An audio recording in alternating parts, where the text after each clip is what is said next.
Okay, hello guys. So my name is Brian. So today I'll be showing you how we are going to be making a school management system. So this school management system has three parts. You have three dashboards, and also that is for the teachers, the admin, and for the student. Also want you to see here, like each and every time we refresh our application, we're able to see like a different text being generated here. Yeah, I hope you can see it. So I'll be showing you how you can be able also to do that using the Lore Ipsum generator. So we have the admin register part here for the admin to register. And also if you look at this sign in, you have the admin sign in here for the admin to be able to sign in. And also you have the student part for the student sign in. And also you have this teachers section for the teacher to sign in. And here we have here in the admin register, let me show you how we are going to how it works. Here you first of all just include your email. Let's say for example this Jenny at yahoo.com, and also you can just include any data that you want, any password, but it should be more than 6. So if you press the register button, you'll be directed to the sign in like that. You can see like you've been directed to the sign in, and from this point you can just press the sign in. If you press the sign in, you'll be directed to the dashboard, that is the admin dashboard. So this is the admin dashboard, and then this is the admin dashboard. You can see like it's very simple dashboard. It's a very simple dashboard. Also you have the teacher's dashboard, and this is the student dashboard. Okay, all the dashboards are here. They're almost the same. So let's start with first of all the sign in. And if this is the student dashboard, you can see the student dashboard has it's very simple. But let's start with the admin first of all, the admin dashboard. Now this admin dashboard, what we're going to do here is we're going to try to first of all include some text into this event section. You can just say first of all here school fun day and try to input this data. You can see that text that has been generated which says error adding event. Okay, no problem. So also let's try adding an announcement into our application. So let's suggest any random text like that, maybe all students pay fees. Press the send announcement. Then you can see also that that Tosify, React Tosify, that has told you like it has been added successfully. So if you move also to this class section, in this classes section, the admin can be able to add a particular class, and yeah, but right now I've not implemented the functionality of deleting or for like updating a particular class. So if you add the class and refresh, you can see like if you move there below, you can see it there. Also let's try to add another class again. You can add any class or any grade, and then just press the add class, and let's refresh our if we refresh our browser,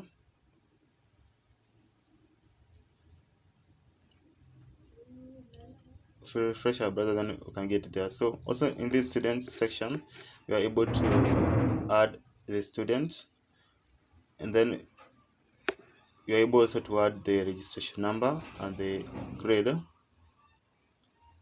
also let's say here the registration number, and then the grade that the student has or is coming from, like the grade. You can just put any grade that the student is joining into. You can say here the 12th grade, and if you press it and then refresh our browser, you can see like it is there, like yeah, the student has been registered successfully.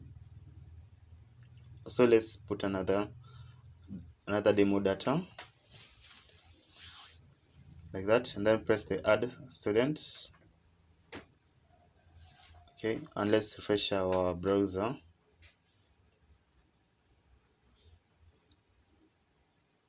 Then the student has been added successfully. You can see that it's there down, that is Jen Doe. Also the same, you can do also the same for the teachers. These teachers, you'll be able to add their name, their email, and also the subjects that the particular teacher teaches. It's almost the same as the one as the same that we were doing for the students section. It's almost the same. So after having added the name, the email, and the subject, then you can just add the teacher, and you can see like the teacher has been added successfully, like that. Also, if you come to the assignment section, here the admin is able to add an assignment for the students, and in real time the students will be able to get the particular assignment. So you can put here some demo data. Let's say just some random data here, and then so that I can show you how it works. And the best thing is also the admin the admin or the teacher is able to add also the deadline that the assignment is due.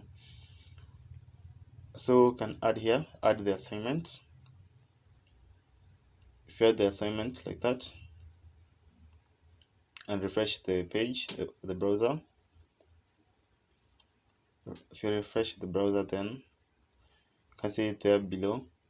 There at the bottom, you have that coding ChatGPT for from start to scratch, and also you have also the grade and everything like that. Yeah, also here the attendance, we are able to mark the attendance, and also in the announcements we'll be able to add announcements. But also let's come to this attendance. In this attendance, we are able to mark the state of a particular student, and these students, they are coming from the students that we had registered earlier. You can see like all these students by default they are going to be we're going to use the get method into this attendance, so that we'll only be able to mark the attendance of the students that have been registered. We can't mark attendance of a student that has not been registered into our system. So you can see like you can either choose present, absent, or maybe absent with apology, or maybe let's say just absent with permission. Yeah, so like that. Also we have this announcement section. This announcement section meaning that if maybe the admin wants to send an announcement to the school or to the pupils, let's put here some demo data for you to be able to see it. I just put here the demo data.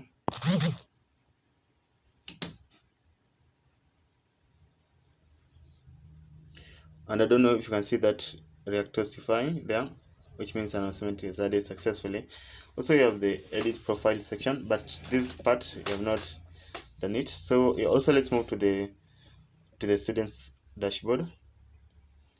I don't know if you can see this is the admin dashboard. Like these are the assignments that he had created earlier. Okay, now this is the student dashboard. Now in this student dashboard, I want us to move to the assignment. You can see all these assignments the admin had created earlier. You can see the assignment that we had created there. So let's put here another assignment so that you can see like it works in real time. Example, let's put that like that. Let's put here some example of assignment and send it so that you can see how it works. Here let's put some, let's say the deadline to be that, and then 1990. And the best thing is if you put like a date that is let's say like is at the past, it won't send the assignment. You can see you're getting error adding assignment because the deadline is not right. It says 1999, but right now if you put 2024, you can see. And then let's refresh our page, our browser, like that. If you refresh, you can see like making a personal portfolio. You can see at there at the bottom. And if you come to the students section, in these students you can see it there. You can see make personal portfolio there. And the best thing is the student can be able also to put their opinion or their assignment submission there. in that box, and they can be able to submit it. But right now that submit, we have not we have not like implemented the particular functionality. So that's the assignment section in the students, and also the attendance. You can see the attendance of a particular student is there. Also in this library section, the student can be able to see all the books that have been added, and also in the announcements, the student can be able to see all the particular announcements that an admin sends or a teacher sends. So let's come to this teacher dashboard, and this is the teacher dashboard. Now the teacher dashboard, the teacher is able to see all the classes that are there that have been registered, and is also able to see all the students that have been registered into our system. But the teacher is not able to change them. Okay, is not able to modify them. But only the teacher can also add assignments. Okay, so we can try here. Let's put this example of some data here in this assignment section. If you put here demo data for the assignment section, and if you press that is the add assignment, let's first of all put the deadline. If you press the add assignment, then the student is also going to see the particular assignment that has been posted by the teacher. Let's add that. You can see there at the bottom for the teacher section, and then let's move to the assignment section in the students. Let's move there below. Yeah, so also they see the same. You have the exam section for the teacher to put the exam details of a particular students. So you have the performance section. We have also the attendance section for the teacher to be able to mark the attendance of the students, and it's still in real time like all the students that have been registered. Also you have the events and calendar section and the profile section of the particular teacher. Yeah, so these all the sections. So this is the admin section, and you can see like how everything looks. Okay, yeah, so in this admin section also you have just done some random things. Let me show you the library section of the admin. I had forgotten to show you how it works.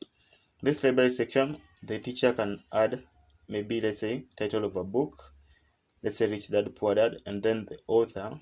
I think the author is Robert Koyayowski, something like that. Then you can put the author of the book, and you can add the book, and the book will be added directly into our system. You can see it there, Rich Dad Poor Dad, there at the bottom. And the best thing is the student can be able to see that book. You can see there, the student can be able to see that book in the student section. Yeah, like that. So yeah, so I think that with that we are through with the demo of our application. Yeah, so that is the three features that we have in this application: the students, the admin, and the teacher's dashboard. Okay, so if you come to the home part of our application, I forgot to tell you that while you are registering into this application, if you put an email that is not the correct, let's say example this one that I'm doing, you won't be able to register into the system, because like there's a way that I've done, meaning that it will only be able to detect only real email, and if you input a real email, then you'll be able to register. But if you put an email that is not right, you won't be able to register. Okay, so let's say here, now let's put a real email, that is jane@gmail.com, then put some random password, not less than 6, then register. You can see again it's okay, then we are directed, that is to the sign in. So to make here a new folder, so in this folder that's going to be containing our project. So you can just call it, like, let's say Mern school management system, but you can just call it any name. You can give it any name that you want, but I think that's okay. And also we have opened our Visual Studio Code, but remember, like, you can use like any any code editor that you want. So we've drag and dropped our folder, and again, let's say, so here we are going to start our CMD, that is the command prompt.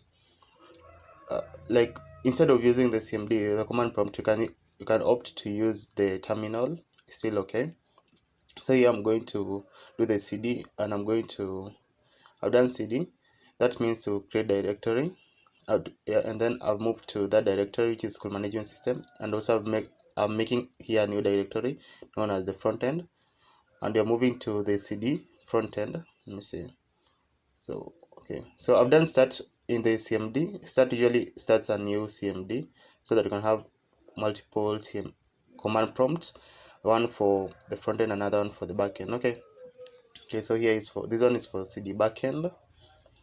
Okay, and then I'm doing mkdir, that means to make directory. So you can see I'm doing mkdir, that means I'm making a new directory, and then I'm moving to that directory. So I've seen like we made two directory, backend and front end.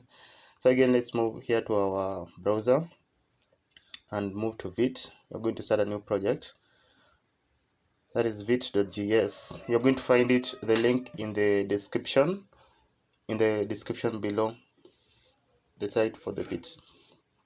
So you're going to create a site project using Vite. So let's first of all move to the backend, and in the backend I'm going to do npm init. So npm init usually just starts a new project in the backend. So okay, here in Vite, let's move to the front end here and move to the part of getting started. So you've copied that one, npm create Vite at latest, and you're doing dot and then slash. That means it's going to create a new Vite project in this directory that we are in currently, because without that, without putting that dot slash, then it's going to create another folder that you don't want. Okay, so I want it to create the project in that folder. Okay, and I've put like the backend and the front end side to side. So in the backend, if you did npm init, so you're just pressing enter into everything. So you can see like in the backend you have the package.json after you've done npm init, and the front end you don't have anything because you've started the new project using Vite. Okay, so you can come to my GitHub. In this GitHub, you can find all the codes, and you can move here to first of all to the backend. These are all the dependencies that you're going to be using here. You can see. Also in the backend, you have all the dependencies that you're going to be using. You can see it in this project. You're going to see it in GitHub. So you're going to find it there.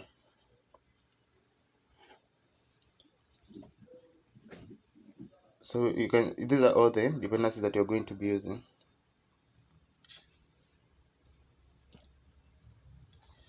Okay, so let's first of all install all the dependencies that we're going to be using for the backend.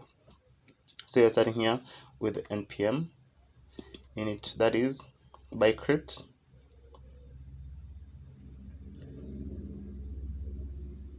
Also we have, that is cookie parser. First of all, you have bycrypt, then you have also, let's put that, so you have cookie parser. Let's write them. Also you can just install them one by one, no problem, but I prefer installing them like at once, so that you can avoid any, so that you can just install them at once. Okay, instead of doing like one by one. Okay, so you are doing cookie parser, and then you have cause, and then you have .env, and also we are installing, also we have express, and also we have, that is express file upload. Also we have express openid connect and express session, and you have also the JSON web token. You have MongoDB, and then you have the mongoose, and then lastly we have the validator. Okay, so if you want to know the meaning or the function of all these dependencies, I'm going to put a link in the description below and you can read about all of them. Yeah, but they are very simple like in their use, so don't be intimidated with it. So very simple.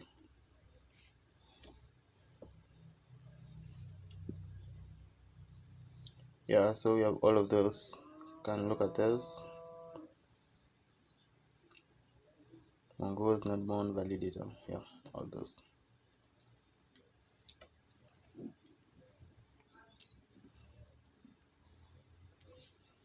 Yeah, so you can see like also for the front end, after having done vit, after having done npm create vit, so you have chosen React and JavaScript. Yeah, so if you have worked with vit before, then you're going to understand what I'm saying. So again, let's move to the front end part. In this front end, you're going to install all these dependencies. Okay, so these are all, but remember, yeah, you are going to find that also I had installed Tailwind and style components, but you're not going to be using Tailwind in this project, at least not right now. While I'm making this video, I'm not going to be using Vite, but you're going to be majorly using style components. Again, let's move to the MongoDB. So you need to have a MongoDB account, or if you don't have a MongoDB account, you can create one. Okay, so in here, remember like this man stack, we are using the man stack in creating our project. So obviously we're going to be needing MongoDB. So here I'm going to sign in. Just 1 minute.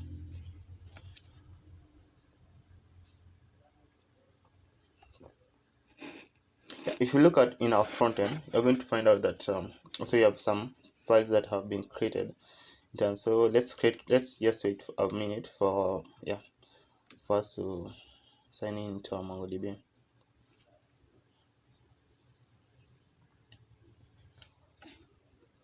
Let's just wait. If you don't have a MongoDB account, you can create one. It's very simple for one to create. Okay.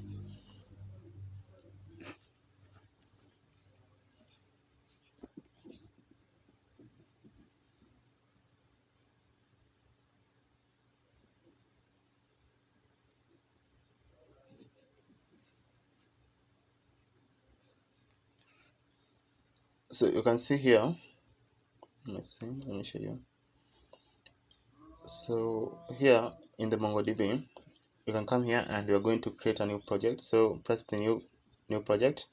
Here we're going to call it Man School Management System. But don't give your project this name. Please don't do it, because while I was making this I was making this project, I changed the name because MongoDB doesn't validate this name, or doesn't like the way I've called this, like the way I've given it that name. So like because it has some rules, like you are not supposed to have some white spaces while giving your database name. So MongoDB like didn't approve that name. So in the future, I deleted or I changed that name. Okay, so I changed it just to school management, but I was putting like the underscores, so there wasn't any white space. So just for reference, don't give your database that name. Okay.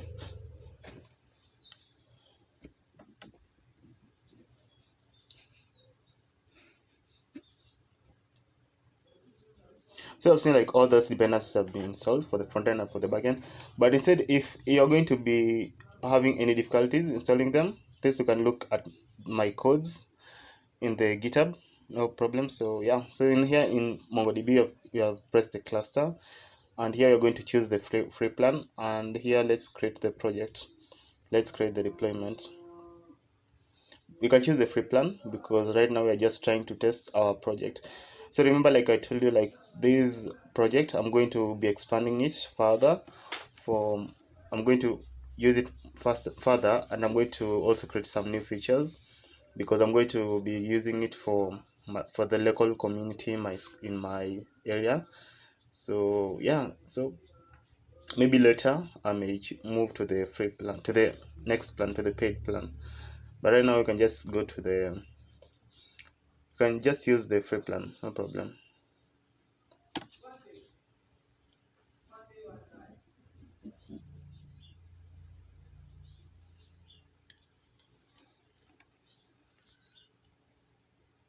Yeah, so let's move again to the, you can see all the dependencies. Okay, so in here in the front end, we're going now to install all these dependencies, because in the backend we had installed the dependencies that we were we are going to be using. So here let's move to the backend, to the front end, and we're going to install all these dependencies. But right now you can see you only have the React and the React DOM. So we're going to install npm install. You have first of all style components.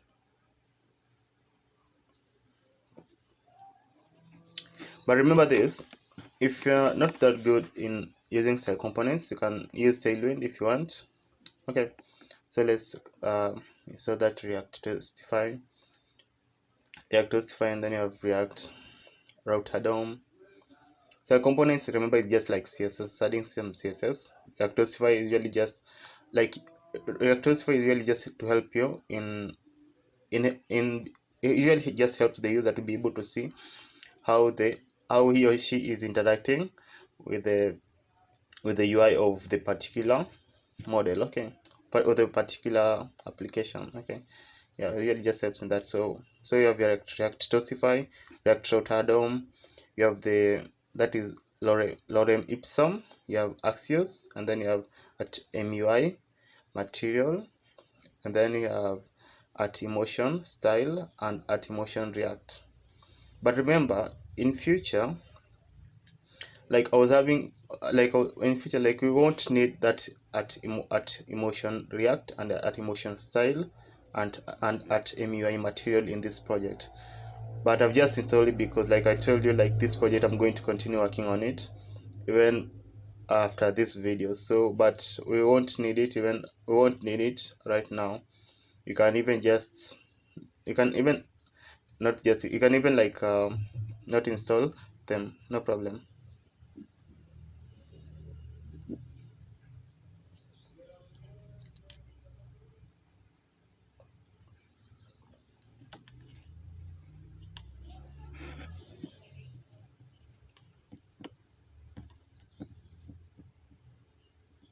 So let's move to here. So here in our MongoDB, so you're going to be told to be choose our username and the password. So here in the password, you can just use Brian, and then in the password and username, you can just use Brian and Brian, no problem. But and then here you're going to create how you're going to connect it to the application. You can press the connect with drivers, and you can copy this URL. You can copy the whole of it, and you're going to paste it in our backend. So you have just copied, and you can see like if the man school management system. But I've told you don't use that name. Like choose another name that doesn't have white spaces. So in the backend, I've created a new folder known as config, and we're creating this file known as config.env, and we're going to put here like that URL. So you can say here MongoDB URL, MongoDB URL, and you're going to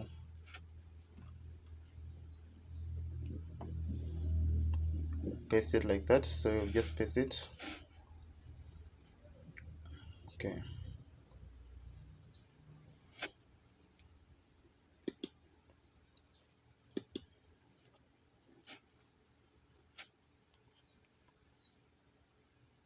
Also, you can do like the one for the front end URL, because like remember the front end is just the default localhost for the vit, which is usually like 5173.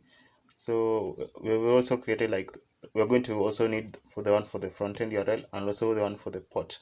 The port is the one for the backend. Okay, so like you can see here, the front end for the other in this finished application, the front end URL usually like 51 localhost 5173.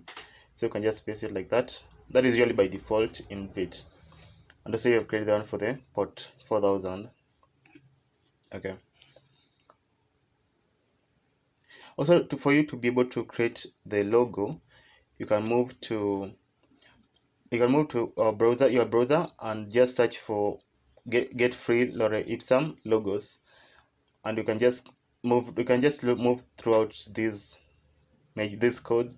logos, sorry, and you can download any logo that you want. The logo for this project, I found it here. It's just an Lorem Ipsum logo. You can move here and look for any logo that you want, and you can put it in this application that you're making. Yeah, you can choose any logo that you want because they are free. They are Lorem Ipsum. Okay, yeah. Okay, so like that.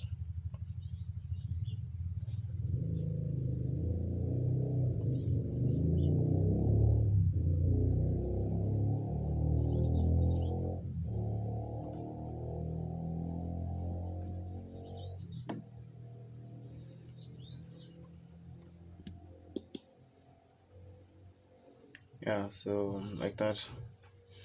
You can see like we have a we have a lot of very nice logos. Also, for you to be able to get the free 3D cartoons that you are using in our project, you can just search for free 3D cartoons AI children images, and you can move to the images section, and here you can find all the free images of children that you want, of 3D children that you want to use.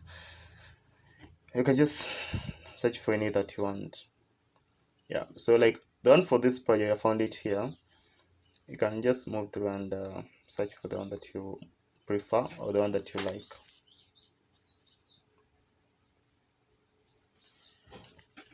Okay, so if you're going to be having any challenges when making this application, remember, like here, all the codes, you're going to find it in the description below. I'm going to put a link to my GitHub, and you're going to find like all those codes that you're going to want or need. So we can come to that, the Mern school management system. Yeah, so you're going to find all those codes there, and if you're going to have any challenges on making the front end or the back end, you can use the codes for your reference. And still, if you still are going like to even have challenges again, even after having referenced the codes, you can just give your question in the comment section, and I'm going to try to help you out, to assist you. So what I'm going to give you first of all in this project is the styles for this project, because you have a lot of styles in this project. I don't want us to start like even having to I want us to just learn in making the functionality of this project. I don't want to start making the styles, because that's not the main aim of this project. So you can find it you can move to the front end, and you're going to find a folder known as styles in this in my codes below, and you can move to that. You can just download the whole of this project from here. Let's see, from this code there, you can download it as zip, and you can get that section which has the styles, which has the folder styles. It is found in the front end section, and you can use that. You can take that, all those styles, and you can use it in your project, because I don't want to concentrate in making the styles. Okay, I want us just to concentrate only in making the functionality, because if we also want to look in making the styles, then it's going to make this project to be so long. So in this SRC, let's create the styles folder. SRC in the front end, let's create the style folder. This styles folder, we're going to paste all those styles that we copied or that we found in the GitHub, in the GitHub GitHub link that I've given you in the description below. So you're going to that's the only thing I'm going to give you. I'm going to give you only these styles. You can see like how many they are. There are a lot of styles. There are styles for each component and each pages that we are going to be making for this project. Okay, let's see all of them. And the best thing about these styles is that I've also implemented the responsiveness functionality in them. That means, like, while you're going to be making this project, this project is going to be responsive in all the devices. Okay, so you can find the styles in the course below, no problem. Okay,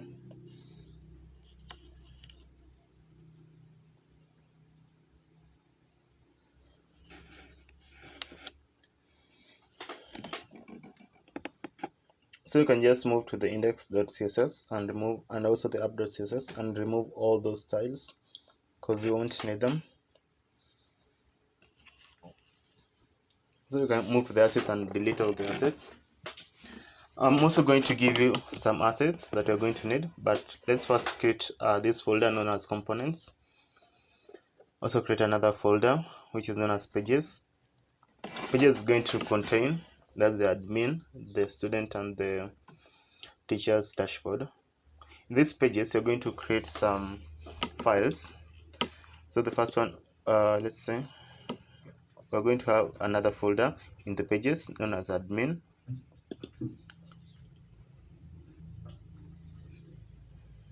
So let's create also another folder in the pages which is going to be known as students. Let's move to the each in the pages. Okay, let's create another folder in the pages which is not going to be known as the teachers.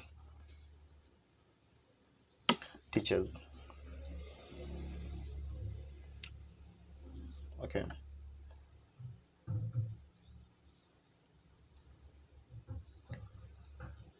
so in this admin, student, and teachers, you're going to also have some other things that are going to, like, other things inside them. So in this app.jsx, we're going to remove all these things that we're not going to need, because remember, like, yeah, so in this app.jsx we have removed all those, and also in this index we are going to remove the index.css because the index.css doesn't have any styles. So let's now start making folders for this admin. So the first folder we are going to create in this admin section, that is the announcement.jsx, and also another folder is going to be the assignment.jsx. Then let's create another folder. This folder is going to be known as the attendance.jsx. Another one known as the classes.jsx.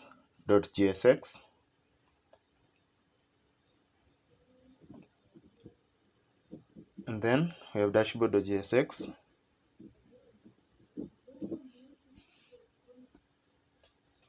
Then you have the event calendar.jsx.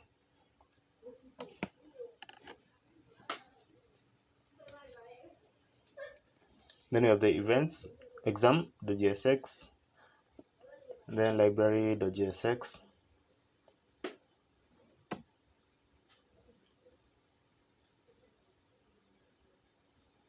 performance.jsx,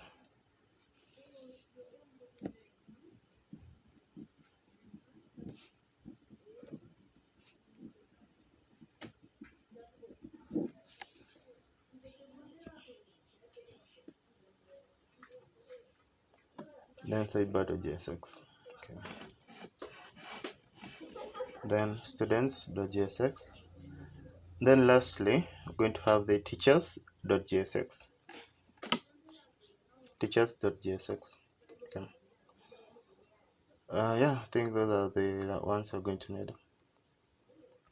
The announcement, assignment, attendance, classes, dashboard, event calendar, exam, library, performance, setting, profile, sidebar, student, and the teachers. Then let's to the student section. We're going to need all these files. So you have the save the announcement, you have the assignment,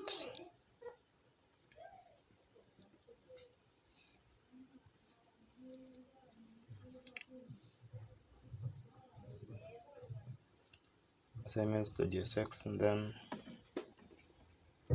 attendance.jsx,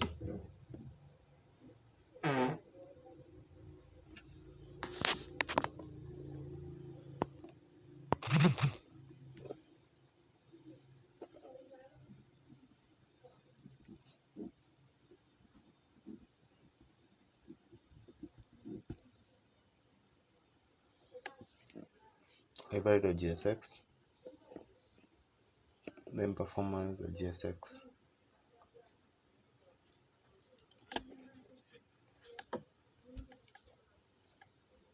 file.jsx, then lastly we're going to have the sidebar.jsx.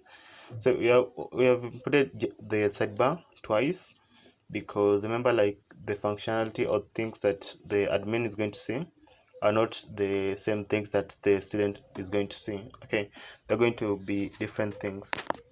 See, in the teachers, let's put some folders, some files there.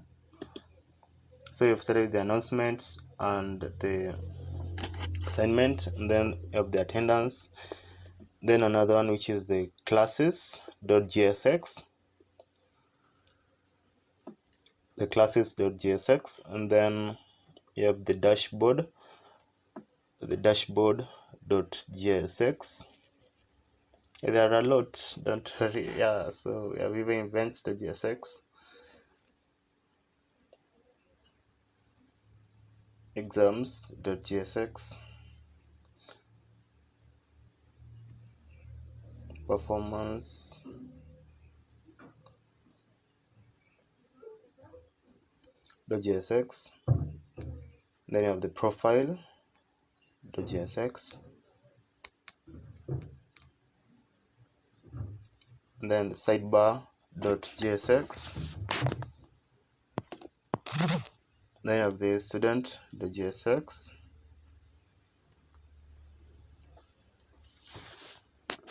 then the teachers.jsx. Okay, so those are all the files that you're going to need for each of the dashboard, or each of the dashboard that is for the admin, the students, and the teachers. Yeah.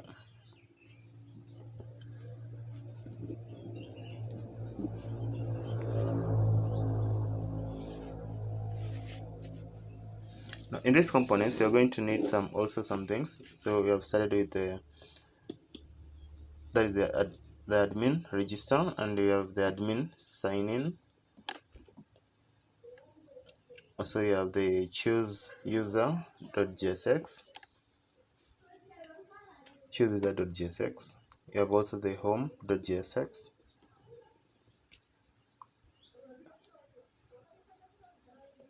Also the student sign in.jsx.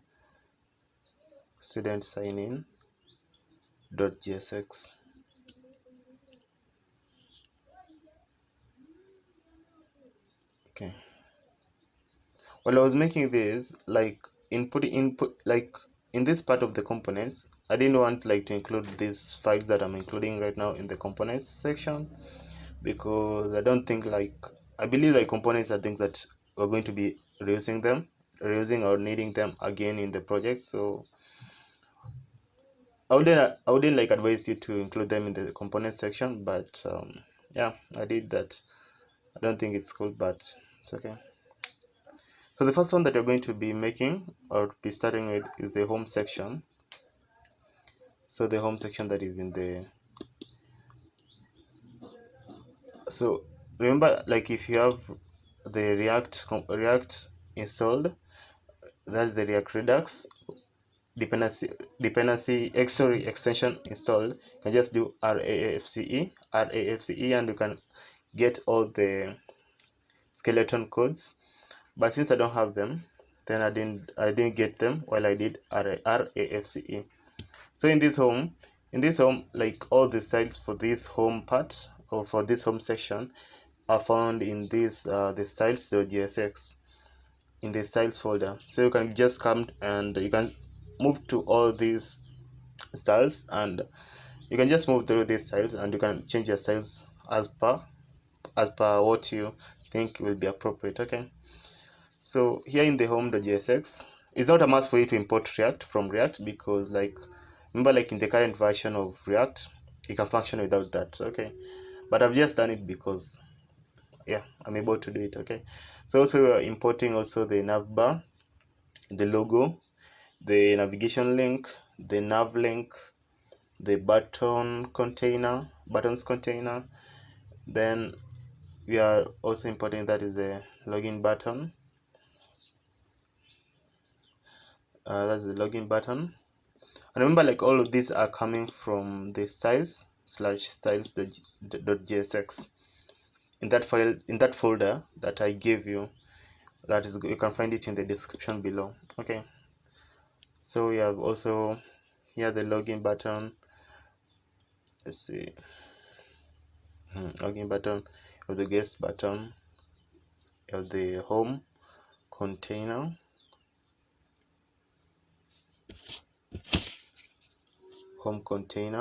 then you have the school info, and then you have the school image,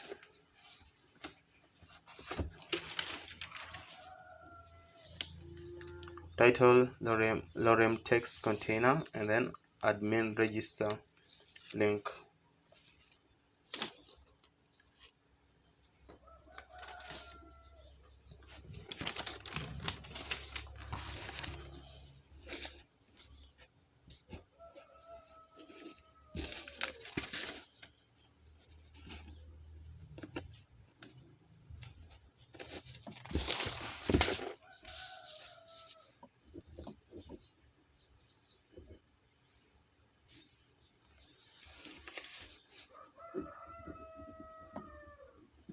Also, let's import lorem ipsum, which is coming from lorem ipsum.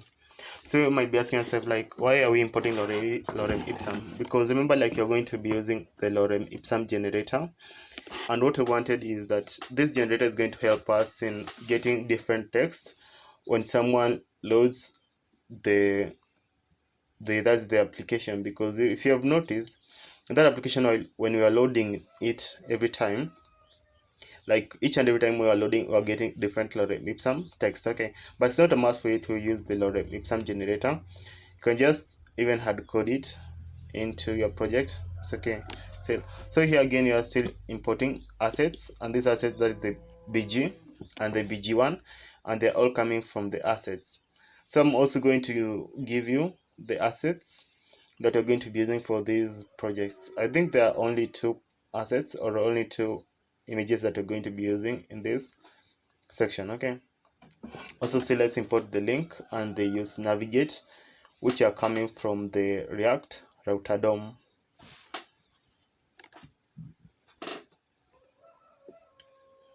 Okay, you can just arrange it properly. So remember, like, the reason why we're importing all this from styles/styles, because in that folder which is called styles, and in that file styles, it has all those all those style components for, like, for this section in our project. So you can move through it, and yeah, and go through it. Okay, now in this folder, in the assets, you can still find, you are going to still find all the assets in the description below. You can just move in those assets. You're going to find these two images. You have the bg and you have the bg1. So you can just copy them and paste them in the assets folder. You can find these assets in the codes that I'm going to give you in the description below. Okay,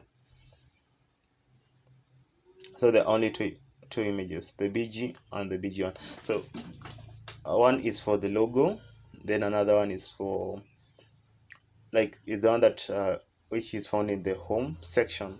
Okay, in our home section. Now here, let's create the function which is home. So const home. First of all, like, remember, like, all the styles for this home part, I've told you, like, where you can find it. Okay, so it's going to be, that is const home.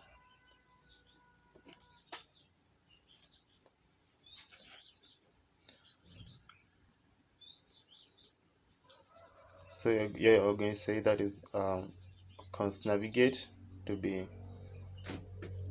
use navigate,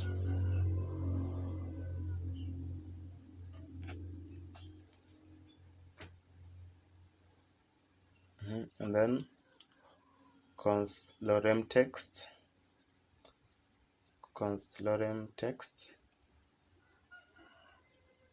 is going to be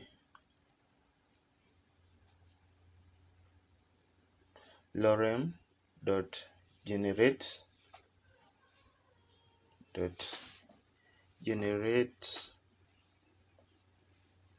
paragraphs.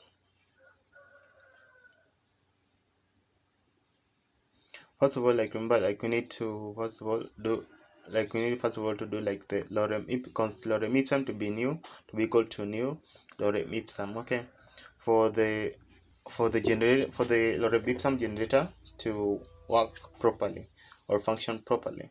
But I told you, like while you're making this project, like it's not a must for you to use the lorem ipsum generator still.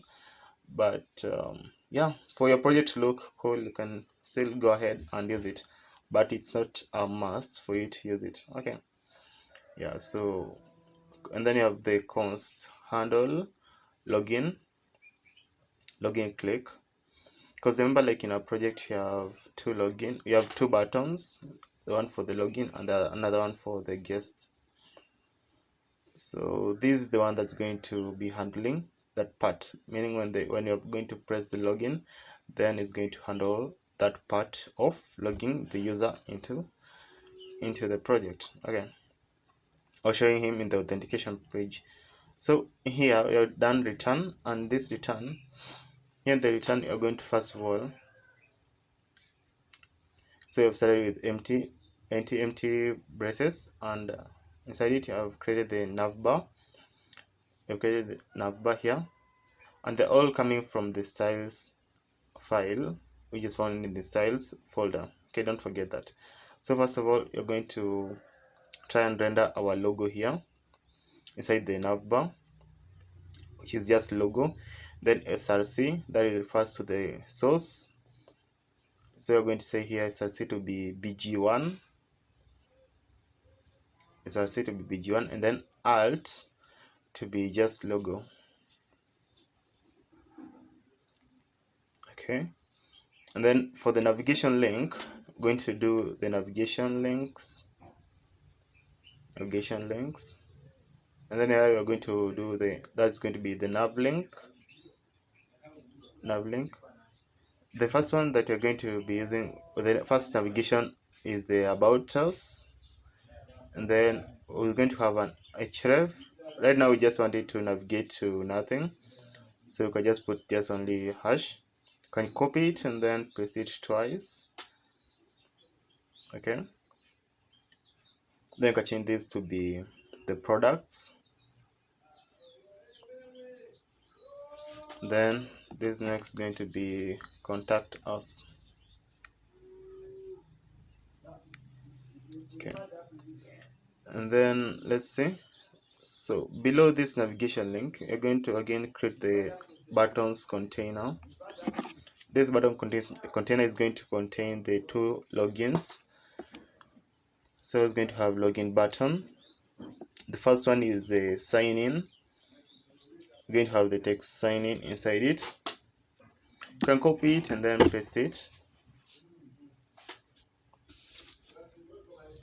Paste it twice, no problem. And then the second one is going to have the guest mode. But it's going to be guest mode, but it's going to be inside the guest button.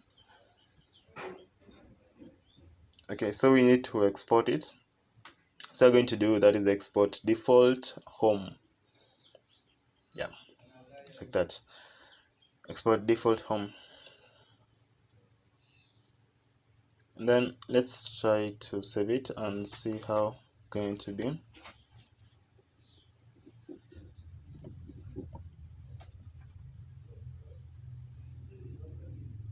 Okay, first of all, we need to be able to import it into our app.jsx.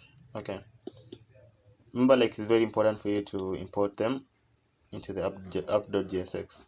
So we are going to do import in the app.jsx. We had removed all the initial codes that we found it in the app.jsx. So here we're going to first of all import the browser router, and we're importing it as router. Also importing the routes and the route, and they're all coming from the React router DOM. Okay. So let's here import. I'm going to import here the home. Here importing home, and home is coming from /src/components/home. Okay. Also, let's see. I think only home, and also we need to put it into this return. So what you're going to do, you're going to create a router. Going to create here a router, and inside this router we're going to create the routes. And here inside the routes you're going now to create the route, those specific route.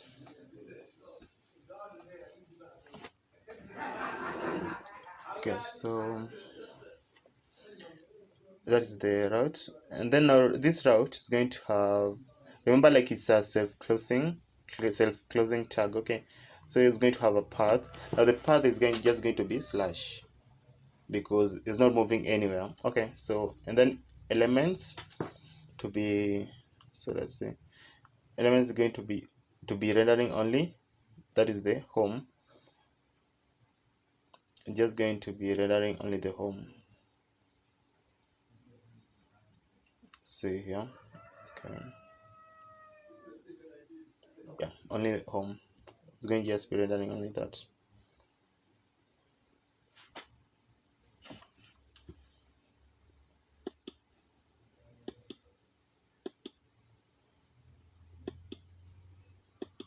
Okay, so you can just save it, and let's see how it's going to be. So it seems like you're having an issue. Let's move to our home.jsx. Seems like we have duplicated some things here. Yeah, so you can see like you have done a mistake. I think it's in how you have imported those, how you have imported them.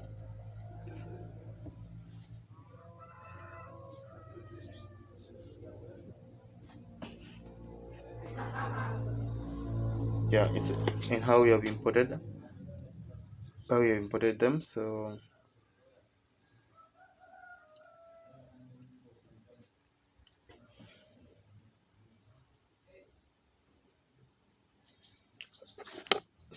I found out that the issue was with how we had imported those styles from the styles/styles.jsx. So you can just move, and then look. There are two things that you had duplicated them.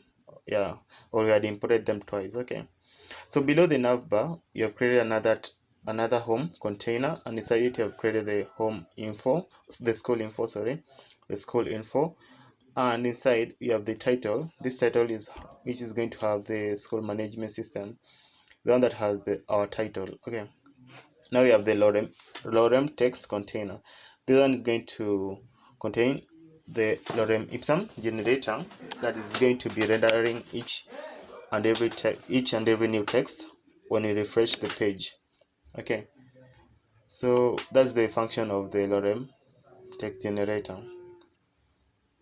Okay, so here we are like closing it inside the p tags for it to be just in form of paragraph, and passing that the lorem text. Okay, so below we are doing like we are importing also the admin register link, because so it's going to have the text admin register. But remember, like in this school management system, we won't need the admin to register, but I'm just going to include it right now, because because only for this YouTube. Okay, but the admin, we are not supposed an admin is not supposed to be register, because the admin, like, if the admin can register, then anyone can register to be an admin, and that's not good. Okay, so but I'm just including it right now just because of. Now let's now render our background image of the children, which is below the school info. So you're just saying that is school image, src to be bg, and then the alt is going to be pupils. Okay, so from this point, let's see. So that's the navbar section. The navbar section has those, and then we have the home container, which has the image and the school and the title. But the navbar has only the navigation bar and that other part.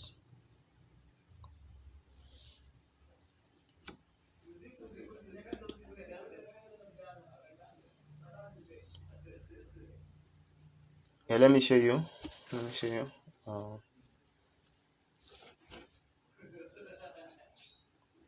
I just inspect. Let me show you how I found the previous problem.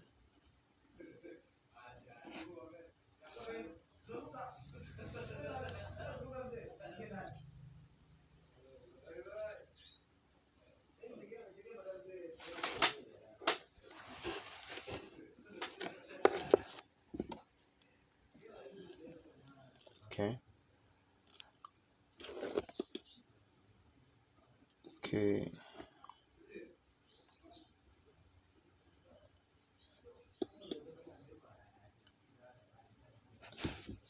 Let's first of all comment out the lorem text generator, so that because it seems like it is not displaying, like yeah, so you can see like everything now works perfectly. You can see like we have the navigation, then you have the home section, which has the school, which has the title and the pupils. So you can just uncomment it, and let's see where the problem was. Uncomment it, close all. Okay.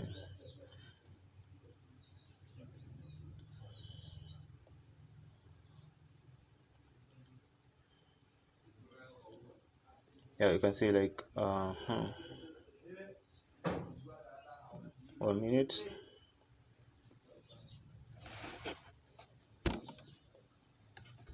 Yeah, so I think now our lorem ipsum generator is okay, but it seems like it's not reflecting in our project. So okay, but let's just input the in this handle login click. You can just put the navigate to be choose user, meaning that when you press the sign in, you're going to be directed to this route, to this path, which is the choose user path. Because when someone presses the sign in or the guest mode, he or she will be directed to the authentication part. Okay. Yeah, so the problem with the generator, I had forgotten, like, it was supposed to be lorem.generate paragraphs. Sorry, but I had written only paragraph. That's why it wasn't working. But right now, if we are going to put it, I think it's going to work. And also in the sign in, I've included then on click. On click on it when the sign in is pressed, going to render this function, which has the handle login click. Okay. Also when the guest mode is pressed. Okay, so you can see like our project now is functioning. Okay, so it was supposed to be paragraphs, but I had written paragraph, so just change that. Yeah, so right now, so you can see like every time we refresh, you get a different lorem ipsum text. You can see, and also you have that small text, admin register. Right now our project looks okay.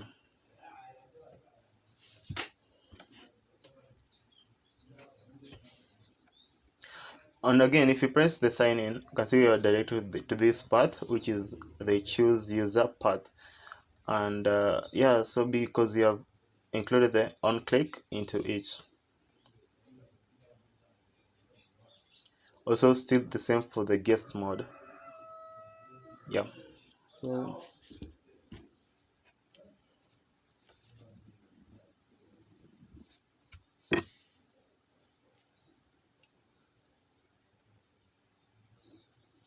now let's move to the choose user. In this choose user is going to contain is going to contain the different thing that the different is going to contain the different things or the different buttons for a user to choose.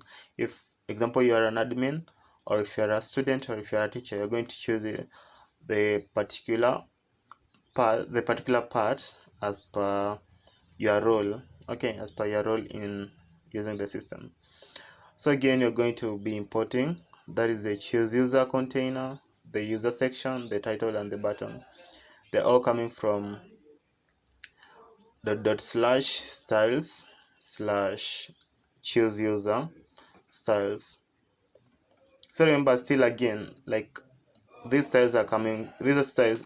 I gave you all these styles while you were starting the tutorial. Okay, yeah. So also we're going to import that the link which is coming from React Router DOM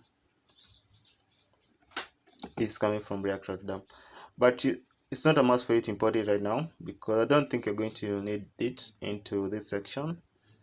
You can also not install it, no problem, but okay. So let's create now the function. The function is called const choose user. Now this is the function const choose user,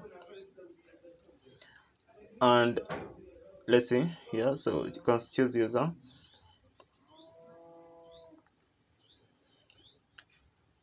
Okay.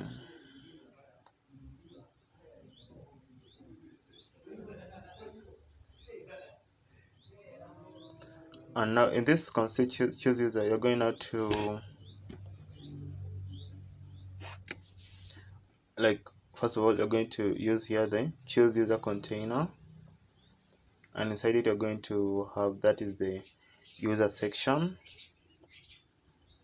and then here we're going now to have the title for the particular role of a person, which is, example, you can say here admin. For the person here, you can say admin, and then you're going to have a button which is going to lead him or her to the admin sign in. So it's going to be login as admin. This is a button, and again you're going to have the one for the student and the teacher. Now we need to export it. Okay, we are exporting that.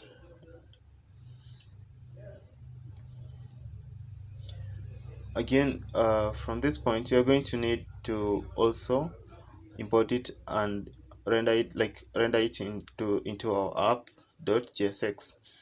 So you come here, we are importing choose user from, which is coming from that path, / that is choose user from that path, and also you need to also render it, like, to include it in our routes. So here, so the path is let's see, first of all here is going to be, first of all, choose user, and then the path is going to be /choose user. Okay, you can save it, and yeah, you can see this is what you are getting after you press sign in. So you're getting this.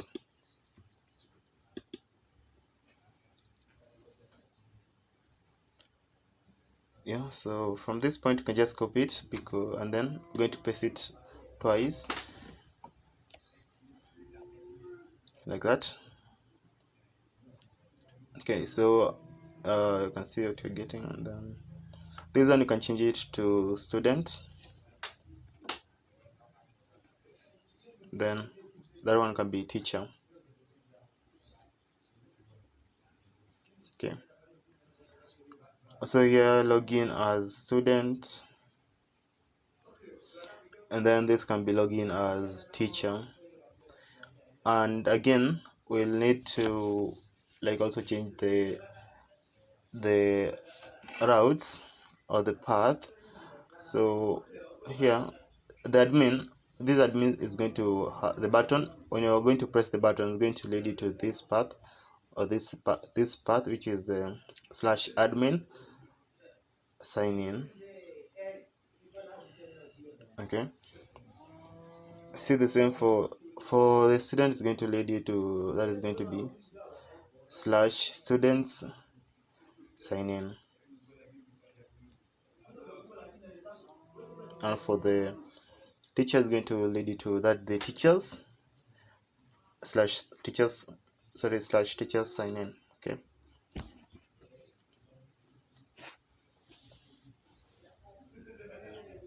yeah, so remember to include the slashes. Okay, yeah, so I think from that we are through with that choose user section. Now if you press the admin or the student, you are directed to different pages like that. So you are through with that part.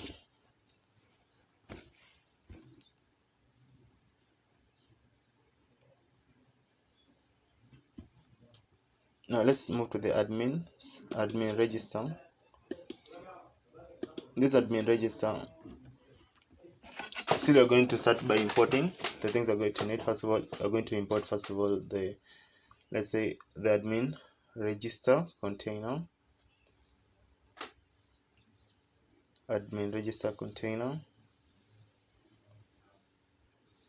Also we have the form container, and again here we have also the input field,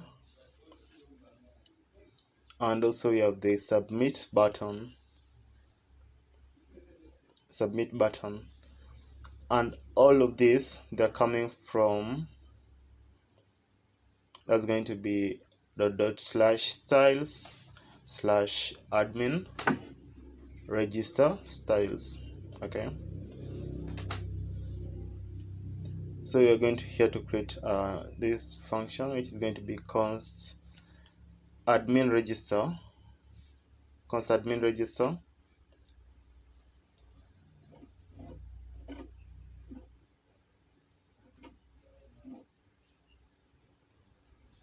Okay, const admin register. Then here is going to be let's see, return, and inside it you're going to pass, that is the admin register container.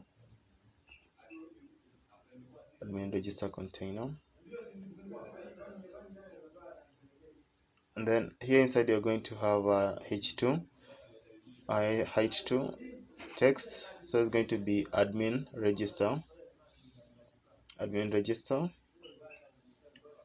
Below it you're going to import, that is the form container.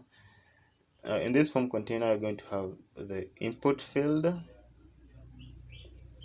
Is a self-closing tag, so it's not supposed to be like that, so it's supposed to be self-closing.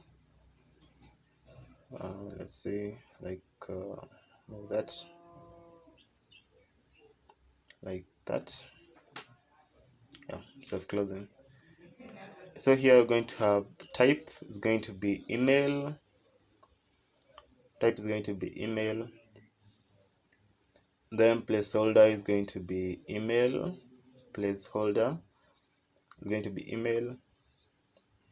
And then value is going to be email. And then yeah, so you can also include the on change, meaning when you press the that's the register button, then so we can include this on change to be the e for the event listener. So it's going to be set email, that's going to be e.event or e.target.value. Then you're going to include the required part, because you don't want someone to not fill it. Okay, so required part. Still you can copy it and then paste it. Then you're going to include this one is going to be the one for the password, so you can do it like that. Then type is going to be password, then password like that. Then placeholder is going to be password. value is going to be, yeah, so type password and then the password value is going to be just password still. On change, let's change that one, set email to be set password. Okay, still required. So here below you can import now the button for the register and put it as submit button. Inside it you can say register, and here it's going to have, that is type is going to be you can just say to be just button, okay, like that. Then on click, I'll give it the on click to be to this function, which is handle register. Okay, so what we are trying to do here is that when you press the register button, then it's going to supposed to like to move that function handle register, and it's going to do the logic necessary. So let's export it. Also remember, like after exporting it, then we are going to need to include it into our app.jsx. Very important. Okay, also we are going to need to create now a function known as the handle register function. Okay, so I think our admin register is okay. Now let's create now the function, which is going to be the one for registering the user, the one which is going to contain the logic. So const email and then set email to be use state. Use set to nothing first of all, then password, password, then I'm going to say here set password is going to be first of all use state. Okay, like that. Okay, now const handle register is, I remember it's an async function, so it's going to be async. Remember, like it's an async function, so I'm going to include here like the e.prevent. Okay, but first of all, let's just let's say let's simply just console.log some text here. It's going to be an async function. Okay, so let's just simply just log the registration data. So console.log admin register. Okay, admin registered.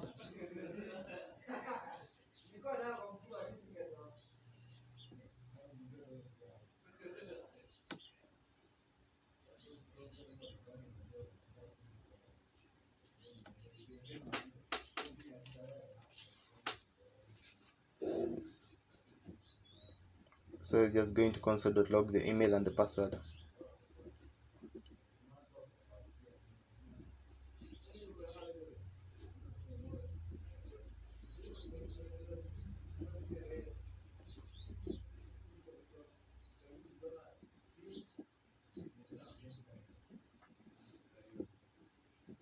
So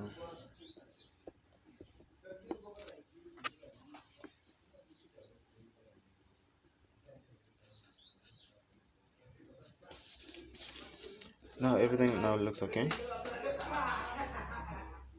Now let's move to the admin sign in, and us also to include the necessary things for the admin sign in. So you can just copy everything for the admin register and include it into the admin sign in, but we are just going to change some few things. So first of all, here is going to be putting the admin sign in, then also the admin sign in here we're going to change it, which is coming from /admin sign in styles, and here the function is admin sign in. That's the function name. but everything remains the same. Okay,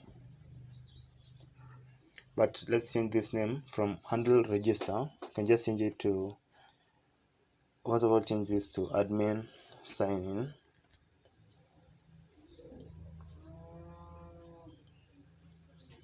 Okay, admin sign in, and then admin sign in. Let's change everything that deals with the register to sign in.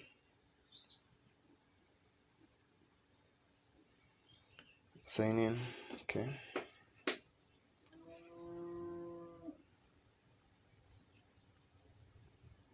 so yeah, we're going to change the submit button to, so that when someone clicks the sign in, it's going to be directed to this path, which is going to be /admin/dashboard, because right now we are not going to be dealing with the authentication part a lot, and we just want to first of all make the logic for the application. Okay, so this is going to be adult sign in. Okay, that's the reason why, like, I want when someone presses the sign in, he or she will be directed to the dashboard of the particular user directly without doing the particular authentication, because personally I prefer to do authentication at the last part, because I think like the functionality is what matters most. That is just my past me. So still the same in the student sign in, we've copied everything in the admin sign in and pasted in the student sign in. So we're going to change everything to be students, to be in form of student sign in. So here style/student sign in styles, and then here is going to be student sign in. So we're going to do also the same for the teachers sign in, because these sign ins, they are looking the same, they have the same UI, UI. So yeah, so let's see, so you can change here to student sign in.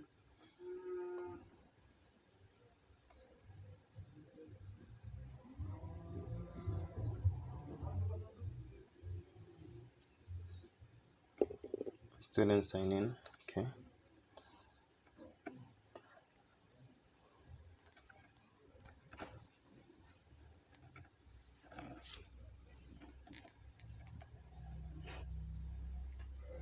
then /student/dashboard.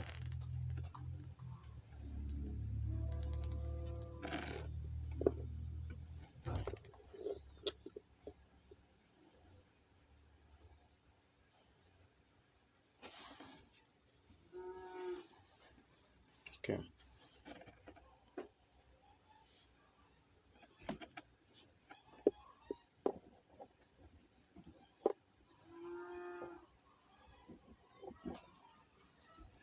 okay, so do the same for the teachers. Okay, that is going to be the teacher sign in. Then okay, so here also you can change it to teacher sign in, and yeah, teacher sign in. And also let's come here, we're importing also the, here you can change it to let's see, teacher sign in container. So change it this one to the h2 to be teacher sign in.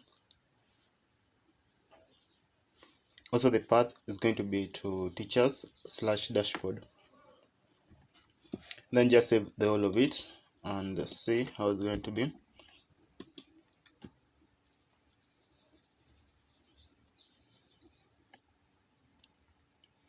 Okay,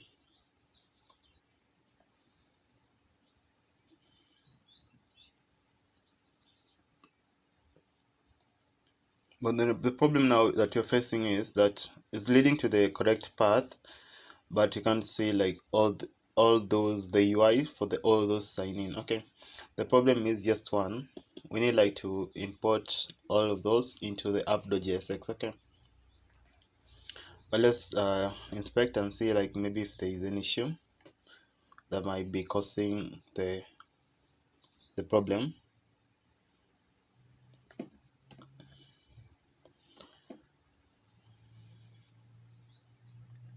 let's move to the app.jsx. We're going to import all of those into app.jsx. Okay, so like I've put it like part, like from I've divided the screen into two, and so that can be able to import them and include all the routes like properly. Okay, so we have imported the admin sign in. So let's import the other ones. It's going to be the student sign in, and also the teachers sign in.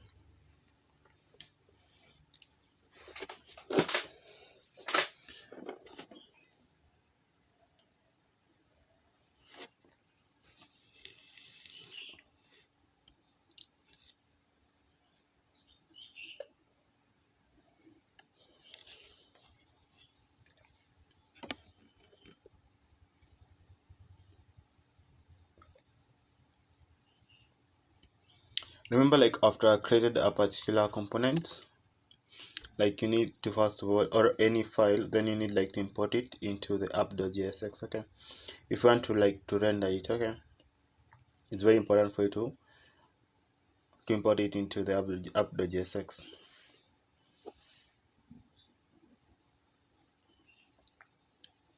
So there was even an issue with the teacher sign in, yeah, so I don't know if you've seen that issue, but we've corrected it. So let's now include them into the routes section.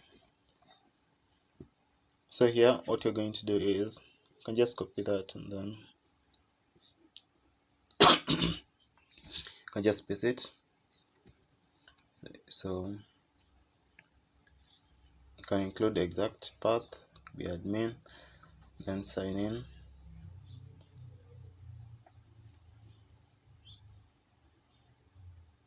admin, then sign in. Then the element is going to be admin sign in. You can paste it twice for all those three sign in. Okay, so you can change it, the first one to be for the admin sign in, and then the one for the student sign in, then the other one for the teacher sign in. And also you can just change the necessary path for all of those, for all of them. Okay,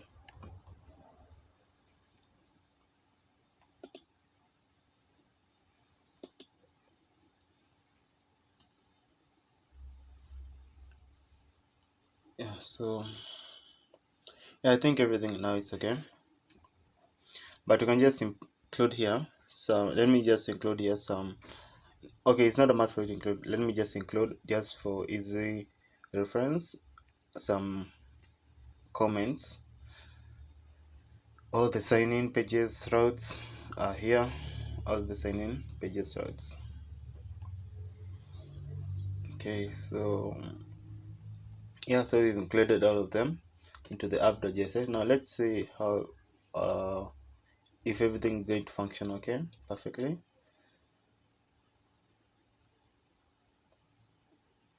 Let's see. Let's wait.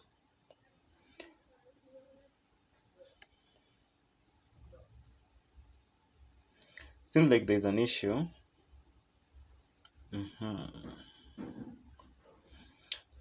Okay. Remember, like if you're going to, like when you're making a project, if you find these issues, it's really like advisable to look at the console in your browser, because the one that usually tells you like where the issue is, or where the specific error is.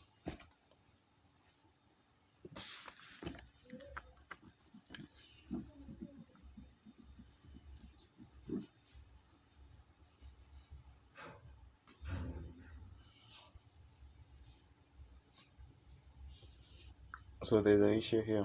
So okay,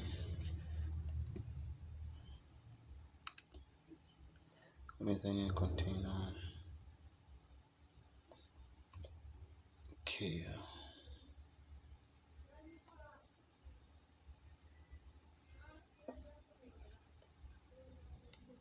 Yeah, so I think I've fixed everything. So let's see.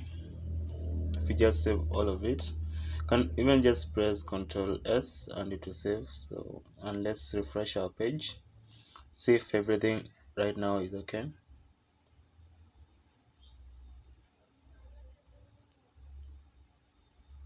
You're having another issue.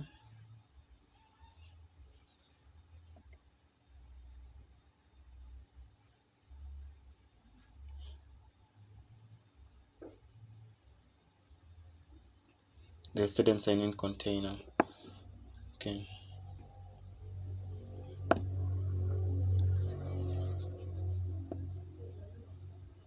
Also, the problem is we were doing like student sign-in sign-in container, or we're doing like student sign container, something like that. But it was supposed to be student sign-in container as per our styles that I had provided you before. Okay. Yeah. So that's where the error seems like it's coming from each and every time. Also, that means also this teacher is going to give us an error.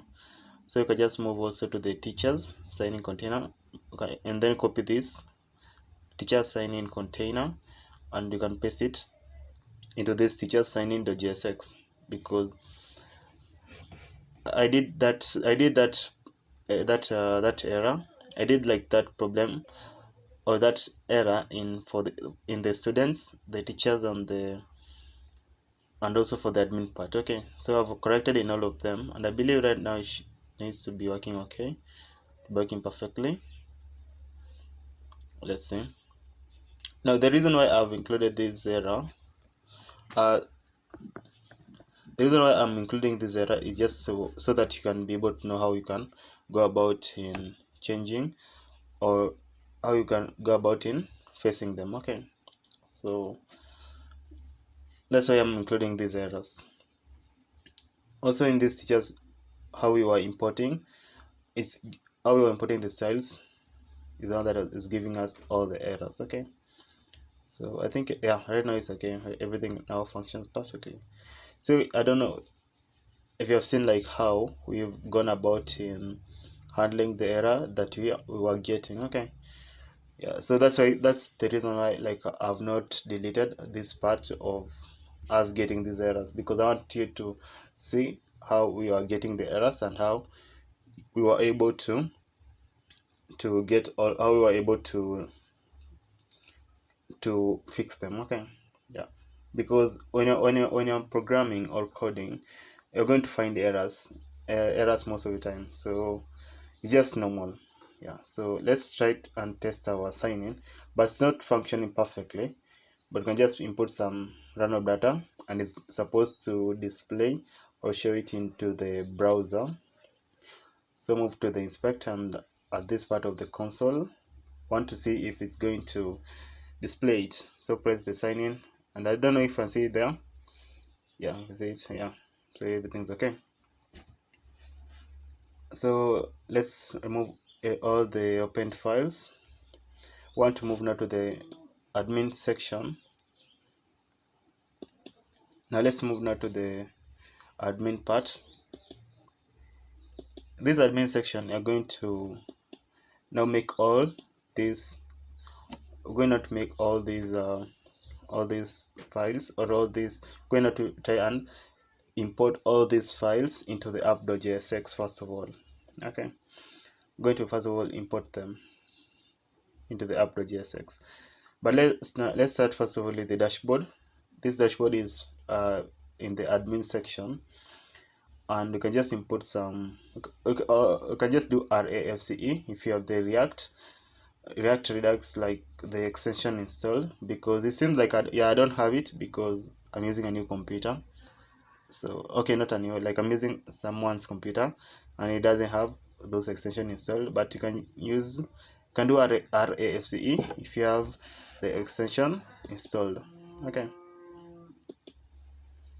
so here we're importing the React and the use state and the use effect, and they're all coming from React. Also, we're going to need also to import. So let's see here. First of all, that is the const admin dashboard, creating the function. Let's see. Yeah, let's just first of all create the function const admin dashboard.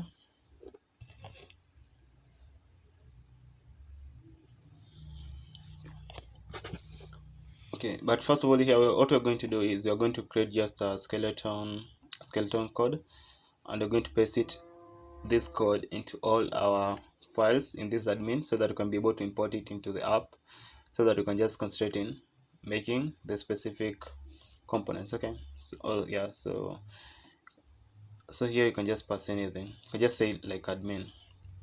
Okay, admin dashboard. You can just say anything first of all. So what I want us to do is I want us also to import it into this app. So there's import admin dashboard and also include it into the necessary routes. You can just this admin dashboard route, admin section routes. Okay,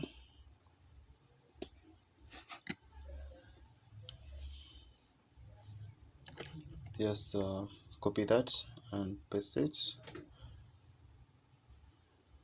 like that.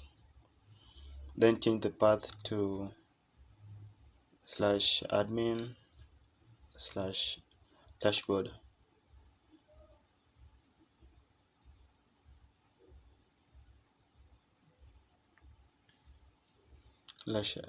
So let's see, and also let's say here all the dashboard routes, meaning that all the routes for the dashboard is going to be in this part here. So that's /admin /dashboard. Okay, so let's copy that and then paste it into this section, this part there, and yeah, just save it. So if you press that, you are directed to the admin /dashboard. Okay, you can see that text admin dashboard, meaning everything is working perfectly. Okay, now let us copy that, and I want us to paste it into all these files in our admin. So I'm going to paste it into all of those the way we've copied it. Okay, so you can just paste it like that. Let's do that.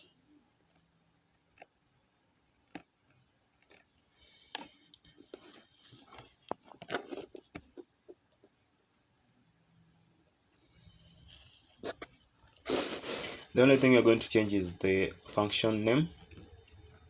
You're going to be changing the function name for each of the file that you have pasted those codes, those skeleton codes. So we can start with this the announcement. You can change it to announcement.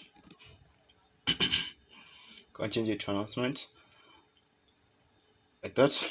Then also this one, announcement, and then the assignment, change it to assignment. Yeah, like that.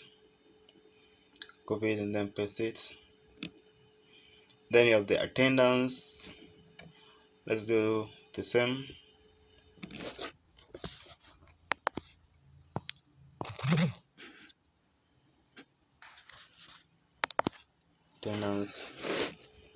Attendance. Then the classes.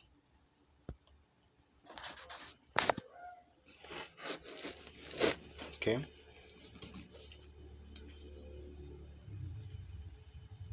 Like that.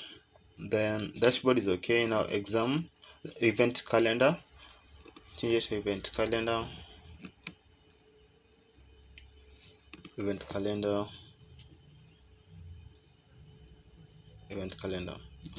Now the exam.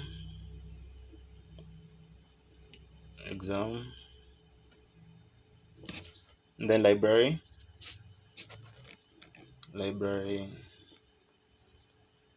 Then here library. Then the performance. Then here. So now settings, profile, I know the name, the way like I've been naming these functions, they are so weird. Even like while I was making this video, like I don't know, they like the way I've named some of these functions, they are so weird, but it sounds like it's creepy, but yeah, just pardon with me.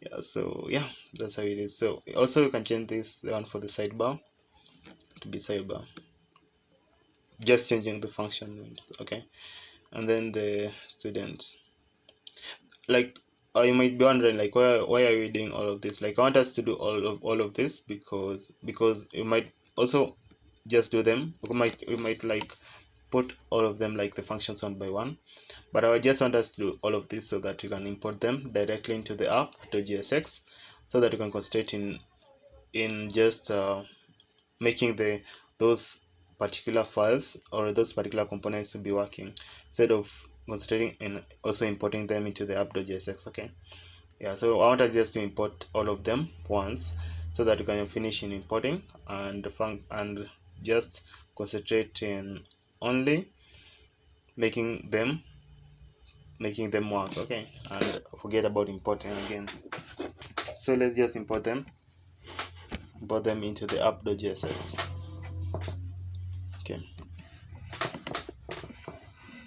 so you're importing here the classes, and classes is coming from that path, that's pages/admin/classes. Okay, so let's import the exam.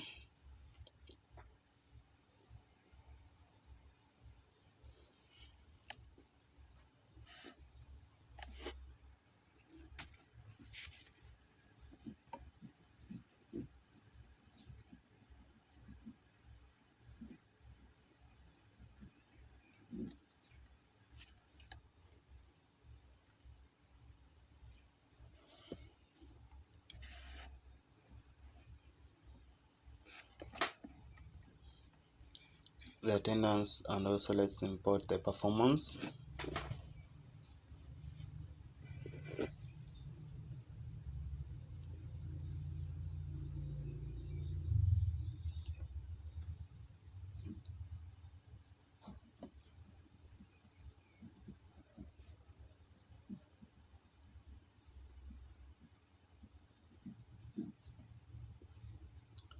Also the teachers, and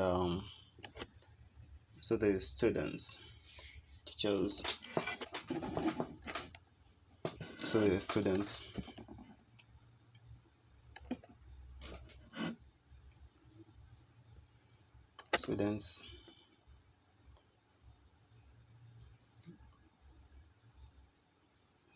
and also importing the assignments.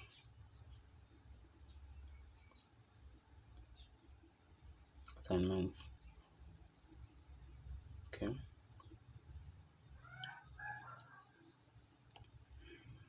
then you have the library.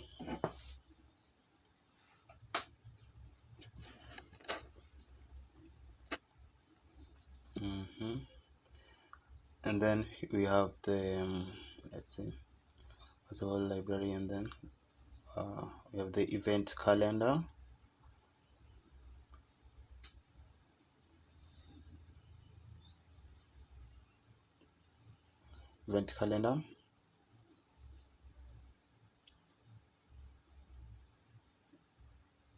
And again we have the settings profile.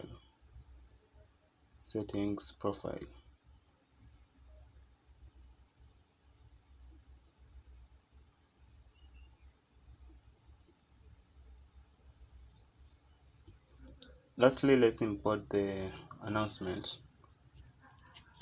Announcement. Okay,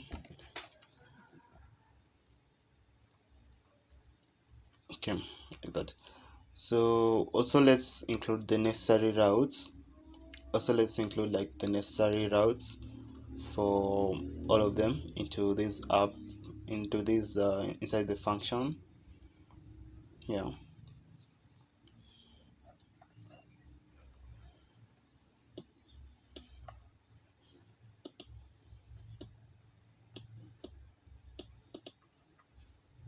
So you can just put it, okay, let me just include here some small text for easy reference in the future. So okay, see, just copy the whole of that and then paste it, and then you can paste it a couple of times.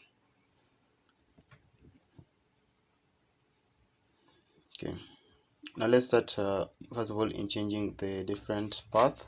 So that's going to be to classes, and then copy this class.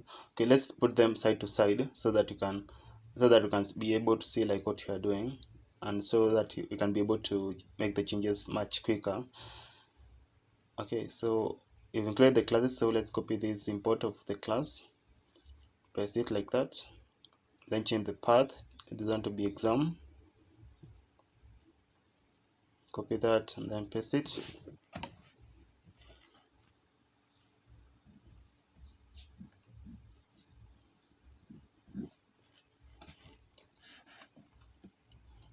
Then the one for the attendance,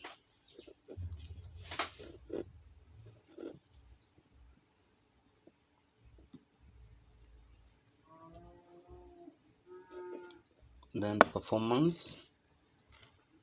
Okay, then you have the one for the teachers,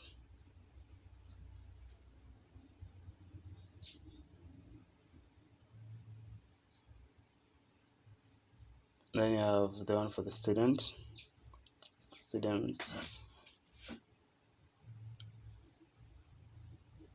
That's going to be student.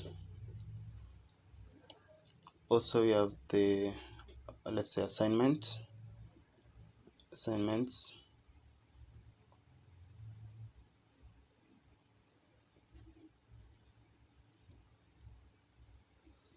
Also you have the one for library.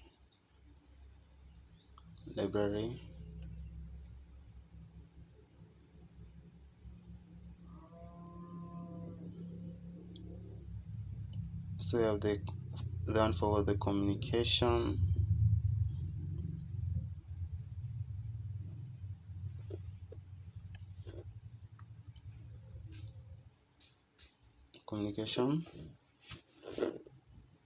So you have events.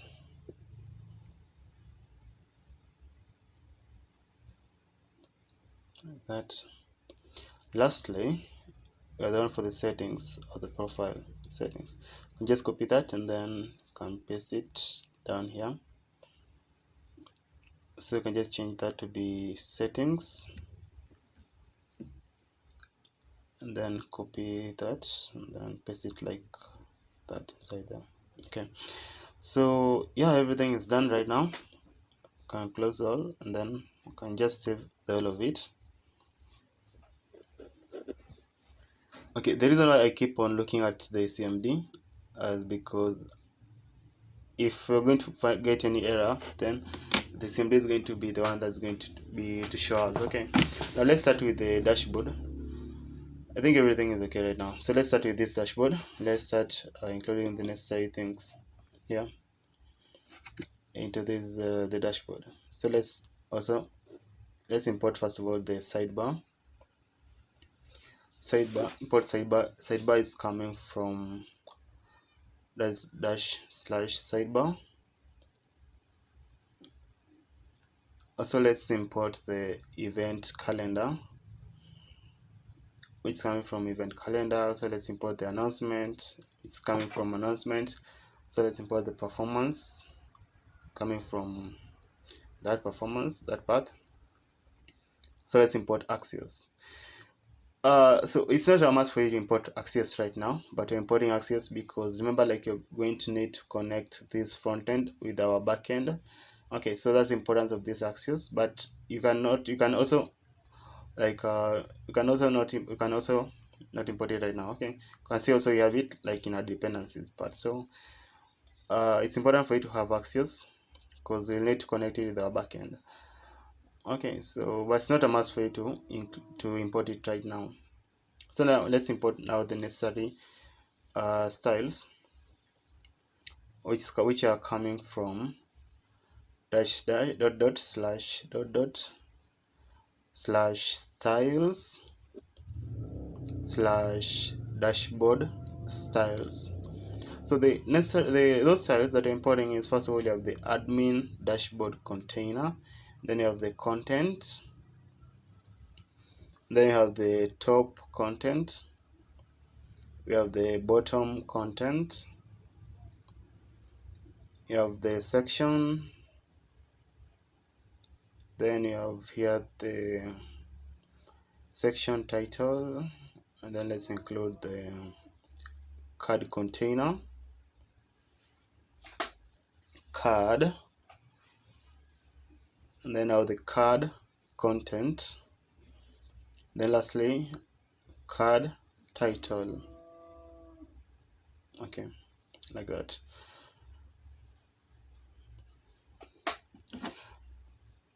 So from this point that we've imported all these styles, now let's start making now this function to work properly. So first of all, we're going to include here to be the admin dashboard container. Sorry, the admin dashboard container. Okay,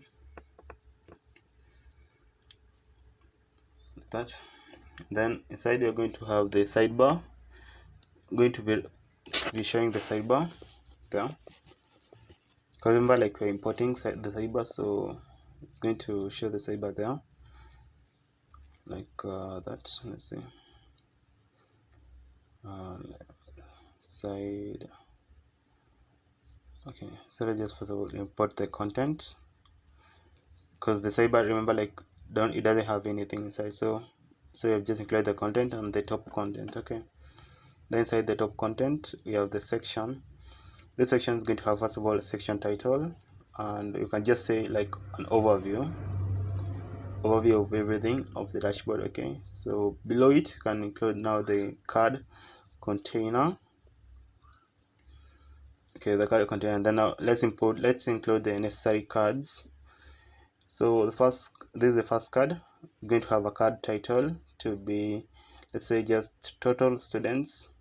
Right now we are hard coding all of these codes, but remember, like, you can make them to be dynamic. Okay, yeah, you can make them to be dynamic, but let's just hard code them. Card content, let's say just 500 students, and then let's copy this card and we're going to paste it twice. So just paste it one, then twice. This you can change it to total teachers. You can change it to anything. Just say there are 50 maybe. Then total classes, you can say there are maybe 20 also. Yeah. Now what I want us to do right now is I want us to move below this section, but you can just save it, and yeah, you can see like what you're getting right now after having saved it.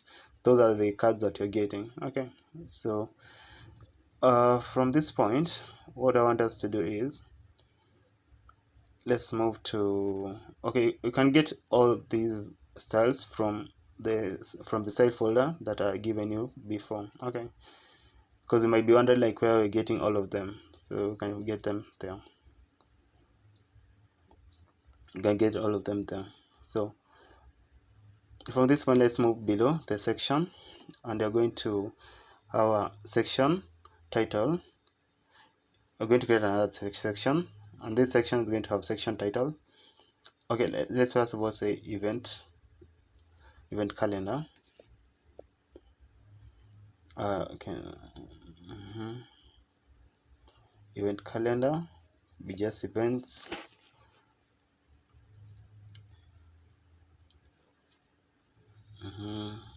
Events going to be, and then passing the events there. Okay, and then now it seems like there is an issue. Let's not include it like that. Let's do this.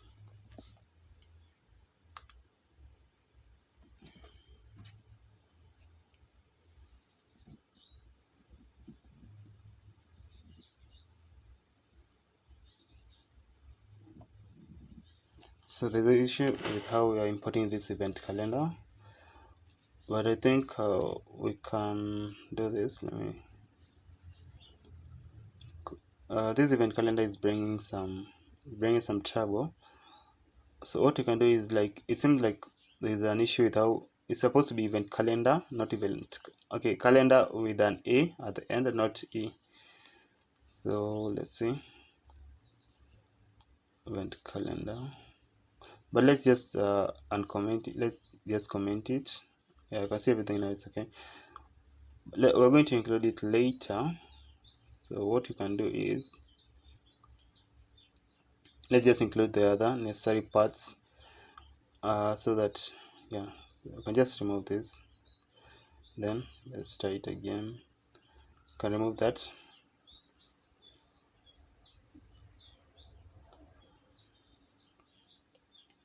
Let's include that section title to be just all events. All events. Okay. Okay, so here below, here, like, everything's okay. So let's move below this section, and now let's create below the top content. Now let's create the necessary things that you're going to include in the bottoms content of the dashboard, of the admin dashboard. So we're going to include here the performance section, and then you're going also to include the announcement section. So in this performance, remember, like, it's supposed to be a self-closing. So let's see.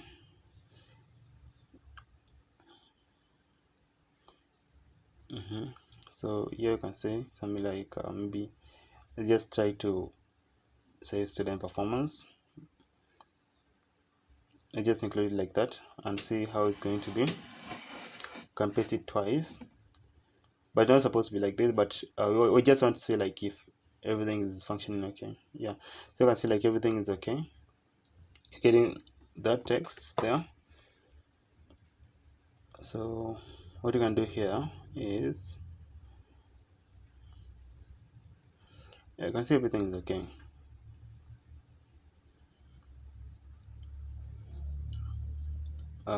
So what you can do, let's see, let's move to the performance. This performance, you're going to first of all include, that is we have changed that to be just performance, and here you can just remove one, and then announcements.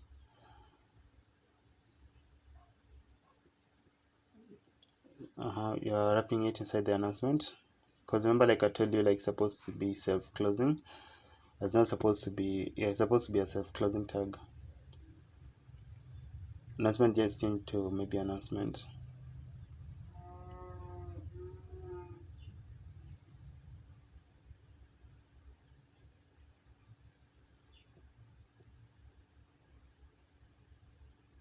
Okay, like that. And then save it. You can see, like, everything is okay. Okay, so let's just move this, because I told you, like, the performance is supposed to be self-closing. So just rendering that is the performance and the students, the performance and the announcement. Okay, yeah, so you can see everything's okay. Okay.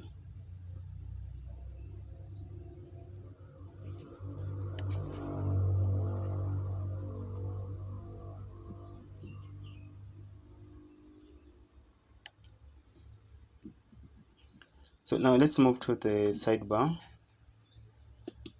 Add us to include the necessary things that you're going to need for the sidebar, because remember, like, this sidebar, you're going to use the same sidebar for the admin, for the student, and for the teachers. So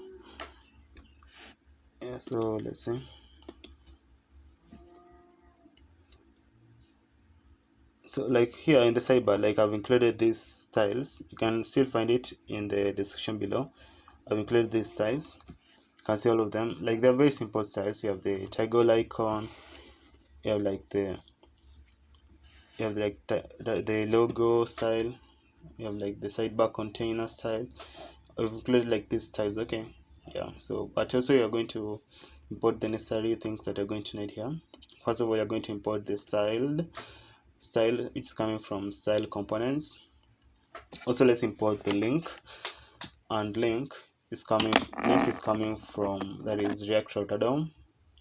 So now let's import these other details which are coming from the React icons, because we're going to be using React icons, because yeah, we're going to need those icons which are coming from React icons BS. React icons BS. Okay, so we are importing the BS graph up. Also, we're going to need, that is, the BS people. These are just icons, BS people. Also, you're going to be needing the BS file text, BS person, BS file text, then the BS book, BS graph down, like that. Then you have the BS calendar, then you have the BS gear, then the BS chat dots, then the BS calendar event, then BS question square, okay, question square. So those are all the icons that you're going to need. So remember, like, these styles for the sidebar, like I've told you, like you can find it like in the codes in the description below in my GitHub, so you can go and check it out. And yeah, also give the repo a star if you like it. Okay, thank you guys. So okay, so here inside the function we've included the sidebar container, and inside this sidebar container we're going to first of all have the sidebar header. We're going first of all to include that the sidebar header. This sidebar header is supposed to have the logo for our dashboard. So you can just say here logo, and then pass the src, and then this src is going to contain the specific path for our logo. Yeah, so that is dash dash slash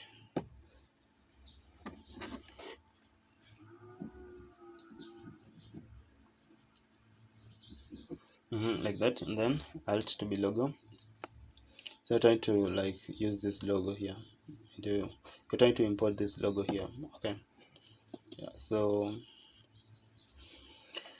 I think it's okay like that. So below here, the sidebar header, we're going to also include the sidebar nav.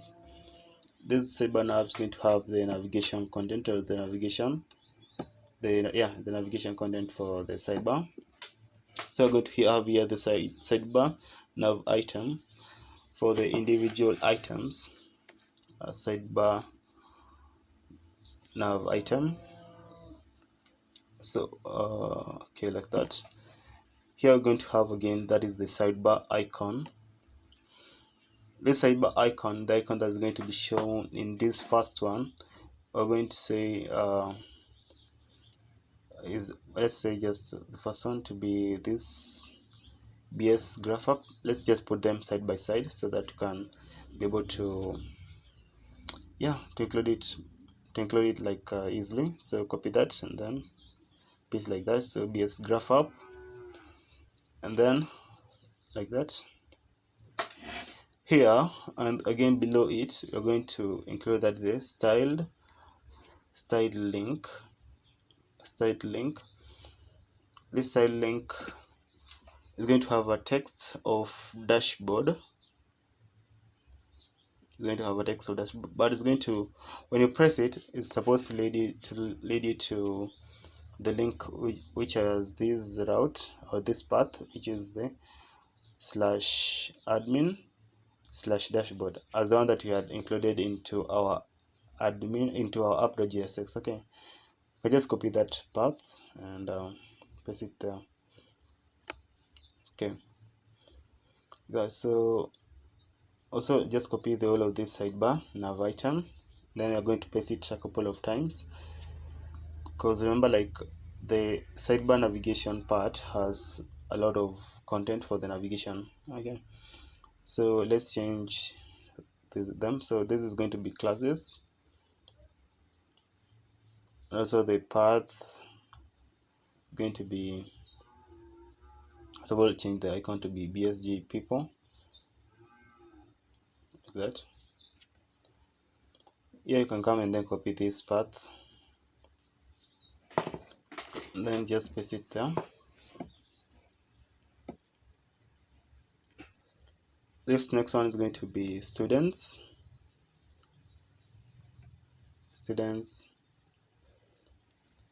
Okay, then copy the icon,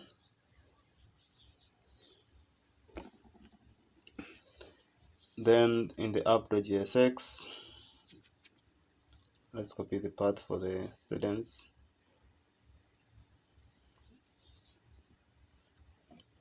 and then like that.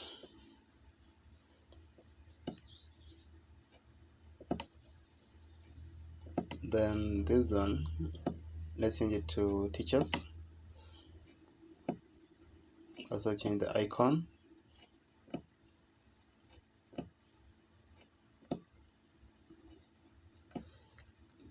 This is just BS people. Okay. Okay.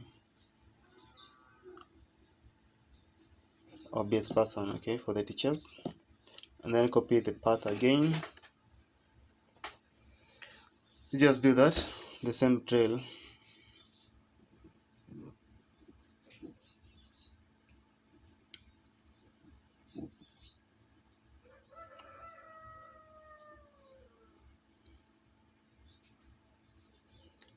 Again, this one can change it to assignments.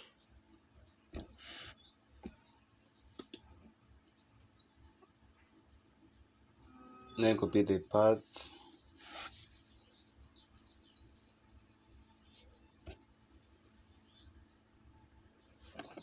Then copy the icons.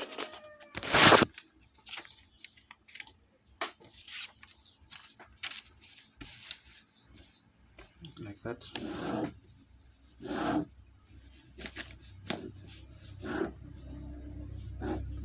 Then this one exams, copy the path again.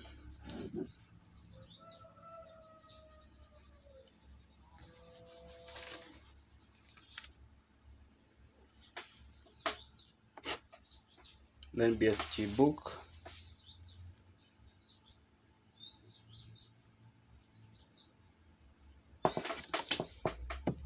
Okay, just paste it a couple of times. Okay. So this one you can change it to performance.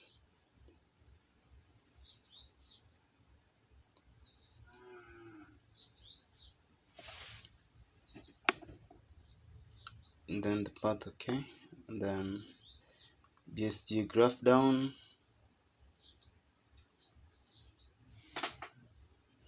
This one change it to attendance.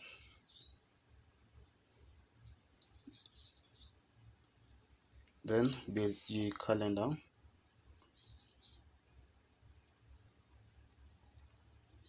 Copy the path again.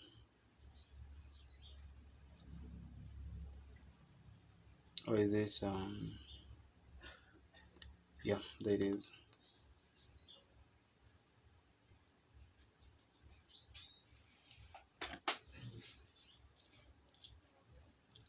Then here's going to be library.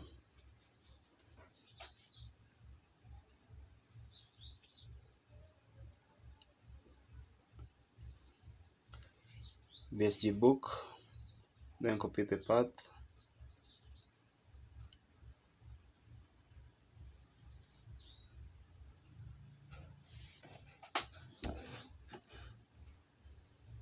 also you have the announcement, then the announcement,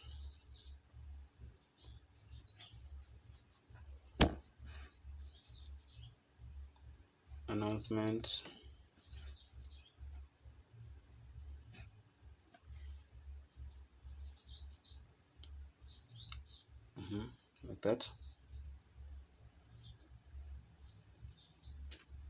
Then that is bs chat dots, and then here you can say to be events and calendar, events and calendar, events and calendar, not events and profile, but okay, copy that and then paste it.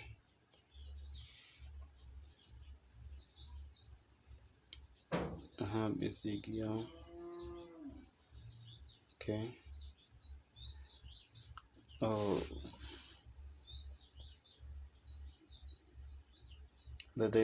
yeah, like change to events and calendar. Okay, events and calendar, and also still let's copy the the path. So it's going to be this one for the event.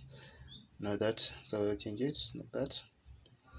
Then also the icon is going to be, that is the bs calendar event,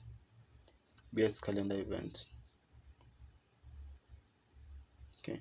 So copy this and paste it again.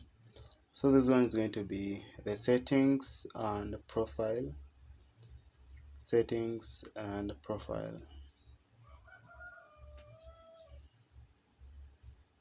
So also copy the path like that.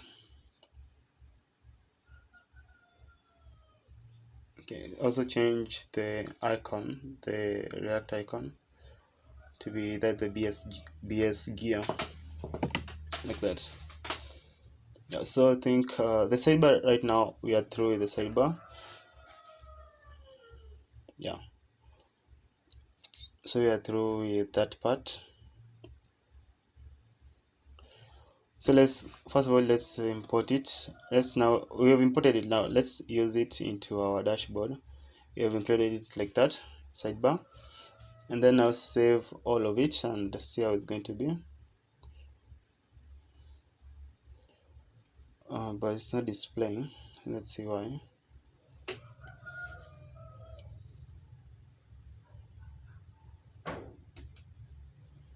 Okay.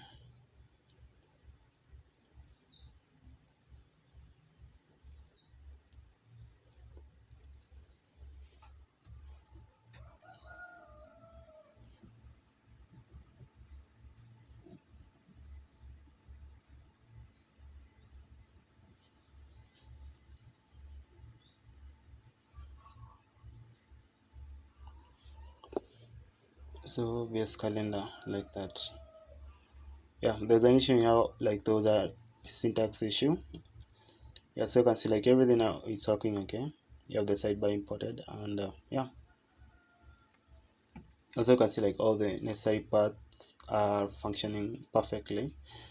So let's finish in now making this sidebar to be able to have a toggle, meaning it needs to be able to expand and decrease per as how we are going to need it. Okay, so I'm going to include here a toggle icon. So you can see here toggle button. Inside this toggle button, you can have the toggle. That is going to be the toggle icon.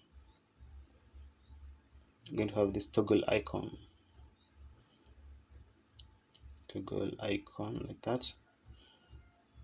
Here what you're going to need, this toggle button is going to have a non-click, and a non-click is going to be reference to this function toggle sidebar,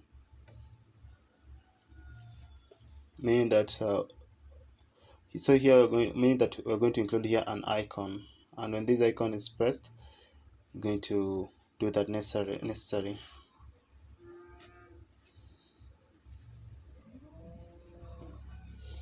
when that icon is pressed, going to do the necessary, that icon that you have included right now. So but you can see like right now you have that icon, but it's not functioning, like it's not working. So we're going to need to include that, the necessary function for the toggle icon. So you can say here is open to be, is open to be, that is open.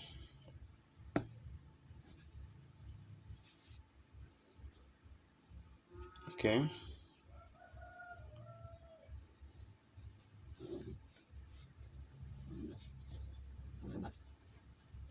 so here you can include that function that is going to be const handle const toggle sidebar. Let's say first of all const is open, set is open, and then I'm going to have the use state to be true.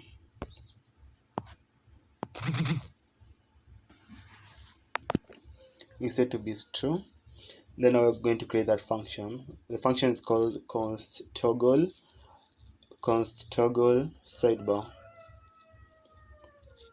The name of this function that we have included it there. So const toggle sidebar. Okay, const toggle sidebar. Then here we're going to say like set is open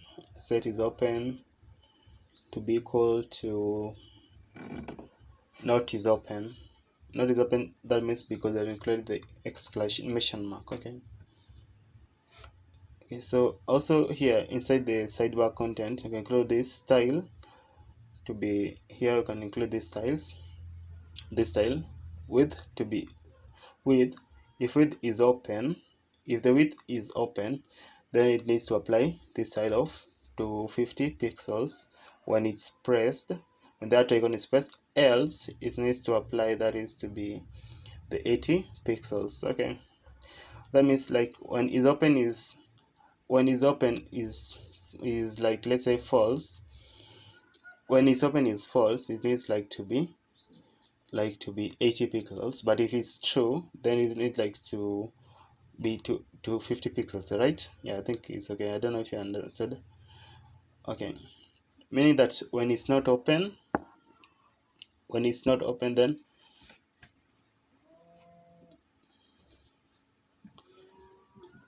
yeah, I think you have understood that.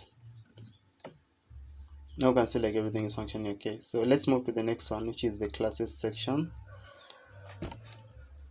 In this class section, let's move to these classes.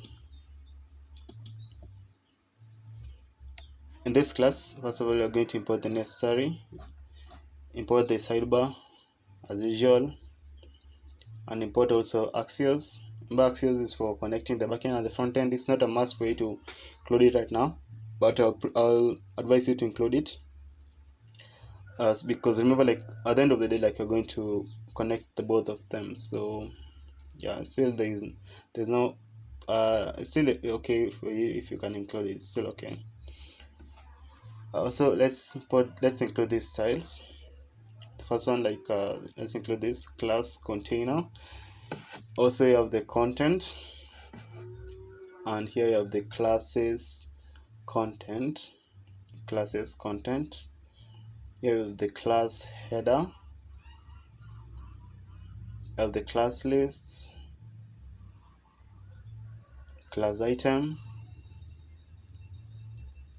add class button, add class button, add class forum, class form, not forum. Then add the class input,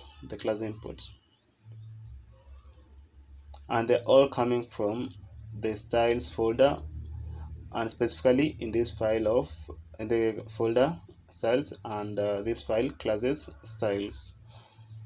Okay, so here we can remove this one, and we can include here the classes container.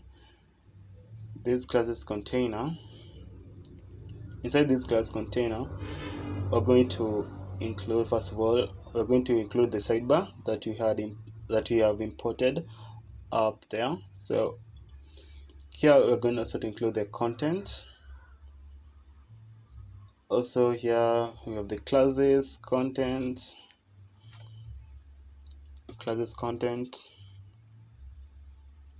and also here we have the class header. This class header, you can just give it any name, but you can say here classes, and here you can have the add class form.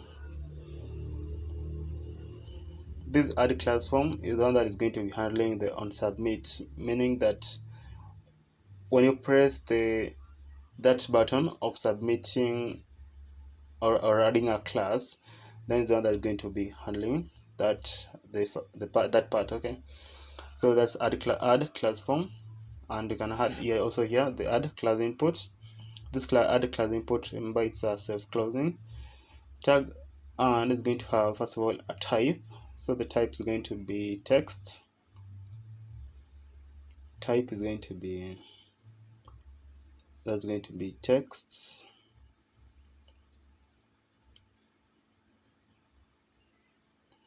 Okay, placeholder is going to be enter the class name,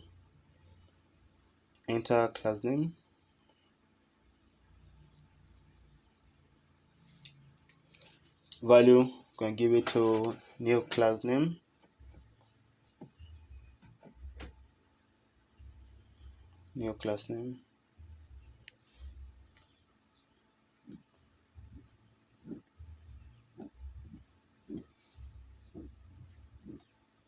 placeholder like that, and then so type text class placeholder enter class name.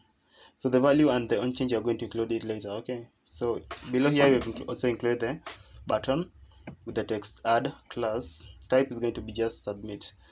So you're going to include the value and the unchange in that input later when you are going to connect it with our backend. Okay, but right now let's not include it. Also, you can include here the class list. That's below the add class form, the class list. So here what you're going to do is this part you're going to display or show all the classes that have been registered or that have been included in our school management system. Okay, so other than just including classes, you're going also to be able to see all the classes that are going to be gotten or that are going to be registered into this section, into this school management system, and it's going to be displayed there. Okay, so that's where it's going to happen, and you're going to see like everything how it's going to function once you connect it with our backend. Okay, so yeah, I think it's like that. Okay, so we have included that the class container. So class container, it seemed like there was an issue there. I think I've changed it. Yeah, so this is what you're getting after saving it. Can see how beautiful it looks. Yeah, so here below these classes you're going to see that how we're going to see it there. So yeah, that's now let's move to the next part, which is I think the teachers or the students section. See, classes. Okay, yeah, okay, so let's just copy all those imports and move to the student section and paste it like that. This student section is going to be almost the same as the one for the classes, but it's going to contain some differences. Also, let's import all these things which are coming from styles / students styles, all these styles. So we're going to be importing, that is the students container. Also you have the content, also you have the students content, you have the students header, you have the students list, student item, Also you have the add student form, add student form. Also you have the add student input, and lastly add student button. Okay, like that. So we put it everything we're going to need. Now let's fix this function here. I'm going to change that to be a student's container, and then inside this student container still just the same thing that we did. Let's put here the sidebar, and inside here we're going to have the content. I don't know, like if you are noticing like some similarities. So also here include the students content. There's some similarities in how you're structuring everything. Also you have the students header, and again you have the add student form, this form. Okay, add student form. Now this form is going to have an input, so it's going to be add student input. This add student input is self-closing, and it's of type this is self-closing and is of type input. So okay, type of text, sorry, and placeholder that's going to be inside it. You can just say, like, let's say just enter the student's name, enter student name,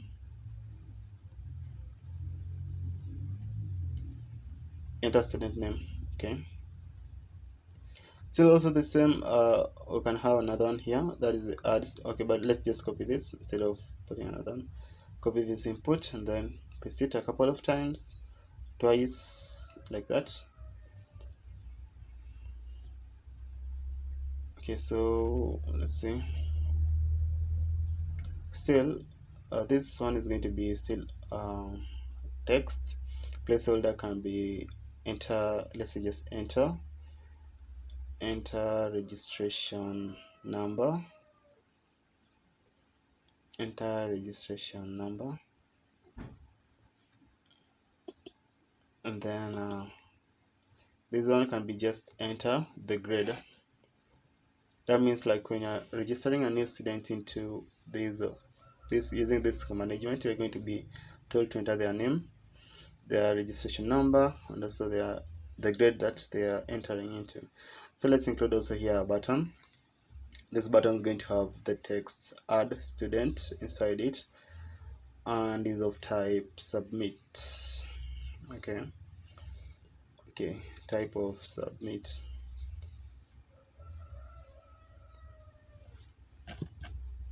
like that. Yeah, so below here also we are going to need to show or display all the students that have been registered into this school management system. So that's go everything is going to happen into that students list. Okay, so after saving it, you can see like how everything is. I don't like how the UI is as per se, but we're going to change it later, so that's not a big deal. So let's move to the teachers section and do the necessary.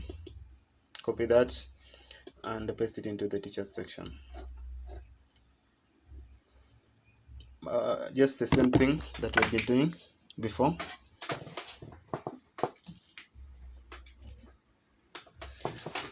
Okay, so let's import the styles, coming from styles / teachers styles. So those styles are here are this. We have the teachers container. We have also the content.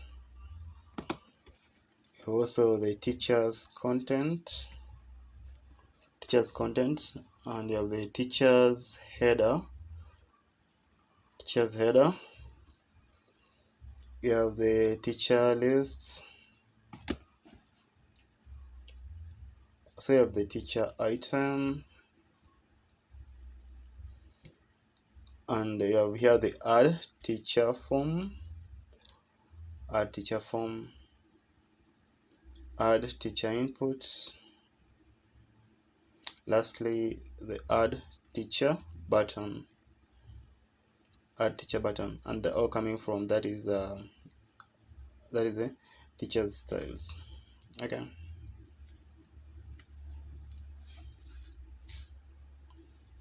So let's fix this part.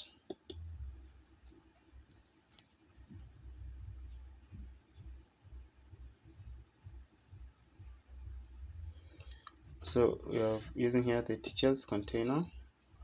Inside it still the same sidebar, then content, sorry, then you have the teachers content,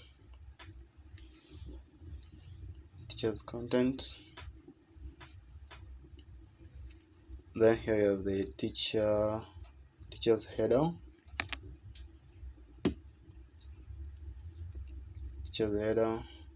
this teacher's header going to first of all have let's say an add teacher form.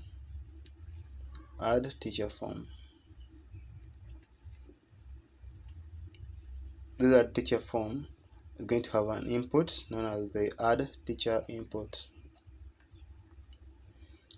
So it's the same like you've been doing, like it's going to have type is going to be just text, placeholder, I say just enter teacher name, enter the teacher name, like that. Then you can just copy this input and you can paste it a couple of times because you're going to need it again. So let's just copy it and then paste it a couple of times. Okay. This first one, we're going to change the type. Let's see. The first one, we're going to change the type to be, let's say here, the placeholder is going to be email. Then type is going to be email. This next one, this one is going to be a placeholder. Let's say enter the teacher subject. Then type is just going to be text. So let's create the button for adding the particular teacher.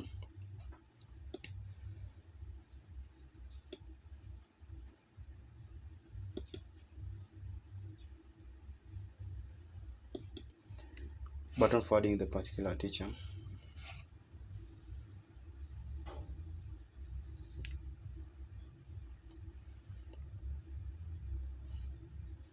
Okay. Again here we're going to also need to display all the teachers. That's why we have added that teacher list. Okay, so you have seen like how the teacher list section has looked, and let's move to the next one, the assignment section. Just copy that and then paste it, the same thing. So let's import these styles again.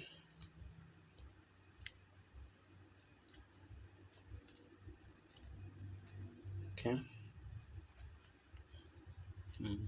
Styles, and then that's going to be assignments styles. So I'm putting still the assignments container. You have the content, then you have the assignments content, and you have the assignment header, and you have the assignment list, assignment item, add assignment form, and then add assignment input.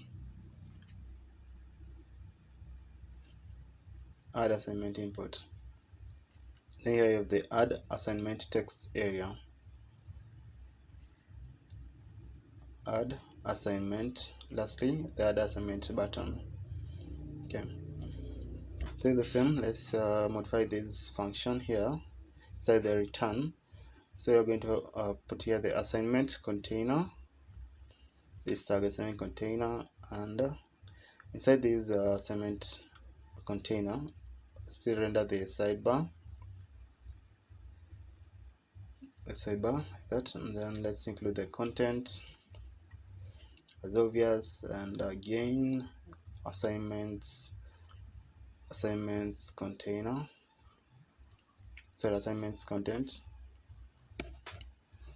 So this assignment content, you have the assignments header. Assignment header, you can just put any header, but let's just say to be assignments like that, and then can add the form, the add assignment form, add assignment form. Now this form still is going to have an input, some input, so add assignment form is going to have these inputs. That's going to be add assignment input, self closing still. So inside this input, it's a self closing input, so it's going to have a type of text, and then placeholder can just be enter the assignment title, enter the assignment title.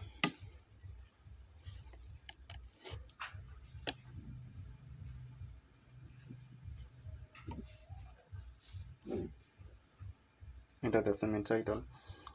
And then you can also just copy it and paste it a couple of times, but let's see. First of all, here you have the assignment text area. This assignment text area going to have type, not really, let's see, it's supposed to have only placeholder.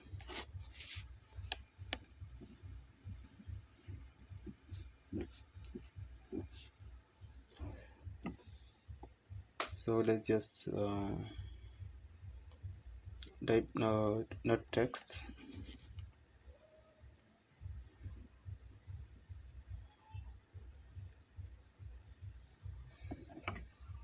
So placeholder, you can just be enter assignment description,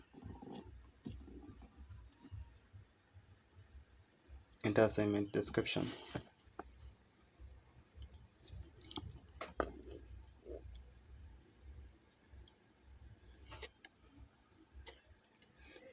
Then here you have this input, add assignment input. So type is text, and then the placeholder, you can just say the enter assignment grade. Okay, let's just enter assignment grade. Okay, that means like when the admin is making the assignment, he or she will be prompted to enter the title of the assignment, the description giving the more details about the assignment, and then the grade that the assignment is for. Okay, and then we'll also need to include the deadline for the particular assignment. So we can say here add assignment input. Here we're going to have a type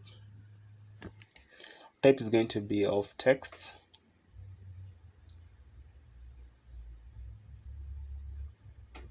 and then the placeholder, you can just say, is going to be enter assignment deadline, because like it's appropriate to include a deadline for a particular assignment that is given. Yeah, so I think like that. So now let's include now the button. That's can be the add assignment button. This add assignment button is going to have the text that is add assignment, and it's going to have a type. You can just put it to submit. Type, you can just say submit. Okay. Now here below this one, you can just say also here the assignment list. Also say like after also we will need to include all those assignments. Okay, so you can see how our assignment section looks. Okay, yeah, with that description, you can expand it or decrease it as you want. Everything looks okay. Now let's move to the exams section. In this exam section, just going to do the same thing, the same drill again. So let's copy that and paste it into our exam section. Also, we are going to need to import some of these things, some of these styles from the styles folder, from dot slash styles slash exam styles. So we'll need to include these styles here. So exam, first of all, exam container. Also, this is the sidebar container.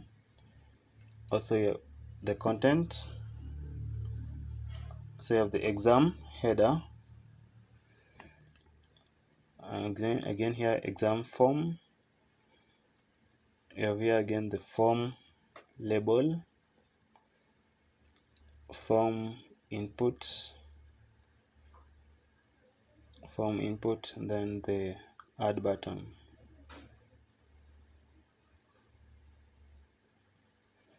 So let's change this return to be, first of all, here to be exam container. Now inside this exam container, you're going to include here the sidebar container. This sidebar container is going to wrap inside the sidebar. Okay, it's going to wrap inside the sidebar. Okay, the sidebar container. So let's move again below the sidebar container and create move here and create the content. This content here, you can create the exam header. Exam header is going to have this text. Just this text, let's say just exam details. Here you can say like the exam form. This is just a form. In this exam form, I'm going to first of all have a form label, and then here in the form label, you're going to have the name. Yeah, this name, and below here you can say the form input. You can create here the form input. Form input is self-closing, so it's going to have a type to be text, then require, and then you can include the required part. Required, not value really. Let's remove this value first of all, because we are going to include that later. Let's say just required. Let's copy this from input, paste it. Okay, let's copy even also the form label like this. 1, 2, thing like that. And then change this one to be registration number. Type still text, required. Okay. Now this is the next one. Let's say going to be the class. Change this to be class. Still remains the same, the type text, and then required. Now, let's paste it again. So this one is going to be max. Here inside you're going to change it to be max like that, and then max type is going to be number, and then yeah, it's going to still be required. Then now here add button. Here in the add button you can add the text, add exam. Going to be have a type. The type is going to be submit. Now below this exam form, you can just include here some h2. It's going to have this text, total marks, and also we include this other h3. So let's see, move here below include this h3. You're going to have the exam details.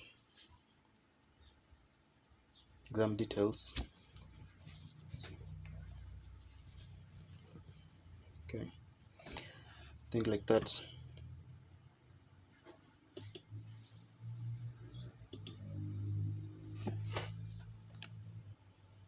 Here we can include the unordered list, but let's just leave it like that. Okay. And us to move here above the return and include this const calculate total marks. So you're going to create here an array, and this array is going to try to calculate marks for example of a static or an example data that you're going to give it. Okay. So let total to be 0. Let total to be 0 for, you can say here, let I be 0, then I can be less than, let's say exam data dot length, then you can say here like plus dot length, and then you can say here plus I.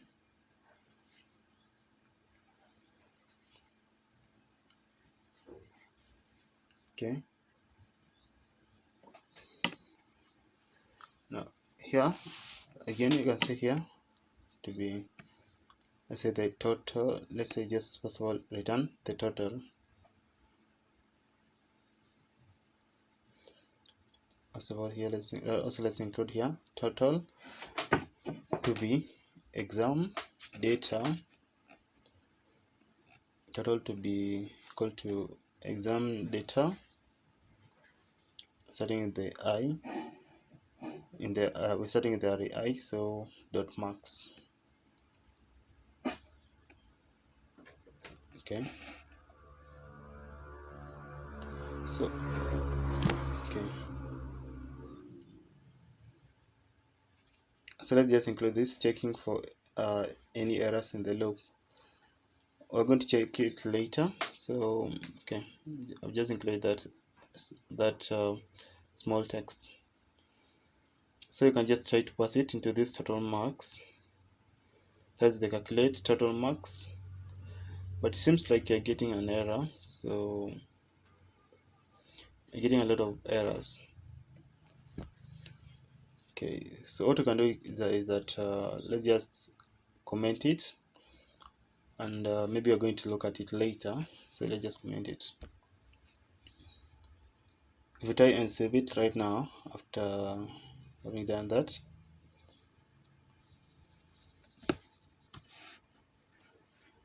yeah, so let's see, save it. Yeah, right now you can see like right now everything is okay. You can see it like it's working okay.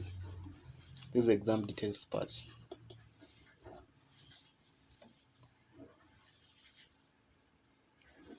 Okay, let's now move to the next part, which is the, let's see, we are through with the exam.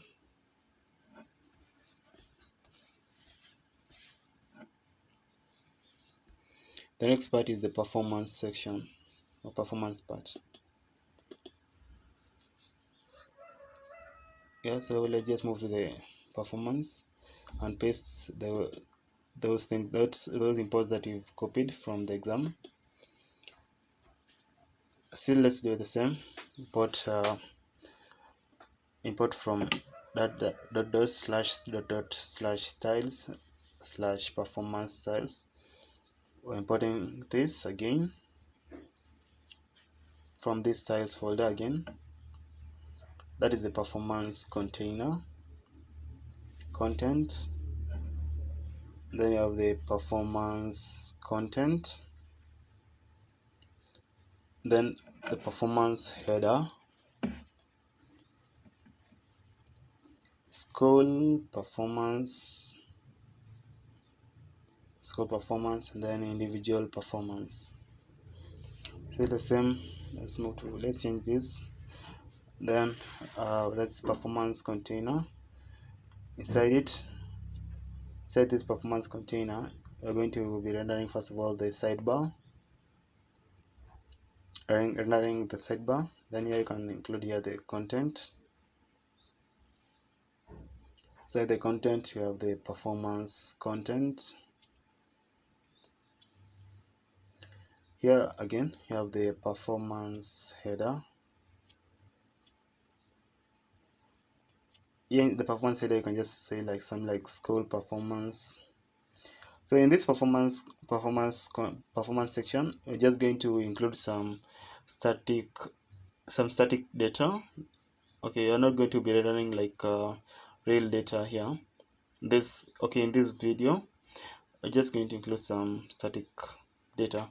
So also below the performance header, we have included the school performance, and we have included some two p tags. The first one has the text average score, the second one has the text total students. Okay, let's move now to the below the school performance. You're going to include, that is the performance header again. You can say here to have the text individual performance like that. Then you can include here the individual performance, and then you're going to try and map through the individual performance in this section here. Okay, I'm going to try and map through them. So here we can try and include those data. Let's say just const performance, and we're creating this function const performance.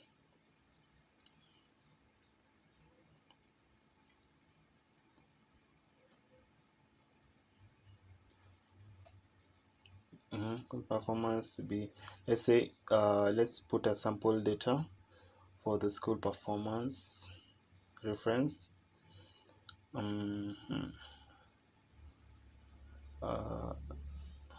Okay, so let's say const school performance data, but you're getting here some errors. Sorry, it seems like there's an issue here. Okay, so let's copy this and paste it there. So we're not supposed to be having two functions known as const performance, sorry. So yeah, so it's const school performance, and inside it you're going to have the average score. You can just include let's say average score. You can include this number, let's say just 85, and then you can say here total students. You can say here to be 100. Okay, now here below also we can include some individual students performance here below. Okay, you can include some students individual performance, because the one that we've done it like above is for the school performance data. So here you can just say like the sample data for the individual student performance. And here now let's say const individual performance data, const individual performance data. Then you're going to, it's going to be in an array, in an array form. So we're going to say here id to be 1, and then name is going to be, say, John Doe. Then you can just give it some random score. Let's just say like score to be maybe 90. Then you can just let's say copy this and then paste it a couple of times. Let's say 2 times. Then id 2, and then id 3. Name here, let's change it to Jane Doe. Then here to be James Doe. Here the score, let's say to be 86. Let's change it to 86. Then here score, let's say 93. Yeah, I think it's okay like that.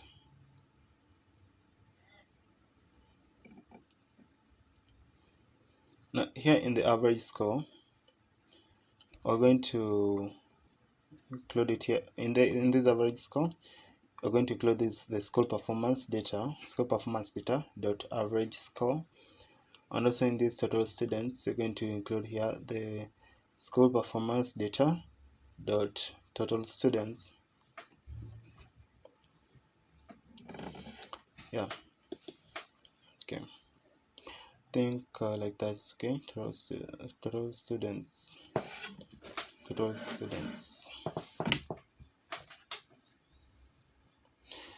Yeah, so in this performance you can see, but I don't like the way it is like that. I don't like it, but okay, like that. So the next one is the attendance section. Let's move to the attendance section.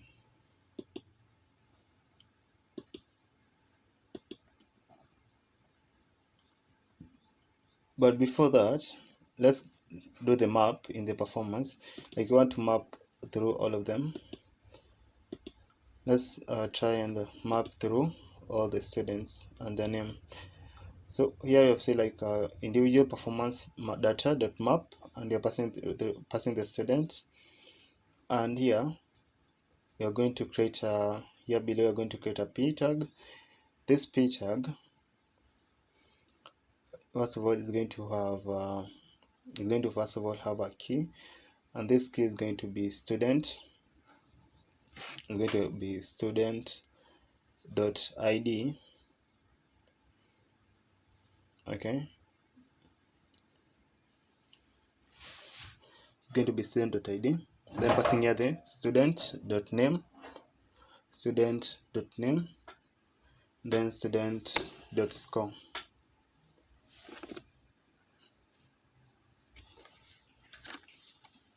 Passing the student dot name and then student dot score.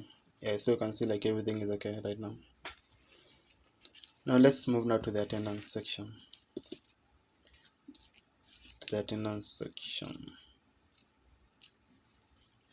I just copy everything, the performance, those the imports, not everything, the imports, and then paste it in the attendance. We'll just do the same thing that we've been doing.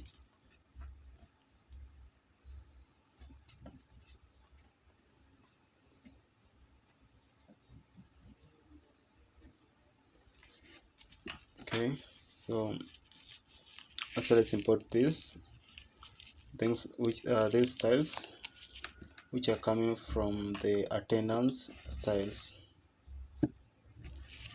So the things that the styles that you're importing here, we have the attendance container. Also we have the content. Also again we have the attendance content, and then attendance header, attendance lists, attendance item, student name, then you have the checkbox label, then divider, lastly you have the submit button. Okay, like that. So let's now start working into this function. So okay, so here we're going to include that is the attendance container. This attendance container, inside it is going to be rendering the sidebar. We're going to be rendering the sidebar. Then so here we have the content inside here, the content, and then also rendering here the attendance content like that. So here we have the attendance header. This attendance header is going to have this text, which is attendance. Okay, so also here you can include the attendance list. These attendance lists, in this attendance list, like you're going to be we are going like to be importing or to be using like all the students that we are going to be getting them from the data from our database. Okay, like you're going to be using all those students details. So but here you can just first of all include the attendance item. So here the attendance item, first of all here include the student's name, and this student name is going to be, we're going to just pass the student dot name, but you're going to do that later. So let's include here a checkbox.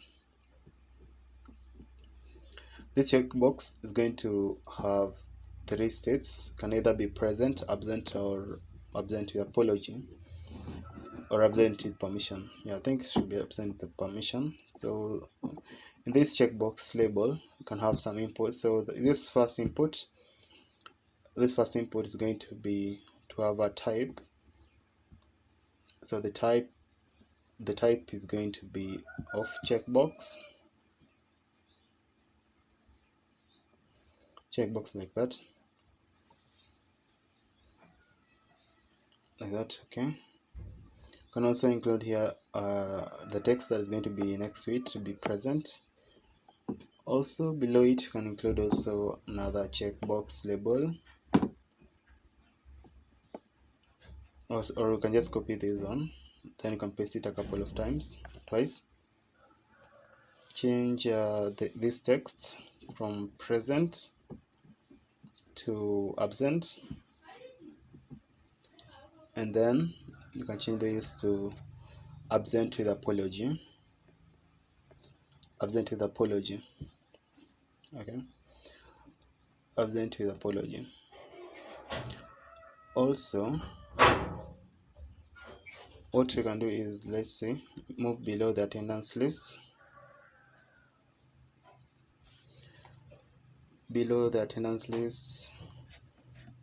or below the attendance item, below the attendance list, we include the button. It's going to be submit button. It's going to have this text of submit.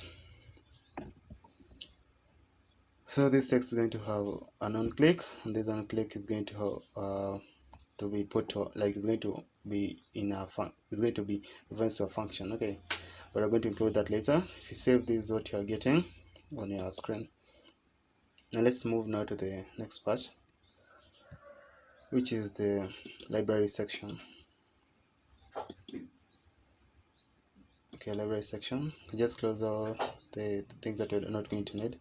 Copy all those imports and move to the library section and paste them, all of them.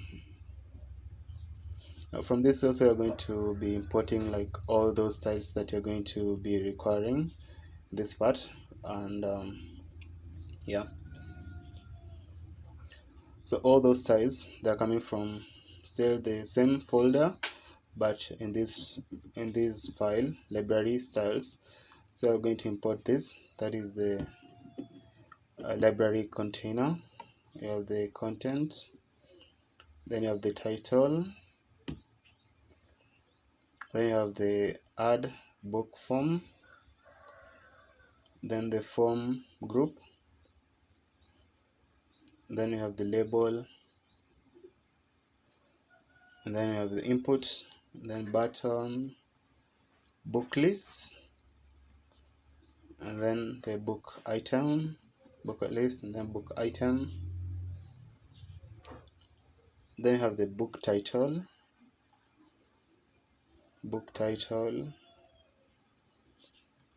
then the book author. Then the last one is the action button.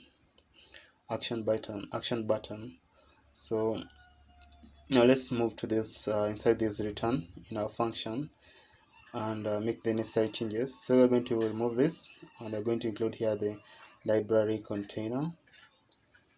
This library container, inside it is going to have a sidebar. You can just render this sidebar inside it, so like that. And here you can include the content, and here you can first of all have the title. So the title is going to be library management, and below this title you can have an add form. add book form. This add book form. This add book form is the form that is going to contain the necessary logic when someone wants to add a book, when the admin wants to add the book. So like that. So we've included here h2. That's h2 meaning which has the h2 which has add new book, h2 which has add new book, and below it including this the form group. This form group is having a label inside the form group. So the form group is going to have the text that is title, and inside this label going to be having the HTML4 that is the title. Now below this label you can include the input. This input, remember, is self-closing, so it's going to first of all to be having a type of text, and then you can just say the ID is going to be title. ID is going to be title. So what you can do here is you can just copy this form group and you can paste it again. Okay, so change the HTML, change this from title, you can change it to author, and then this one you can change it still to author, and then still the same author here. Again, let's include here a button. So this button, I'm going to include this button. This button is going to have this text, add book, and it's going to be of type submit. Type is going to be of submit. Okay. Now below this, the add book form, we're going to have a h2. This h2 is going to have the text books, and below you're going to have the book list. So the function of this part is that we want also to be able to add a new book, and at the same time we need to be able to see like all the necessary books in our dashboard. Okay, like instead of just adding a book, you need also to be able to see those books. So if you move to the library section, you can see everything is working perfectly right now. Yeah, so let's move to the next section, which is the announcement section. Let's move to the announcement section. You can still copy all the same imports from the library and paste it, all those imports, and here we can also include these styles that you are importing. You can include all these styles that you are importing from the styles folder still, and they're coming specifically from the folder, from the file announcements styles. So you're importing here the announcement container. You have the content, then title.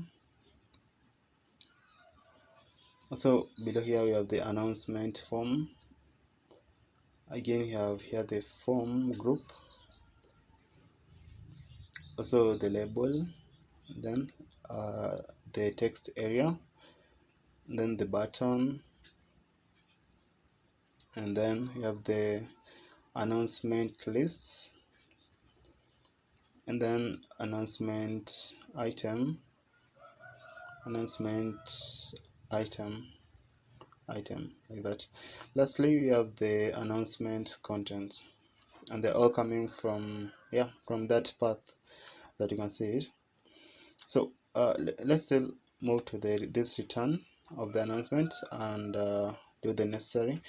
So here you're going to include the announcement container.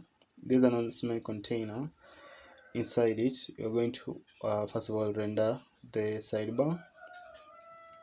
So you'll be rendering the sidebar, and below the sidebar you're going to have the content. So this content, first of all, is going to have a title. The title is going to be known as the announcement, and below announcement, and then below this title we're going to have the announcement form.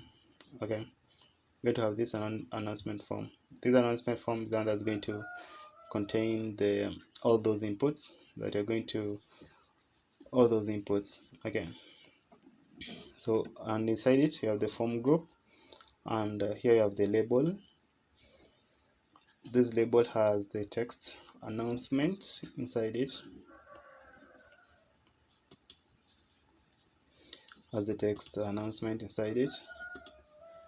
and this label has the HTML4, and then here is going to be, that is the announcement, HTML4, and then announcement. Okay, now below this label we're going to include also another text area below here. So you can include here the text area. This text area, remember, like, supposed to be self-closing. So in this text area, first of all, you're going to include, let's include the ID. So ID is going to be the announcement.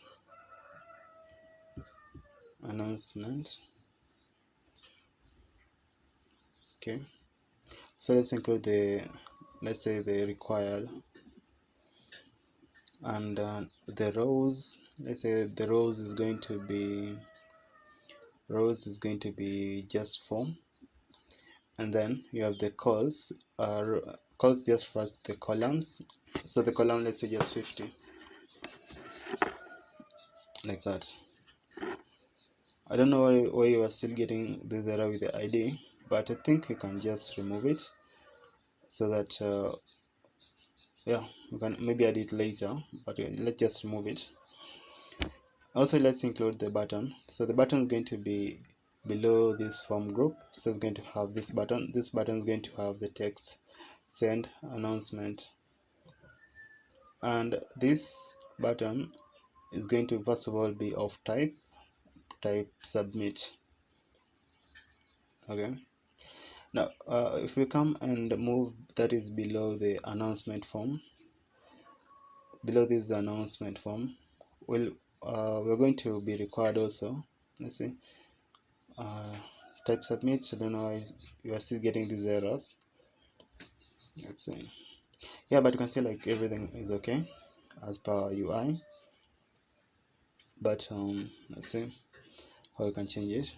So if you move below that's the announcement form, here you can create another here, like in this section, you're going to be able to display all the announcements that have been sent by the admin, or the admin has sent. Okay, so here you can include here h2 to be announcement.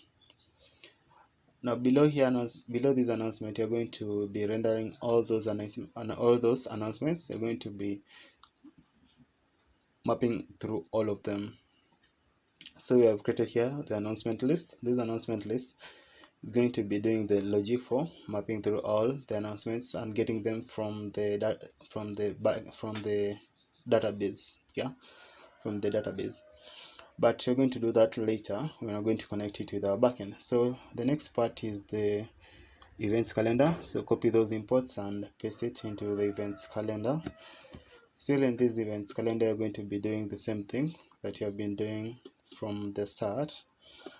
So here still you're going to be importing these styles, and they're coming from the same style, from the same folder styles, but specifically on the file that is event calendar styles. So here importing also the event calendar container. You have even the content here. You have also the calendar container. Also you have the events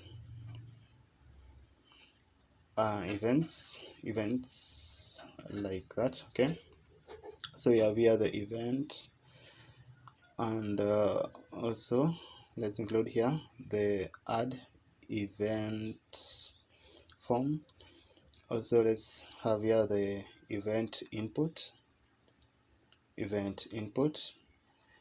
and then add event button,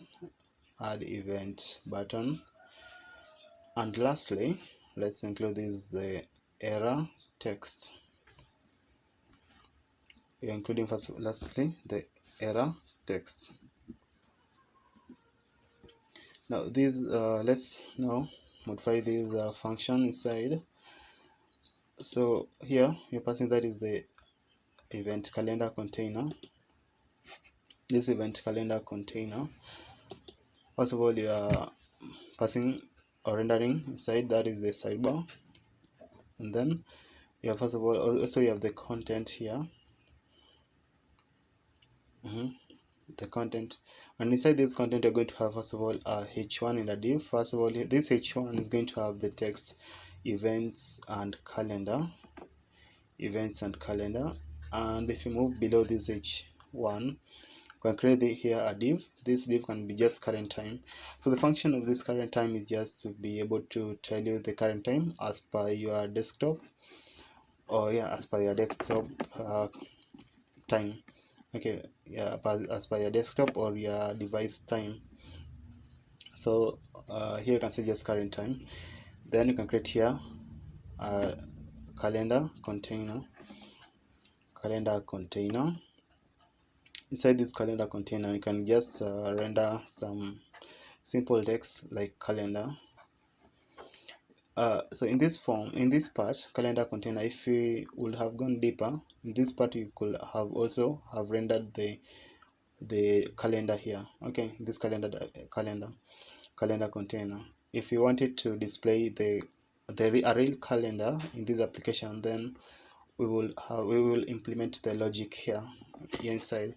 But right now we just want to display that text calendar.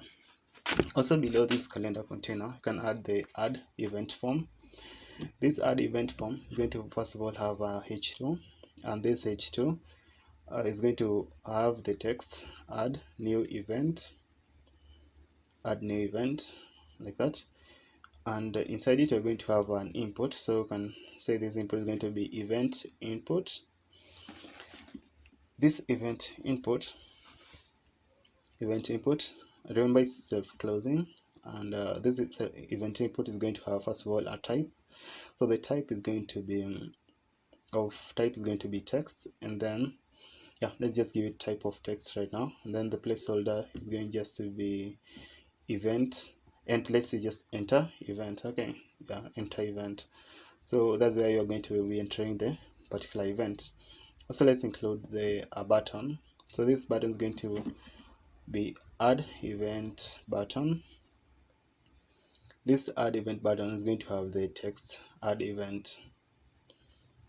It's going to have the text add event button, add event, like that. So this add event button is of type submit.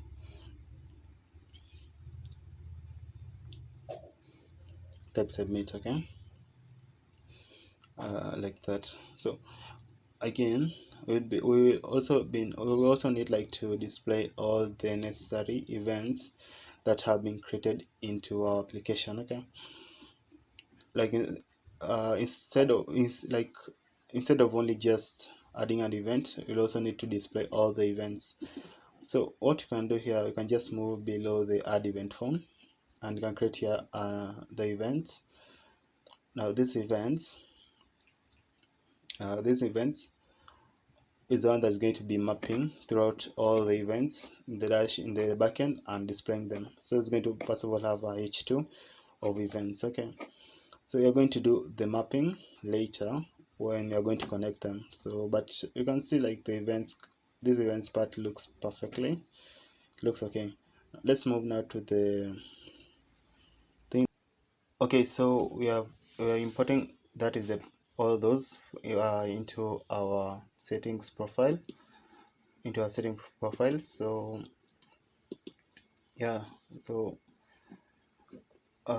that is the profile container, the sidebar container, content, profile header, profile details, profile label, profile info, and then edit button, and they're all again coming from that path. So let's again come to the return and remove everything and include this profile container. and include the profile container. So this profile container, inside you are going to have again the sidebar container. We're going to have here the sidebar container, and this sidebar container, first of all, inside you are going to render the sidebar, and outside the sidebar container you're going again to include the content. This content will include the profile header, and the profile header is going to have this text. Let's say going to have this text, let's say profile details.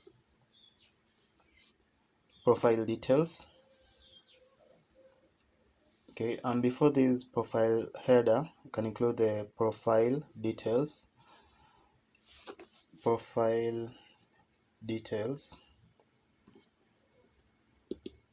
like that.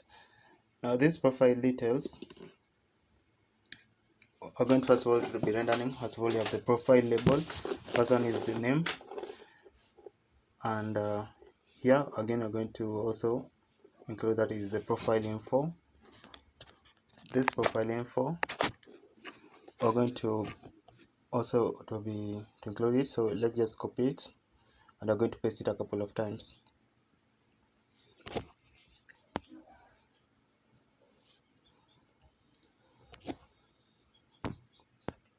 So change that to email, and then change that to phone, and then next one you can change it to address, and then change the last one to be qualification.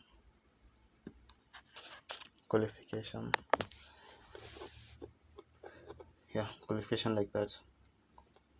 So let's remove this one. We won't need that. Now below this the profile details, we can include here a button. You can just say edit button. This edit button is going to have this button known as edit profile button. Okay, so you can see like how it looks. So from this point, what you can do is let's first of all just put some static details. Come here, profile, put this settings profile, and include first of all the const teacher info. Let's say const setting profile. The const setting profile. Sorry, to be profile info.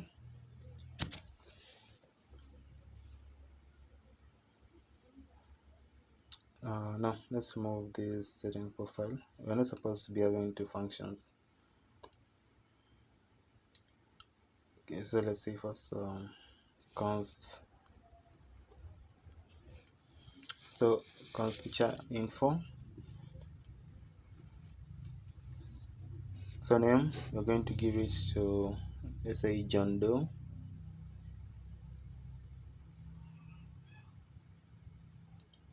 And then we're going to say email is going to be just you can just put any random email that you want.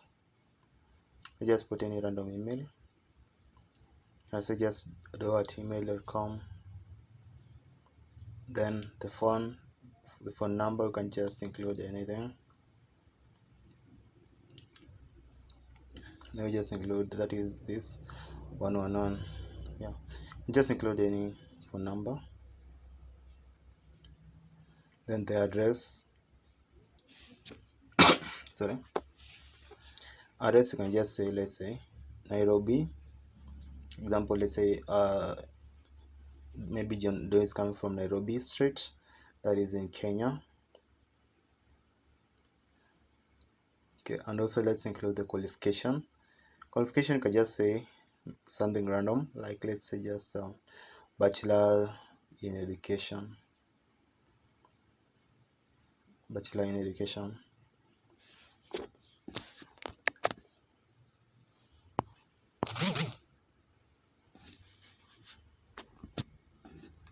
Okay, yeah, so like you cannot have two functions inside another function, so I'll remove that one. Okay, you cannot have two functions of the same with the same name.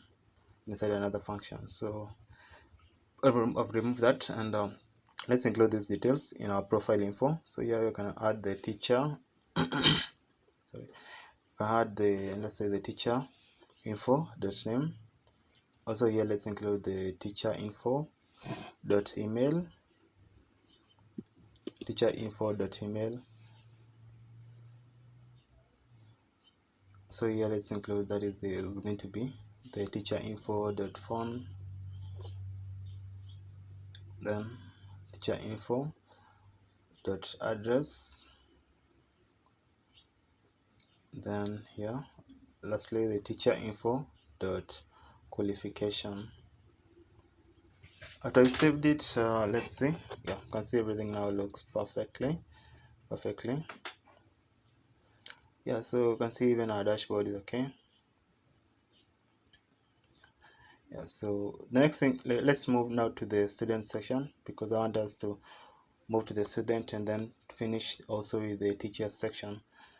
So let's just move to, first of all, the student section. Okay, so let's move to the student, sign in. You can see now in the student section we don't have anything after signing in. So in the teachers you don't have anything here. Okay, so you can just do the same thing. So let's move first of all to the student section. Now in this student section, I want us first of all to move, first of all, let's close all the open tab and leave only the necessary ones open, the ones that are necessary. So from this point, I want us to also import everything.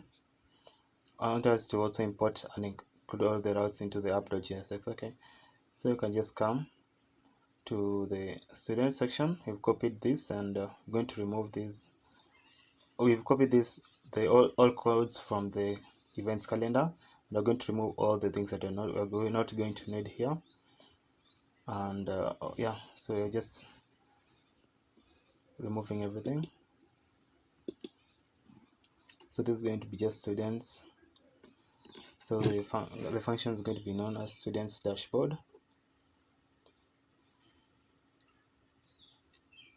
Function is student dashboard.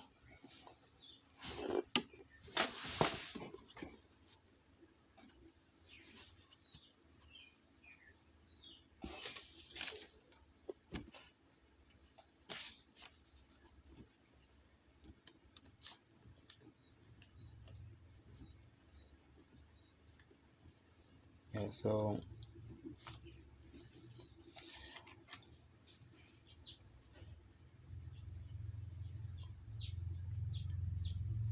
yeah, I think like that's okay.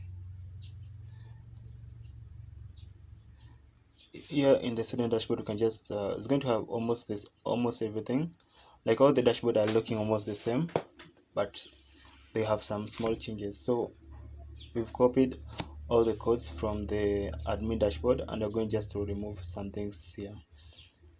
So we'll go, first of all, in how you're going in the styles.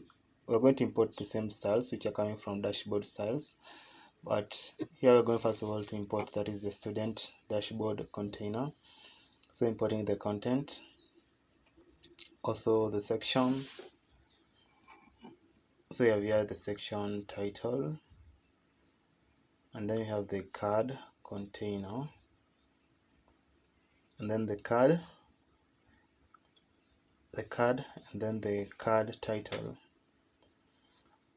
and then lastly we have the card content, like that.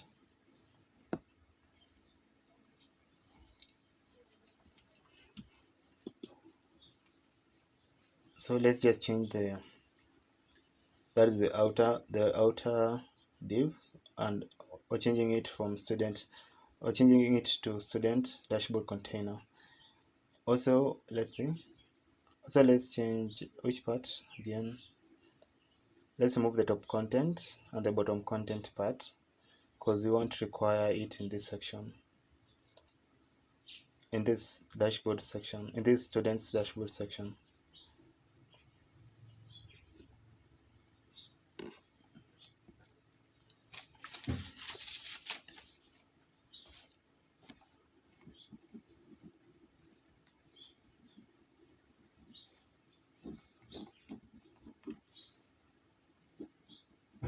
then include here the performance,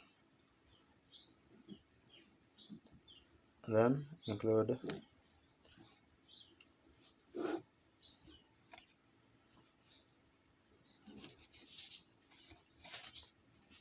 that is term 1, term 2, term 1, and then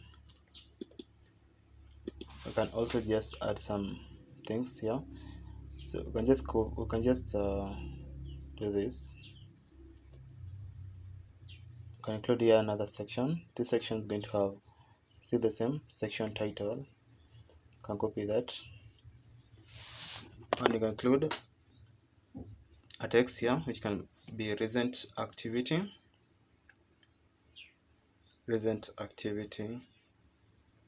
and also you can include here the upcoming events.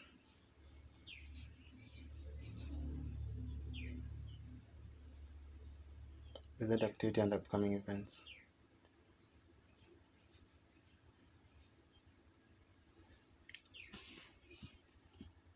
Yeah, thank you for everything nice. Okay, now let's move to the assignments part.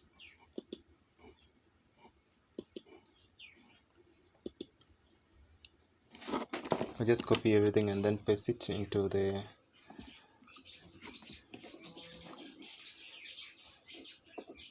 assignments. Let's just paste everything.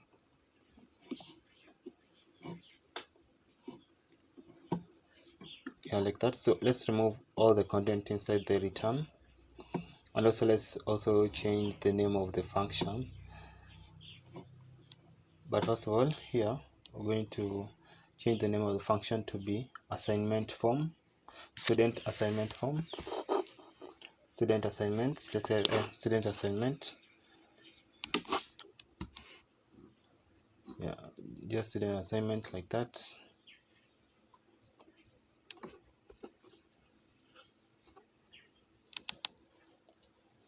Yeah, like that. Then all the things that you're importing, first of all, you can just copy that and then let's paste it into all the other files that we have in this students dashboard part, because we want to be able to import all of them first of all into the app.jsx into this part. That's why you're pasting all of them directly. We want just to be able to import them, yeah, like we did like this also in the admin section. I don't know if you can remember. So in this sidebar, we've copied the sidebar that we made for the admin, and we pasted it into this student section. And what we're going to do here, we're going to remove all the things that you won't need for this sidebar in the student. Yeah, this student part has some limited functionality. So we're going to remove all those parts that you won't need. So if you come to these announcement section, let's change first of all the name of this function to be, let's change it to announcement. That's going to be announcement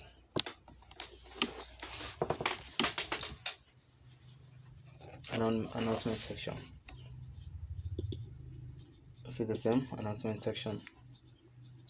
Come to the that is the attendance. Let's change it to attendance section.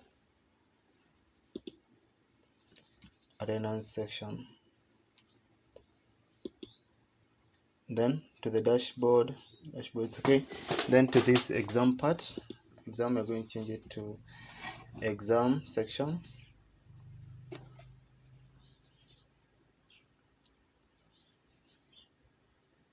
Then exam section. This library, you can just change it to library section.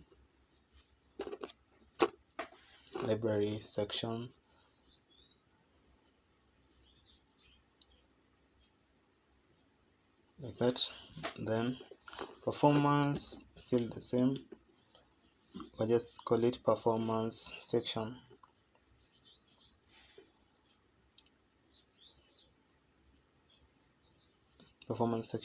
In this profile, you can just call it the same. You can just call it profile section, or maybe you can just call it student profile. but let's just call it profile section. The sideboard has all those navigation as per the admin. So we are going just to remove all the things that you won't need for the students part, and you're going to modify it as what will be appropriate for the students. So we won't need the classes, the students, and the teachers. So let's remove those parts. Also, we won't need the, let's see each other part, the performance attendance. Okay, I think let's see. I think everything now is okay.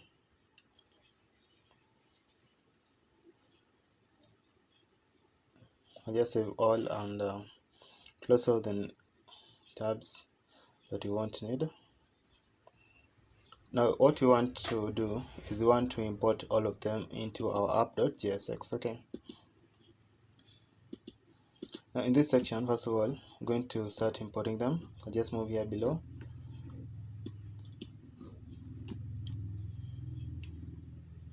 So we're going to import first of all the student assignment. Import, let's start with the first one.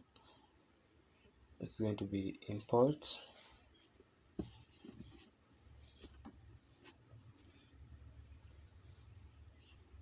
student, okay, student dashboard, like that. Import student dashboard, which is coming from /pages/students/ add dashboard. Also, I want to import the exam, so let's import the exam section.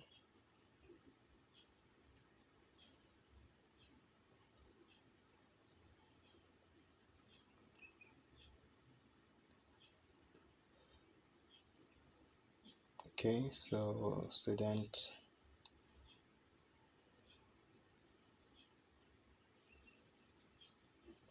assignments is coming from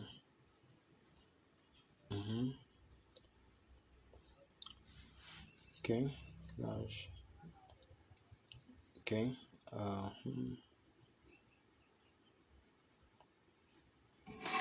slash assignments, import again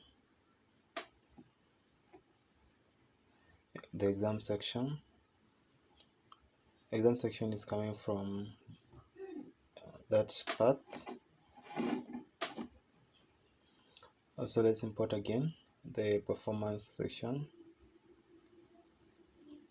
Import okay, that which is coming from pages.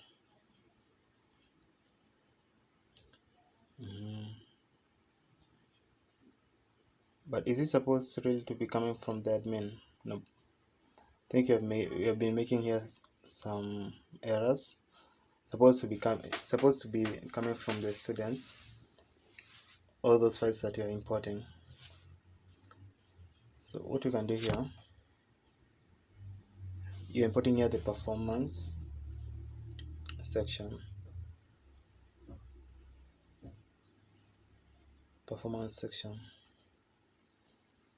So here, let's change the previous ones that you had imported. Those paths are not correct. So let's change it to be, let's see, it's not supposed to be /admin, so remove that, to be students /assignments /dashboard, yeah. Then here, yeah, students /assignment. Okay, then exam section, that's students /exams.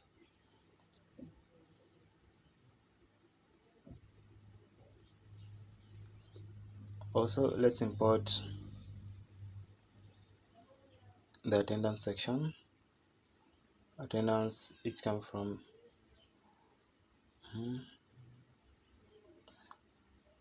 but that, so it's supposed to be students slash attendance, like that. So lastly, let's include the profile section. The profile section. Okay, we have the library section. So students slash library. Also, you have the announcement section.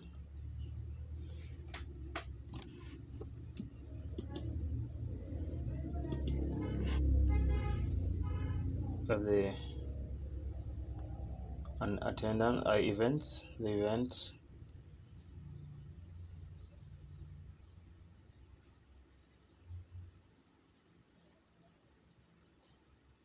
And also you have the announcement.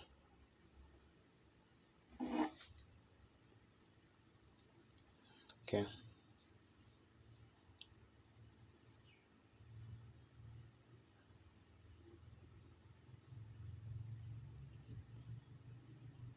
Okay, so just make sure that the path is correct, and so that at least you may not get errors in your code.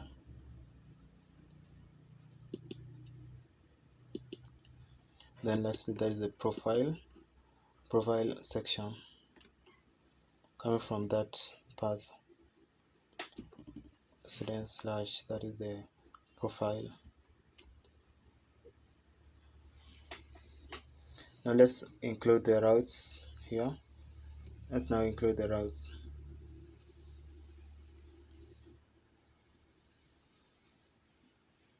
So what you can do here is, let's first of all include the one for the dashboard.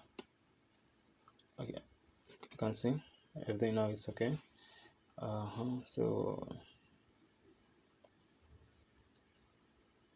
let's now include the one for the dashboard here. Dashboard, and then you have student dashboard, like that. Below these admin sections, you can include here the student section. This student section is going to contain all the necessary path, all the necessary students path. So you can just paste that a couple of times. And then what you can do here is, now let's change those specific paths, all those specific paths, so that one be slash assignments, and then what you can do instead is, let's put them side by side, this code side by side, so that at least you can be able to do those changes perfectly. Then copy that students assignments, that, then paste it like that. Then this one is going to be, and then copy that and then paste it like that. Students slash, let's say that's going to be exams. Copy that exam section, then paste it.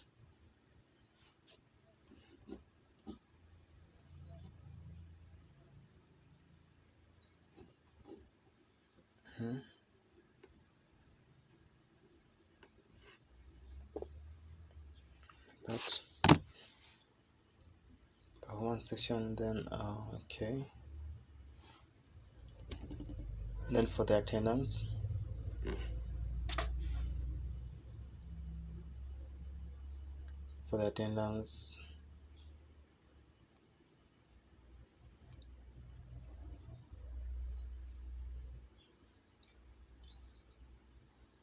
then you have the library,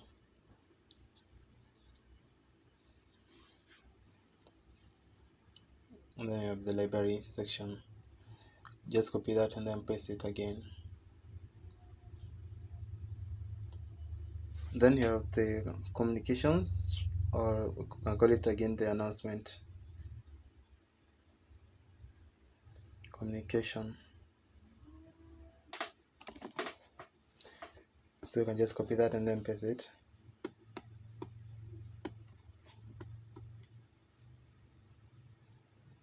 Also, let's see here, the one for the settings.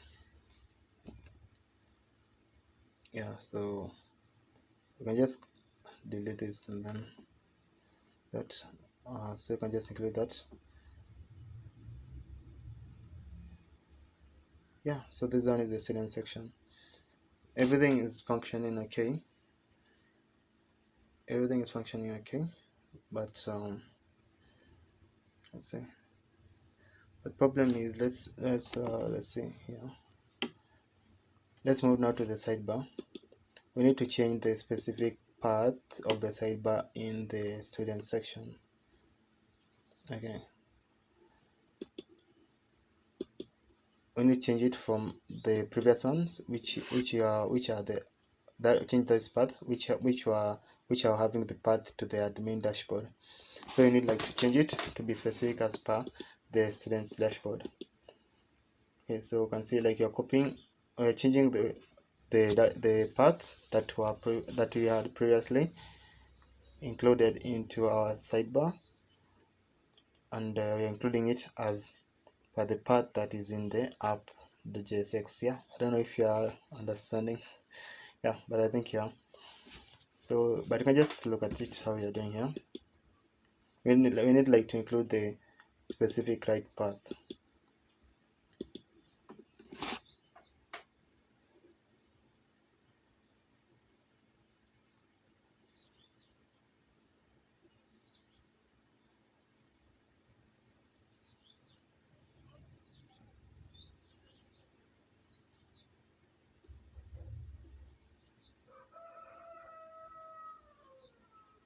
So we're going to be changing the path for all the paths that are in the sidebar in our student section. Okay, so you can see everything now it's okay. So in this student section, what we're going to try now is, let's try now to navigate. You can see right now like it's okay, everything right now is okay. It's navigating to the right part. Let's change these settings.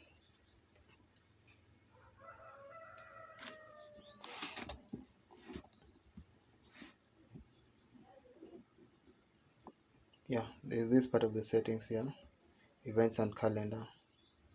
You can remove it, and if you save it like that, it's okay. Yeah, everything right now works perfectly. Now let's first of all move to the assignment section of the, let's see, the assignment section.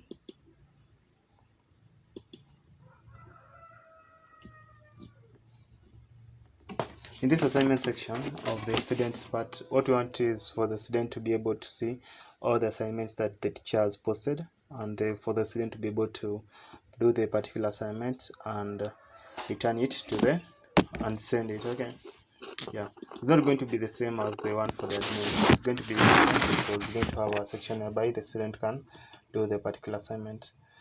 So okay, so here again you're going to import the styles. Importing, first of all, you have the assignments container, you have the sidebar container, and then content, then assignment button. Then here below you have again the assignment card. So you have the assignment title, assignment description, assignment done message. Lastly, we have the add, let's see, can add this, let's say in this return, I'm going to add this, that is the assignment container. This assignment container, inside it you're going to have the sidebar container. You're going to have the sidebar container, and this sidebar container is going to be rendering this sidebar. Now below this sidebar container, we're going to be having the content. We're going to be having the content, and this content is going to be have an h1 height, which is h1, which is the height, which is going to be having the text assignments. And below here, this text, you're going to be rendering all those assignments that the teacher or the admin has set for the students. Okay, so you're going to be mapping through all of them. So I'm going to be showing you later how we're going to be mapping through them. Okay, so I think we are through with our assignments right now, as per now, because I don't want us to include some static data that is going to make this video to be extra long. Okay, so let's move to the next part, which is the exam section. Let's say, okay, exam section. Now in this exam section, we're just going to do the same thing that you've been doing from the start. So here we can just import also. Let's see.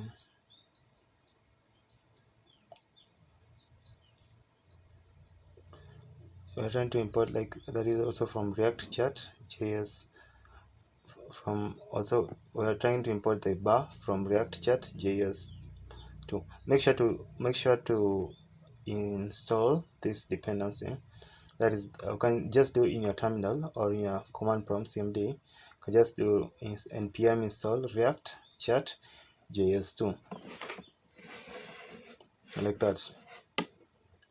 So we are using the bar which is coming from the React Chat JS2, like that. So also make sure to install this React Chat JS2. Again, you're going to importing these ones. These are the styles which are coming from styles/exam/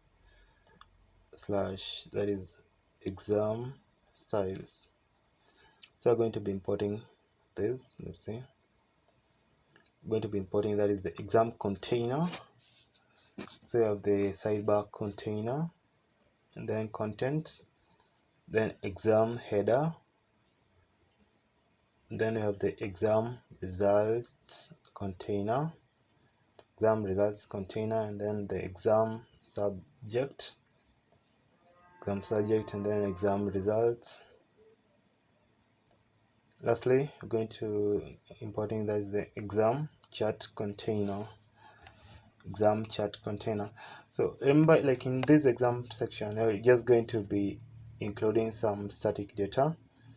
We're going to be including some static data here because I don't want, like, I can just include the static container, but also what you can do is you can include some functionality so that you can be able to fetch the students' grades. Like you can be able to be fetching the students' grades and yeah, like just to be doing the average and be able to generating the bar and everything. But we just want, like, we're going to just be displaying some static data. Yeah, so yeah, so that you can see how it's going to be functioning. Okay, yeah, so but no problem. So here you're going to say const exam results data. So you're going to put here some sample exam data that you're going to include. So you can just say sample exam results data, and subjects, and you're going to include them in an array. So subject is going to be, first of all, let's say here going to be math, then science, English, and then lastly you can include the history.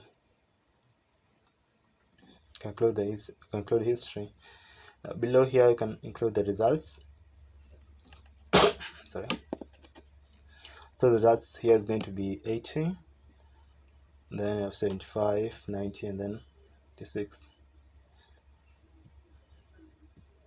90, and then 80. Yeah, you can just include like some random results.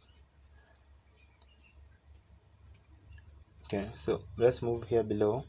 You can also include, like, here you're going to, so you can say something like the batch data. Yeah, so the bar chart data, and here you can create this const bar chart data. This const bar chart data is going to have a label and some data sets. So the label is going to have the label, you can call it, you can say, let's say exam. You're going to have, first of all, the exam results. So you can include here the background color to be, that is background color, let's include hash 007B3, that's, yeah, 7BFF, like that. Also border color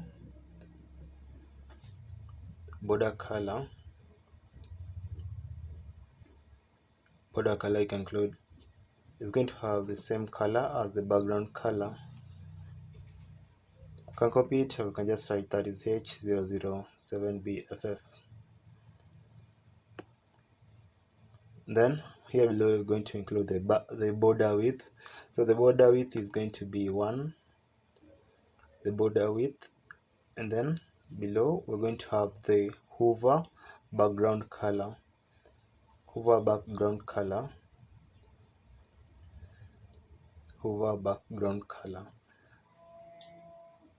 So that is hash 0056B3, and then hover border color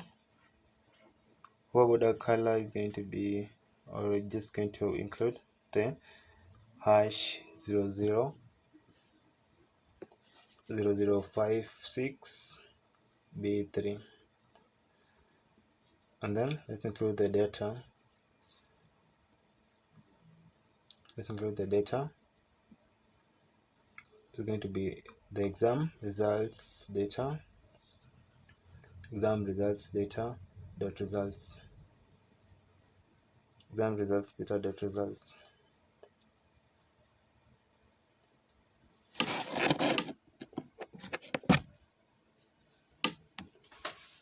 Okay, so this one is supposed to be the data sets, so you can just move it below, and here can include here the label, the data sets. So these are the data sets, and they're supposed to be in an array, so you can just move this one to there. So these are the data sets, they're supposed to be in an array. And now let's create the labels, which is going to be exam results data dot subjects.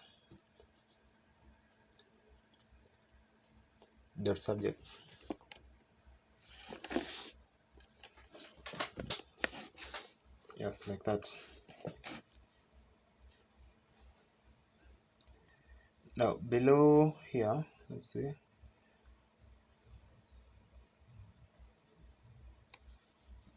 Yeah, I think right now we are through with that bar chart data.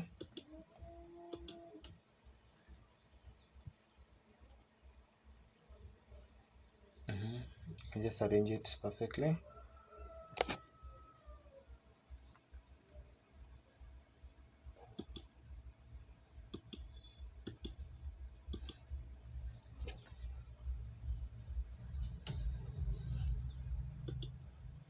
Now let's move here,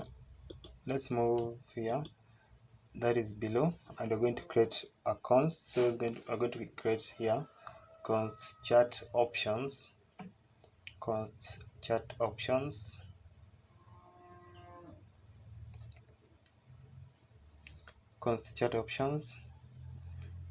and then we're going to have the scales.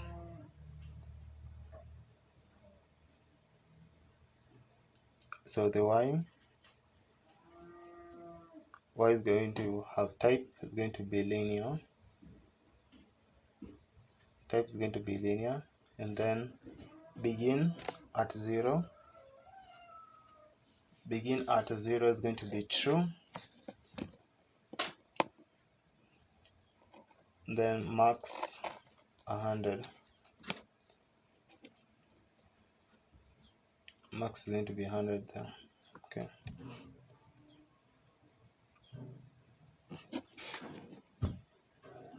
So we can include comments like, let's say, remember like these results that we had included, they are out of 100. Okay, include that comment still. So inside here, inside the return, include this, the exam container, and inside this exam container, we're going to also include the sidebar container, and inside the sidebar container, we'll be rendering that is the sidebar, like that. So here below the sidebar container, we'll be putting the content, and this content also inside we have the exam header. Exam header is going to have the text exam results. Now below these exam results, we'll be able to map through all the results that the student has gotten.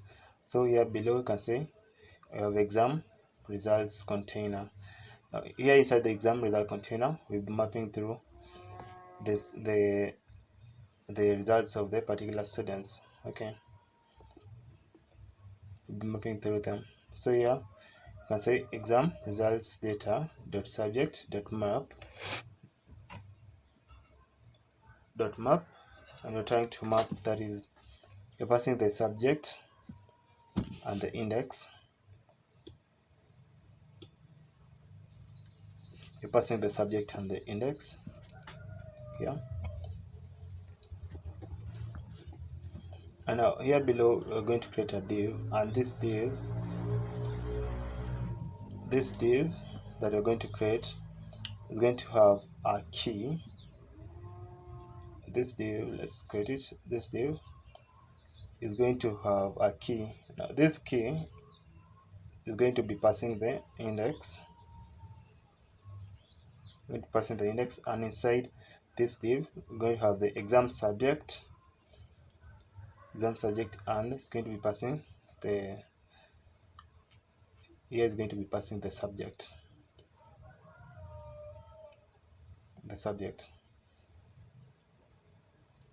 Below this exam subject, you can have here below exam results. This exam results is going to have the text score, and there will be passing the exam results data. We'll be passing exam results data in the exam results data dot results, then passing the index. Also, what you can do is you can include the percentage, the percent, show it as a percentage. Okay.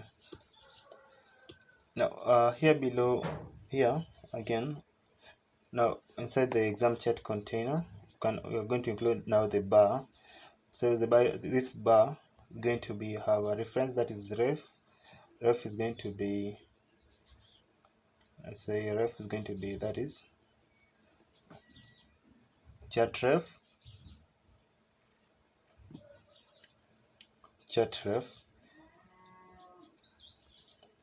and then data, you're passing there the bar chat data, then options, that is the chat options. Okay. Yeah, so I think through with our exams.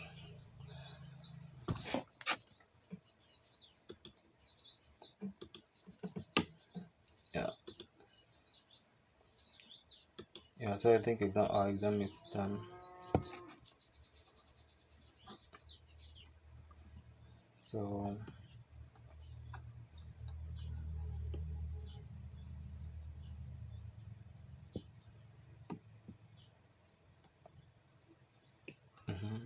exam chat container.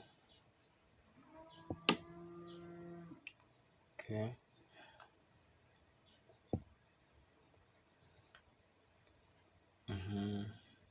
So we are supposed to include the exam chat container inside this exam chat supposed to include the bar inside the exam chat container.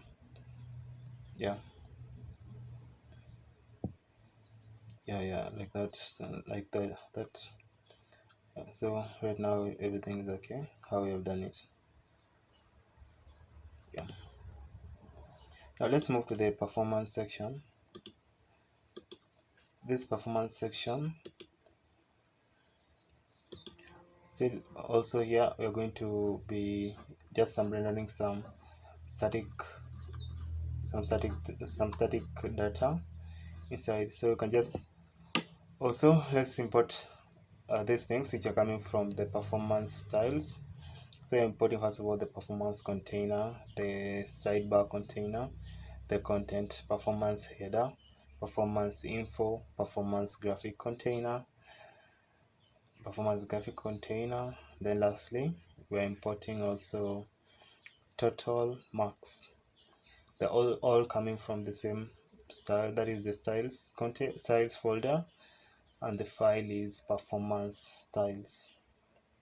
Okay, so from that point here, what you can do here is here you can include now our static data that we're going to be using here. You can just write maybe some static data that we're going to be using here, but remember, like you can also make it to be dynamic. Still you can make it to be dynamic, but right now we're just going to be including it as static as possible. So you can say here const performance data to be, first of all, in this performance data you're going to be passing month and the marks. So the month, you're passing first of all the January, February, let's say just March,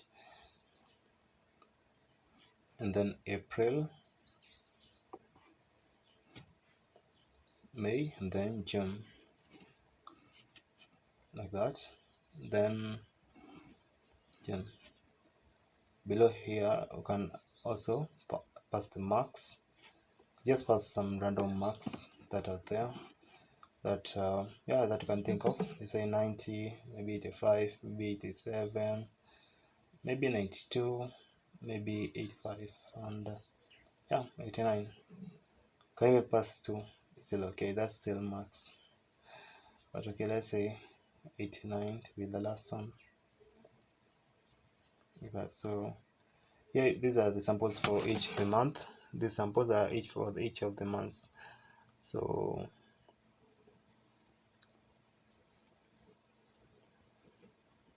yeah, for each of the month you can also try and let's see 89, like that.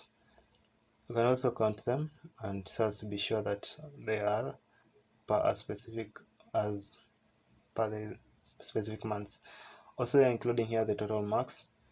So what you're doing is, I don't know if you add all of them, if it's going to give you 520, but I just did my approximation and I think it's 520, maybe. Yeah, maybe yes, maybe no, I don't know, but that's not important right now. So say 520. So that is the total for the year. Total marks, that is the total marks for the year. Below this performance data, we're supposed here to make a line chart data. So what you can do here is, you can say here, you can put here, like, let's say so here you're going to make a line chart data for the performance of the student. So what you can do, you can say const line chart data, const line chart data. Then this line chart data is going to have the labels and the data sets. So the labels that is going to have, first of all, labels are going to say here to be performance data. Labels going to be, that is performance data dot months. Again, going to have data set dot months, and then it's going to have a data set. So it's going to be data sets, and here in the data sets you're going to be passing, first of all, label label, and this label is going to be, you can say, just to be performance trends. Performance trends. Also, is going to have a fill. Fill, you can say it to be false, and it's going to have a line tension. Line tension, you can say it's going to be 0.1. Also, background color.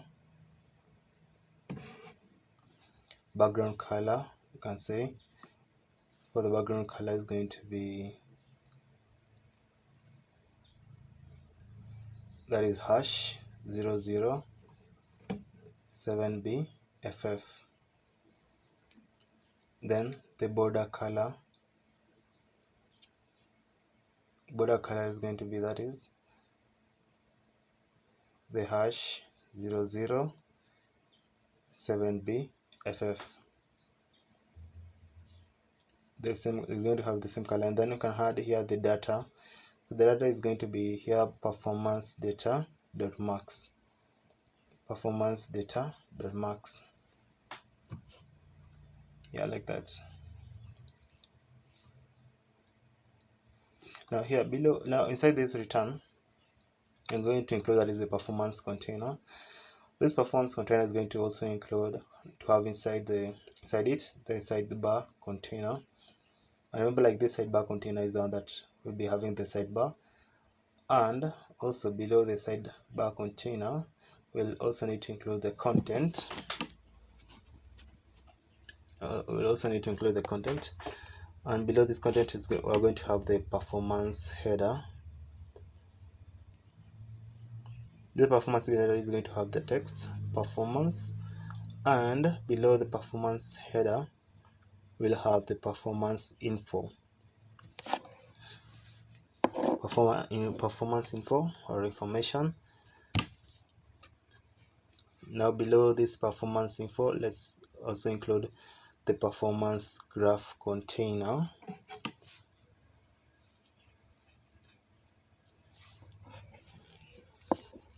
Performance graph container, and then also include the line. This line is going to first of all have a data, and this data is going to be line chart data, and then below it you're going to have the options.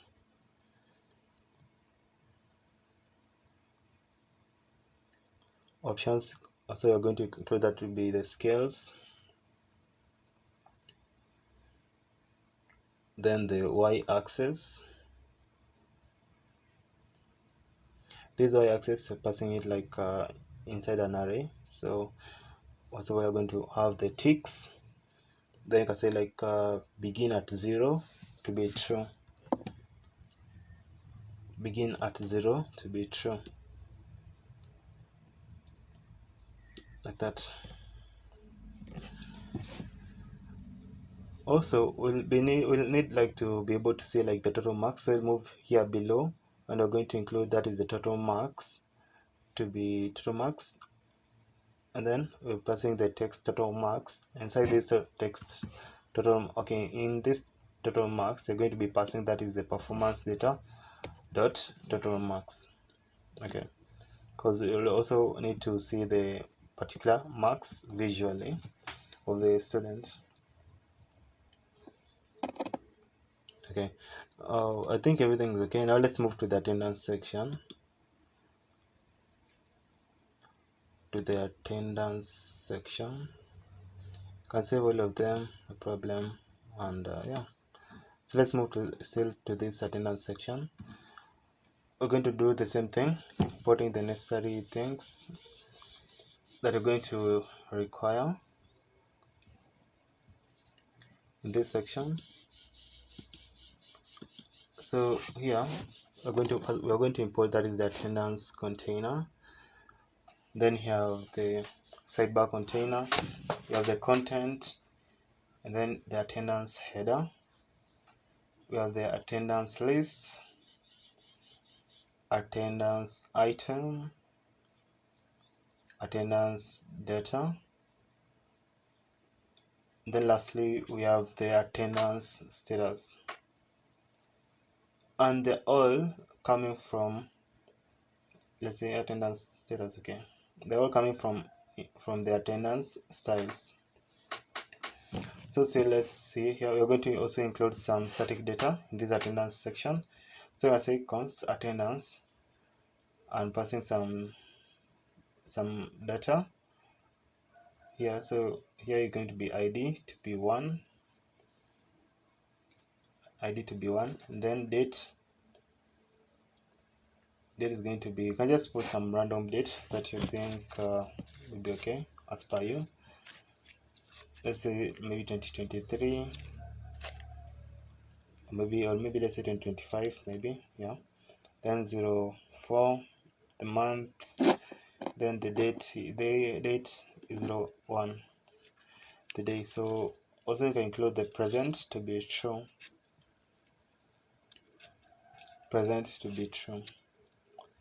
you can copy it and then paste it a couple of times, maybe 5, or let's say just 4 times.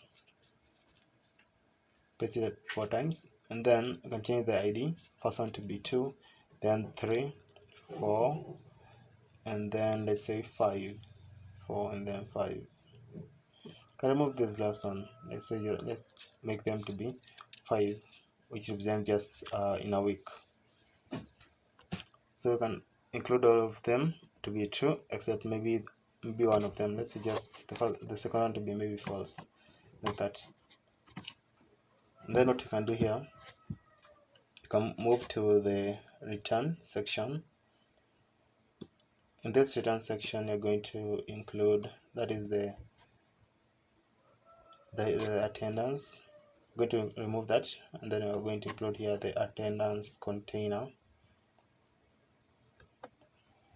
This attendance container stays the same, is going to be still the same method that we've been doing all along. So below you're going to have the sidebar container.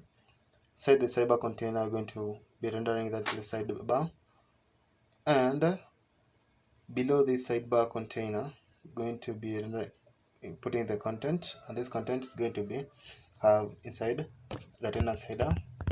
Attendance header is going to have the text attendance, and here we're going also to include the attendance list. So this attendance list is supposed to include all the list of the days that the student was present or absent. Okay, but since we have uploaded them to be static, you can just map through them right now. So it can be attendance.map,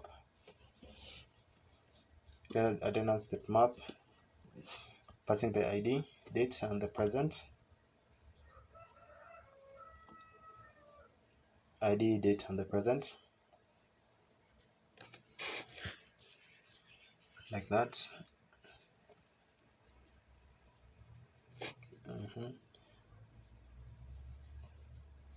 Then here you can have the attendance item.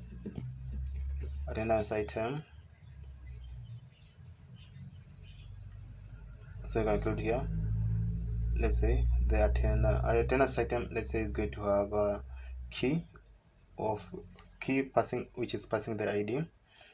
Then attendance is going to have inside it attendance date. This attendance date is passing now the date. Now below we're going to also attendance date, like that. So below we're also going to include, that is the attendance status.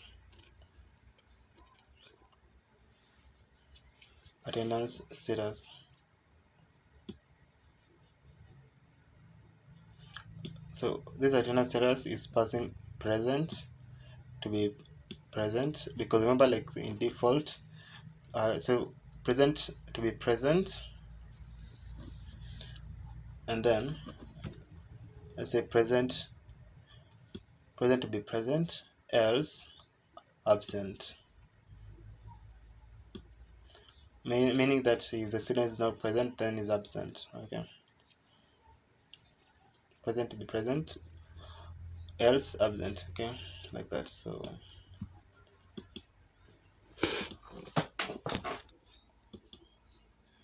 yeah, like that. You can just move to the that is the attendance section, and you can see how it is. But I don't like the way it's at the middle. You can just try to change it. So let's move to the particular styles.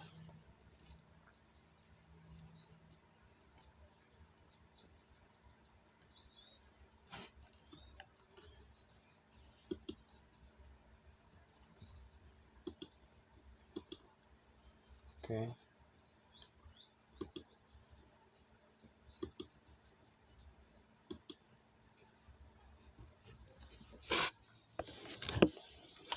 Okay, let's move to that style and change, because I don't like the way it was at the middle.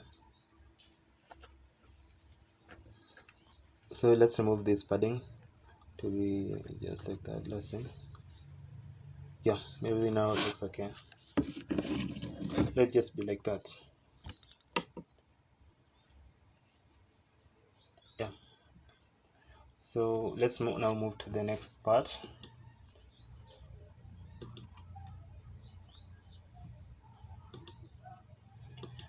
The next part is the exam part.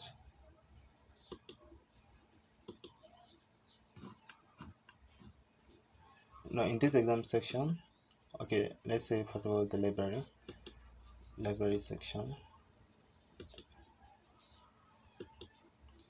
Still importing the same things. So library container, the sidebar container, content, library header, book list, book item, book title, then also the button. Borrow button.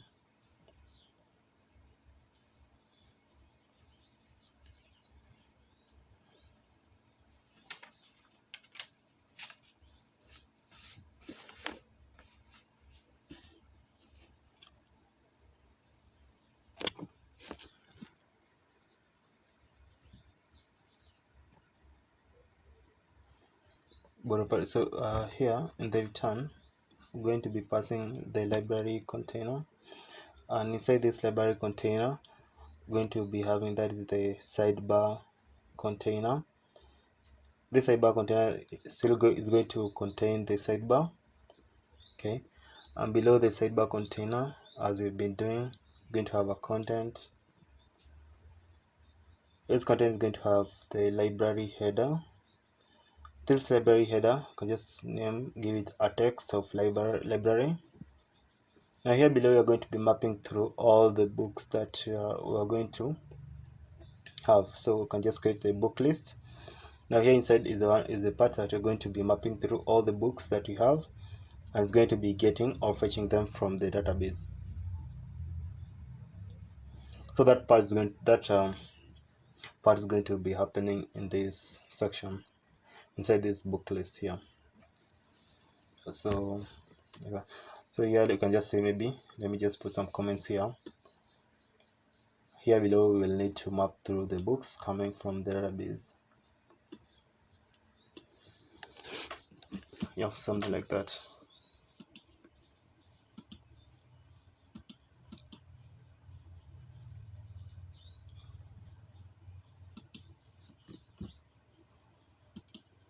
Yeah, okay, like that I think is okay.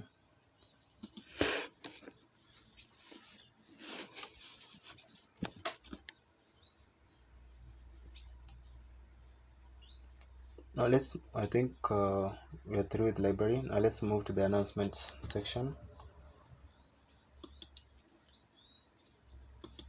In this announcement section, still we'll be doing like the same things that we have been doing from start. So what we are going to be importing here, that is the announcement container, then you have the sidebar container, the content, we have again the announcement header, you have the announcement lists, announcement item, announcement title, then lastly you have the announcement content. Yeah, announcement content, and they're all coming from the announcements styles. So here inside the return, inside this return, we're going to include that the announcement container. Inside the announcement container, we're going to include the sidebar container, and inside sidebar container, we have included sidebar. Now this below this sidebar container, we're going to include the content. This content is going to have the announcement header. Okay, so the announcement header is going to be just announcements. Yeah, no, like we have been doing a lot of repetition marks in there. Yeah, so like yeah, we'll be doing a lot of repetition work, but yeah, so but please don't worry. So that's how it is. So again, here below the announcement header, can include maybe here some text, like here we'll need to map through the announcements coming from the database. That means in this announcement list that we have created, inside it we'll need to do the mapping inside there. Yeah, so stay the same. So we'll be doing that when you're going to be connecting it with the backend. So announcement is still okay.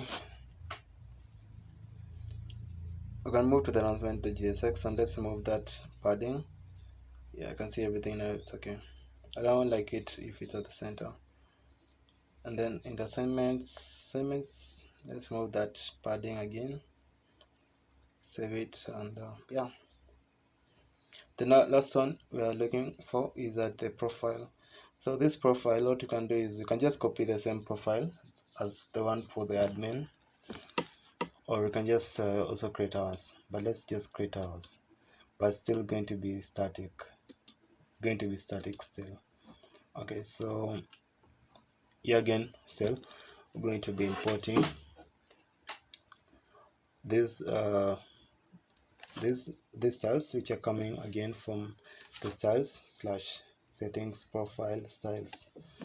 So we're importing the profile container, the sidebar container, the content, profile header, profile info, profile header, profile info, then the profile detail, then you have the label, lastly we have the value. They're all coming from the same part, which is the settings, which is the settings profile styles. Okay, now here below you can include some random static data. So you can say const student profile to be, and then passing the name to be Johnny. You can just pass anything. Let's say just Johnny Doe. Then you can say age. You can just say maybe just 17 maybe, and then grade you can say to be 11th grade.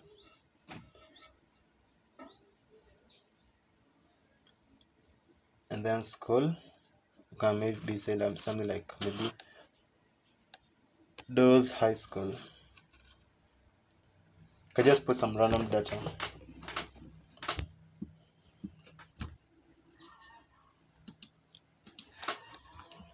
Those high school. And then email, you can just include that is the johnny@do.com.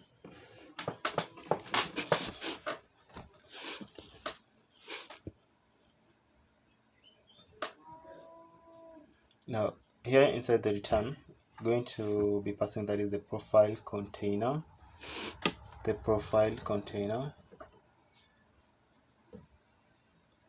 Now here below the profile container, can include that is the sidebar container, and we'll be passing here the sidebar. Now let's come to the sidebar container, and here below you can include that is the content,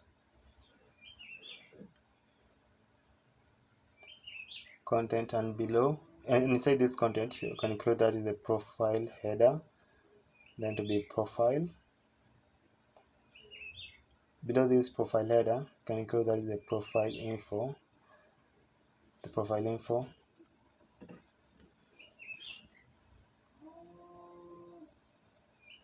profile info, then profile detail.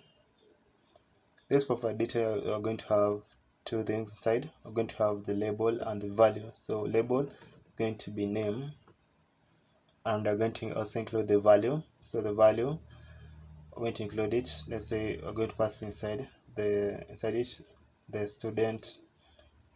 As per this, we're going to pass the student profile dot name, student profile dot name. I'll just copy that and then paste it a couple of times. Like that.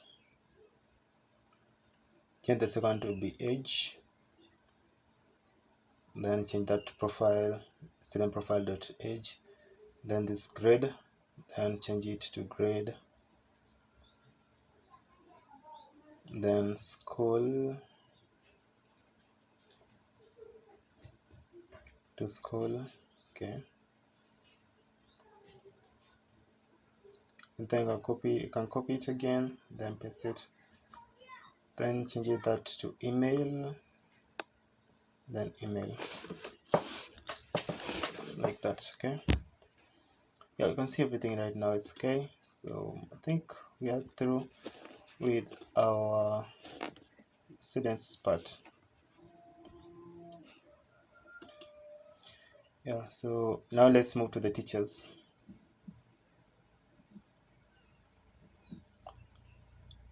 Now let's move to the teachers part.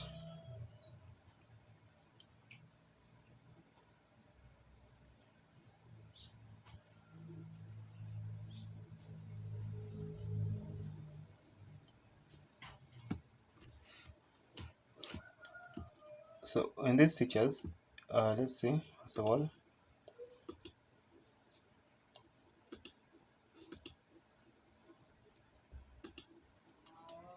these teachers, so after having copied all those codes, and you're going to customize it as possible. So we have removed all those unnecessary codes for this teachers section, and you can also change the name of the function from profile section. You can change it to, let's say, teacher dashboard. You can change it to teacher dashboard.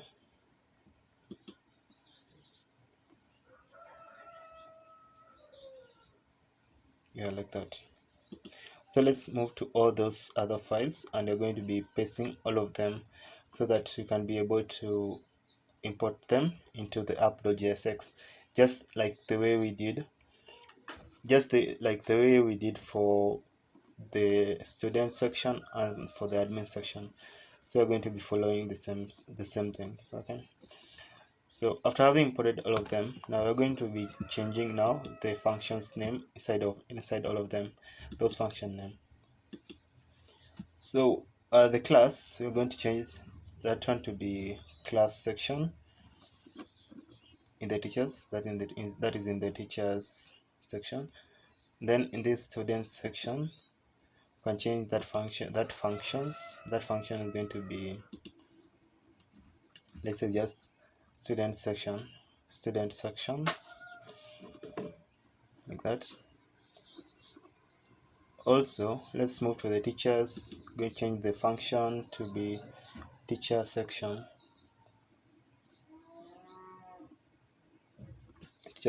Okay. And then what we're going to do, let's move to the assignment part.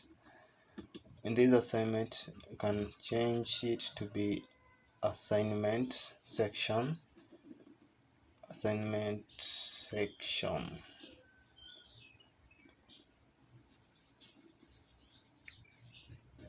like that.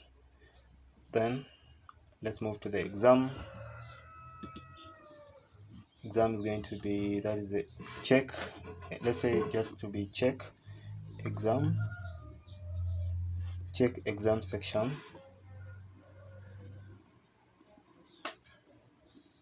check exam section.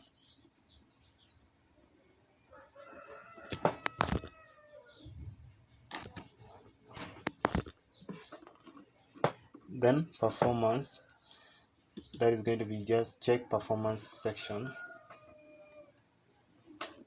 Check performance section.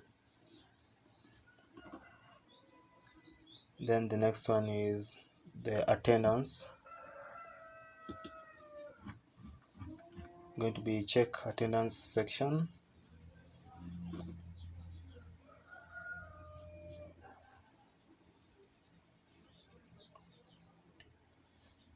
Check attendance section. Then announcement, going to be check announcement, check announcement section.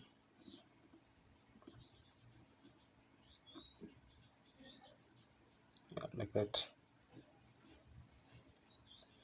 Events, let's say event section.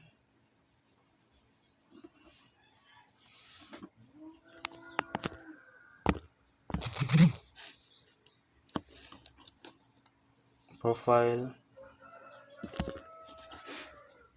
teacher profile section, because it will be containing like the profile details for the teacher, like that.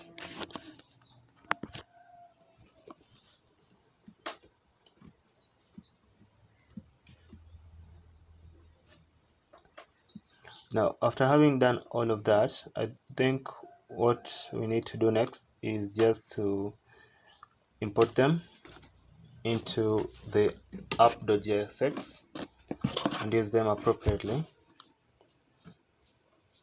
Also, this sidebar, we need also to change this sidebar, the content of this sidebar.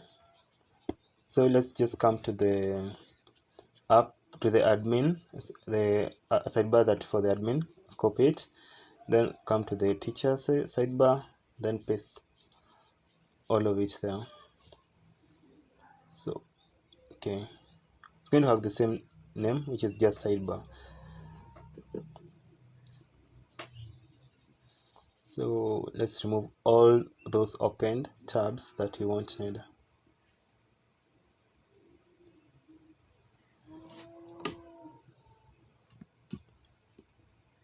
Now in here, in this app.jsx, I want us to import all those files that we're going to be using for the teachers section.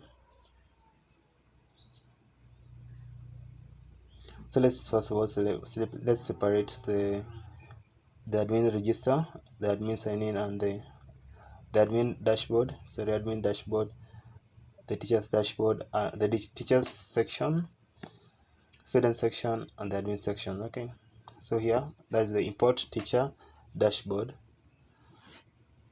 import teacher sideboard, sorry, so import teacher dashboard, which is coming from /pages/teachers/dashboard, like that. So can include also some comments. Can say there to be import of the dashboard.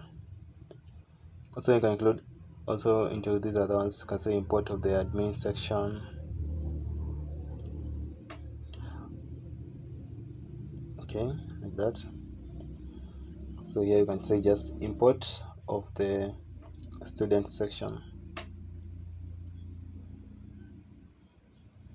Now the next one that we're going to be making is import of the teacher section. Now this one for the teacher section now is the one that you're going to be making it right now. Okay, so let's start. First thing that you're going to import is the class section. The class section is coming from /pages/teachers/classes, like that. So what we're going to be doing here is you can just do the same. So importing student section. Student section is coming from /pages/ from /pages/teachers/students. I just copy it and then paste it a couple of times.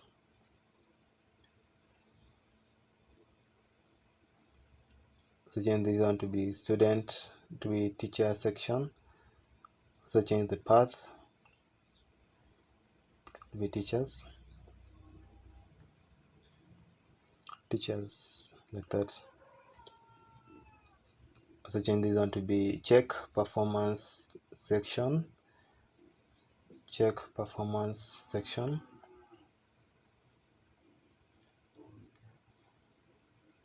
So that will be just performance. Also change this one to be check, that will be just event section, and do it to be /events. Also let's include here to be a teacher profile section. And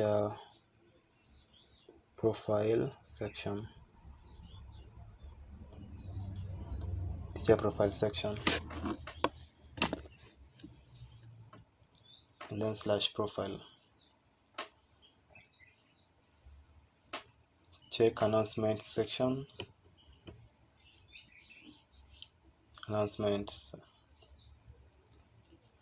Then the path, that is /announcement. Then assignment section /assignments.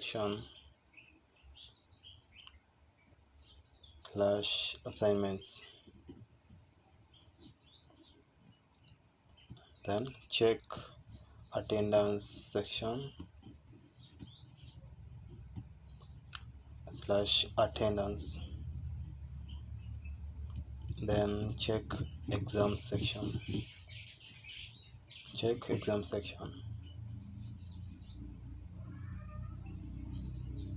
/exams. Okay, now let's include now the necessary routes below here.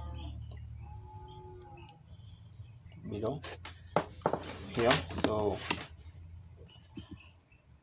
can just start some comments. Let's say just teacher section.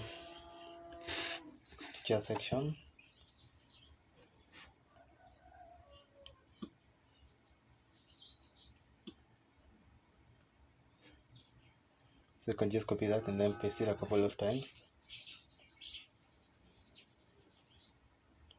Okay, now from this point what you can do is just move to our sidebar first of all, or let's not do that because I think it will confuse you. So let's just change first of all the path teacher /classes, then copy that, then paste it, and then next one is going to be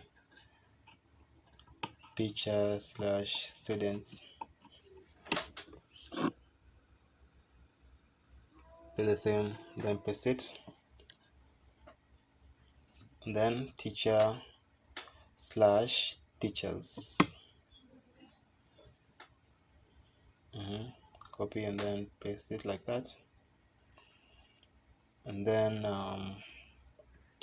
copy and then just remove that teacher / let's say assignments, and then it's going to be assignments. I think like that's okay. Copy the one for assignment section, then paste it like that. Then teacher /exam, /exams. Now do that check exam section, then paste it like that. Then you can have teacher /performance. This teacher /performance, copy that one and then paste it, check performance section, and then you can have the attendance part, teacher /attendance,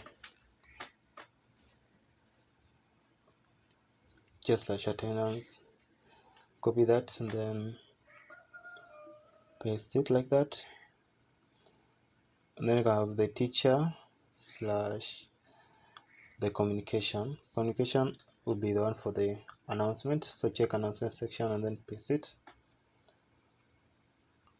Then now you are remaining with events and settings. So events, so announcement, and then there will be, let's remove that, be teacher slash events,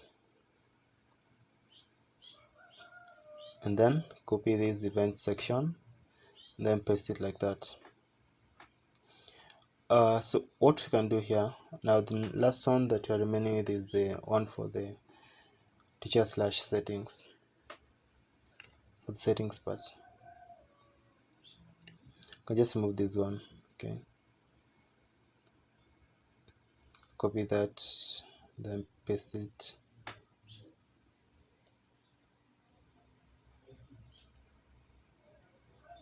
Yeah,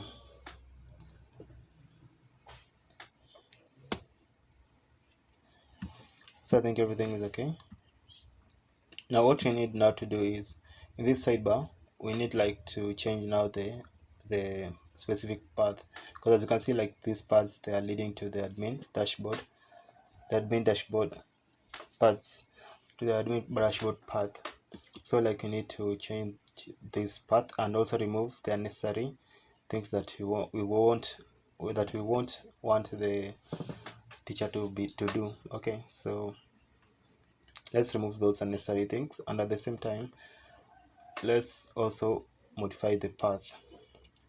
So we are going to keep it side by side with the app.jsx, so that you can be able to change this path appropriately.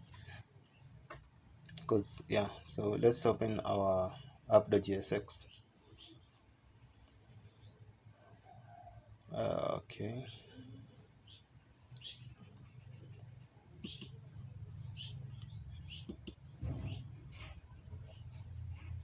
Okay, first of all, okay, in the dashboard, in the teacher's dashboard, let's try first of all to just display the sidebar. Okay, it's not displaying.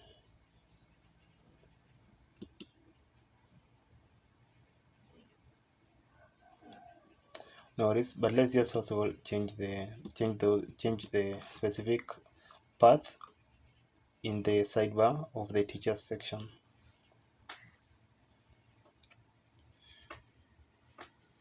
Also, if you realize, like, we didn't add the dashboard for the teacher, so we need like to add it.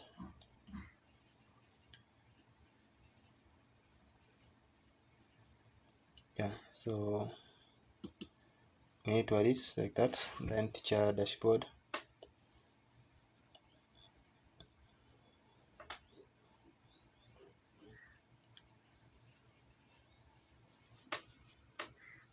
Let's add that path.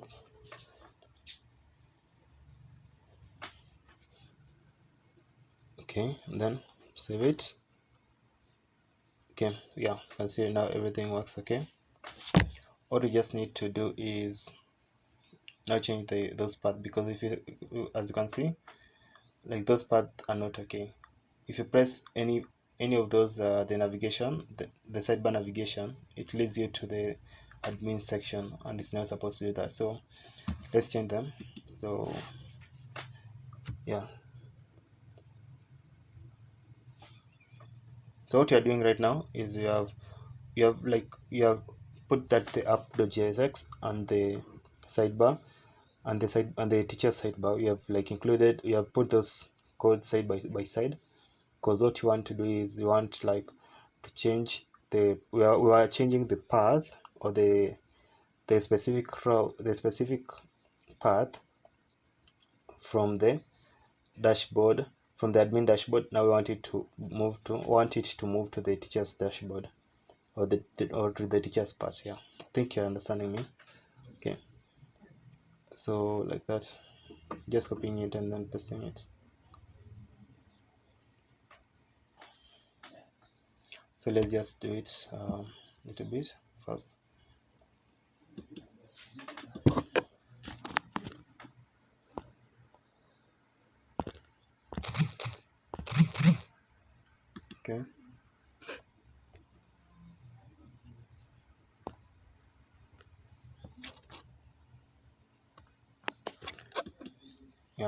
So I think through right now I think all the parts are okay.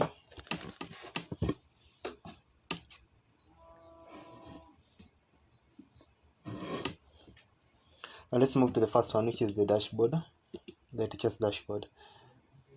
In this teacher's dashboard, you're going now to do the necessary. So we're going to import the styles which are coming from, that's the dashboard styles, the folder styles. So we're importing the teacher dashboard container, also the content, the section, also the section title. Also you're importing also the card container, and also you have the card, and you have the card title,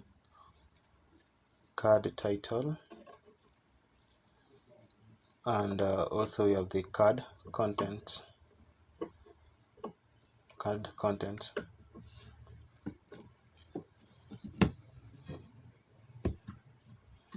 Okay, so like remember, this dashboard is going to look almost the same as the one for the students and the teacher.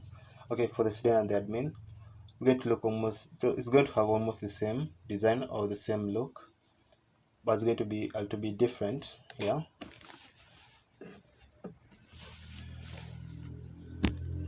So okay, so inside this content we are adding still the section. This section is going to have the section title.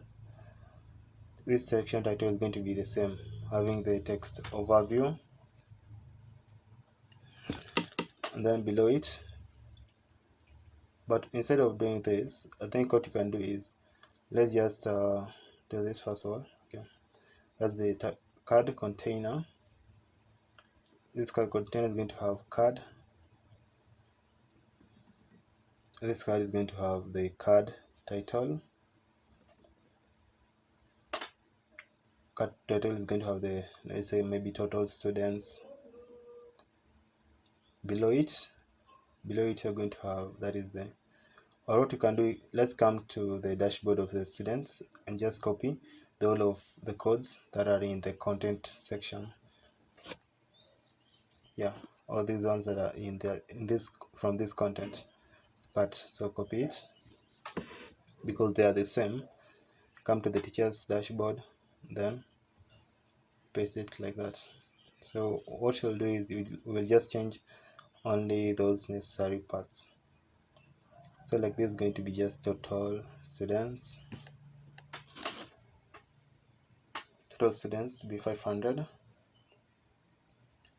then total teachers will be 200. Okay, 20, sorry, not 200, let's say 20.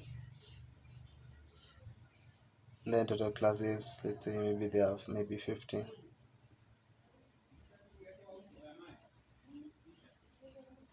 Maybe 50. Then and leave with the recent activity and the upcoming activities, the other codes to be the same. If you save, this is what you're getting. Not that great, but yeah, I think it's okay still. Let's now move, I think, to the next part. Okay, let's move to the styles and see if maybe there's anything that is causing it to move to be in that position, but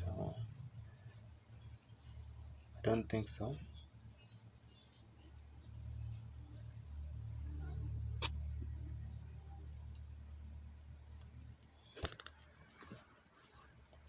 So let's see. Let's now move to the classes, to the class section. This class section, I think, is going to be almost the same as the one for the admin. So you can just come here and we can just copy all the codes that are in the class section of the admin. You can copy and paste it into this class section of the teachers. But the difference is okay, but there's only some little differences. Okay, but let's first of all import this, importing the class container. the sidebar container, content, the class header, the class list, and then the class item. They're all coming from the classes styles. So also in this return, what you can do in this return is you're passing, that is the classes container,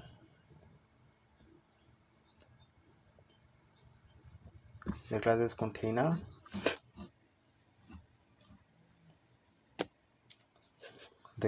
we're passing the class container, and inside this class container you have the sidebar that we're passing, and also we're passing also the content. This content inside also we are inputting the classes content. This classes content has the class header with the text classes, and below this header we are going to include a class list. This class list here below, we're going to be mapping through all the classes. We're going to be mapping through all the classes that were registered into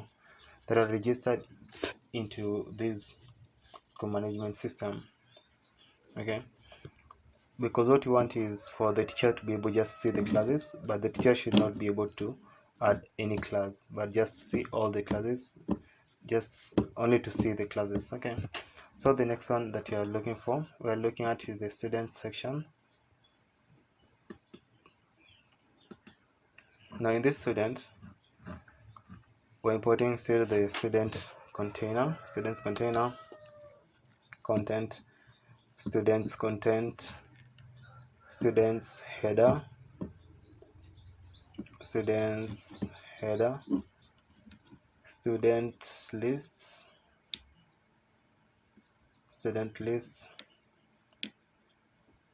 then student item, then add student button, then below we have the add student form. Lastly, the add student input.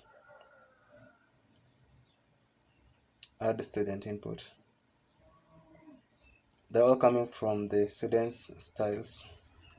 Now in the return, inside this return, so here we'll be using the students container. We'll be using the students container,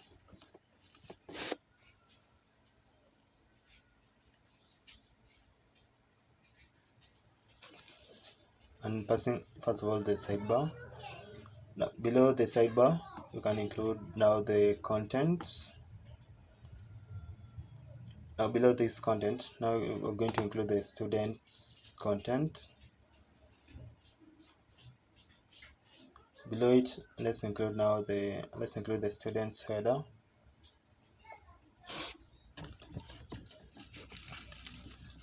This student header, okay, and then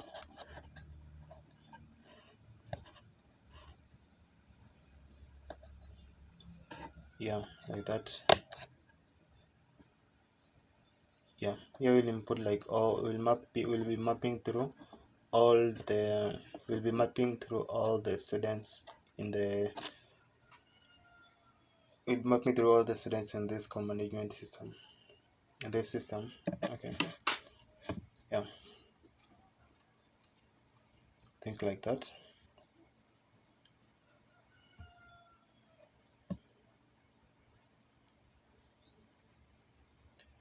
So I think like that's it's done, but there's an issue here.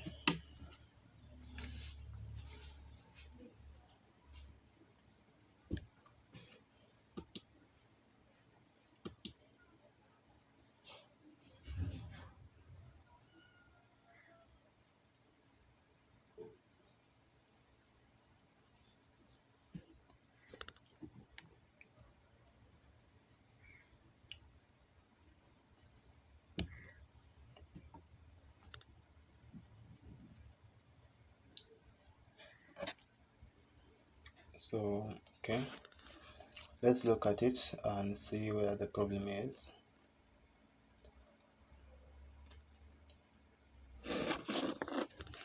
Okay. Okay.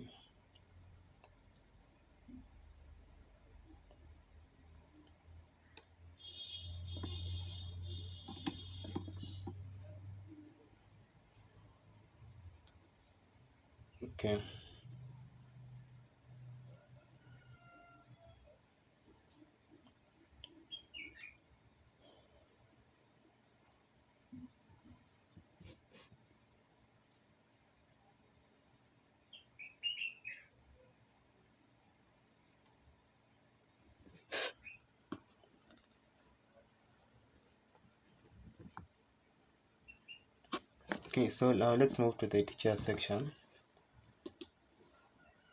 In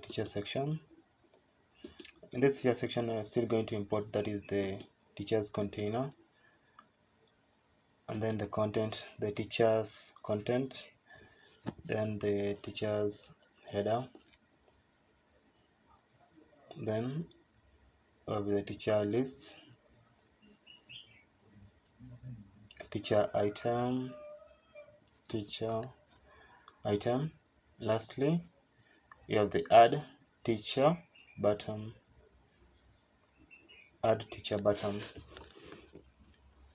Now in this return, we are going to be using here, that is the teacher's container, and inside it you're going to include now the sidebar,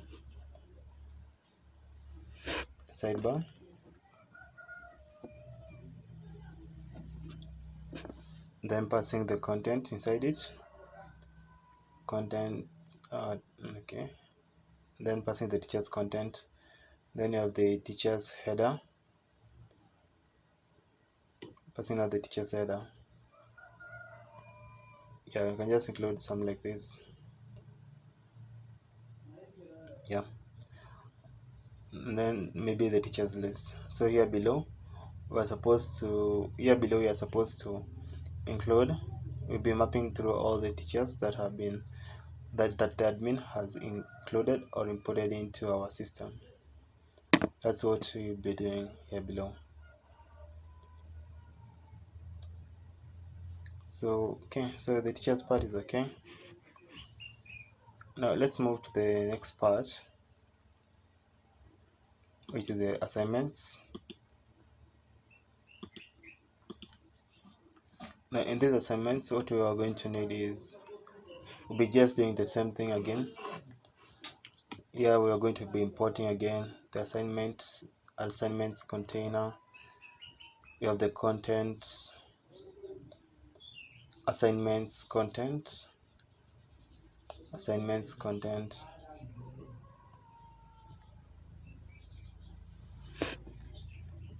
then you have the assignments header,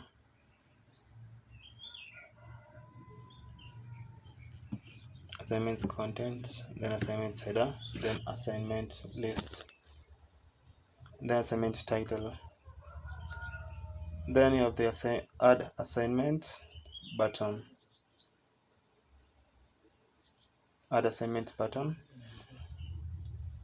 then add assignment form,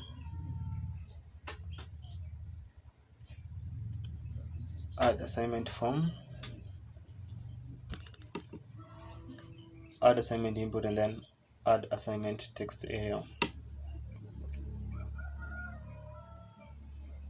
See the same, move to that return part. Still include the assignment container.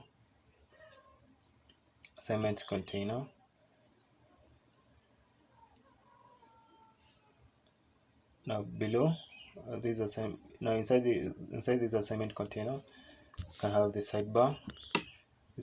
Again, you're going to have here the contents, then you're going to have here the assignment content. Again, you can include here the assignment header. You can include the header, which is going to be, let's say, just assignment. Then Also here you can include an, let's say, an add assignment form. Add assignment form. This add assignment form, inside it you're going to have an input, so you can say add assignment input.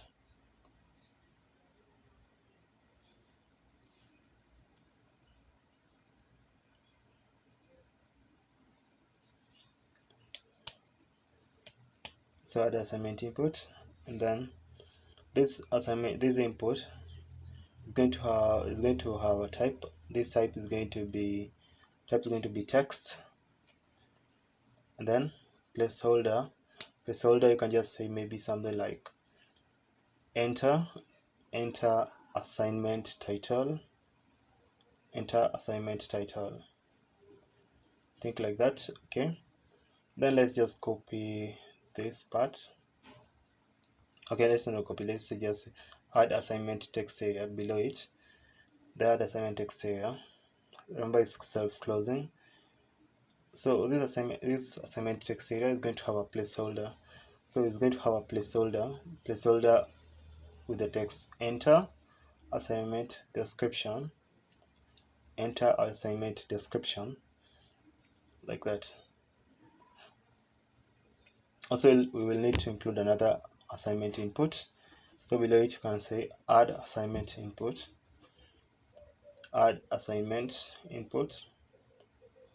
This assignment input is going to have a text, a type of text, and then it's going to have a placeholder.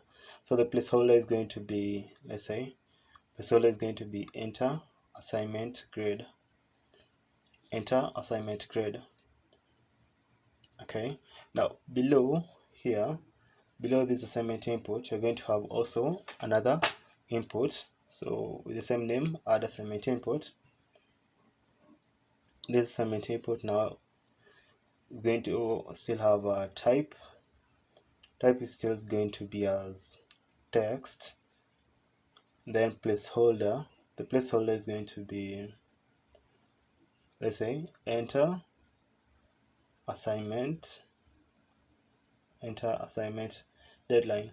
So in this part is where the teacher who is making the assignment needs to enter like the deadline of the particular assignment, so that when the student gets it in his or her dashboard, they know like, hey, they need to do like this assignment by before this date. Okay, now we're putting here a button. This button is going to have text, add assignment.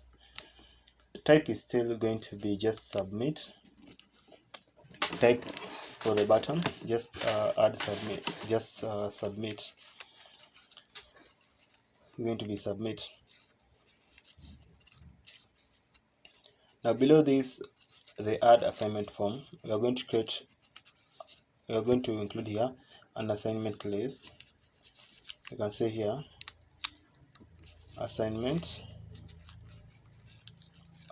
assignment list.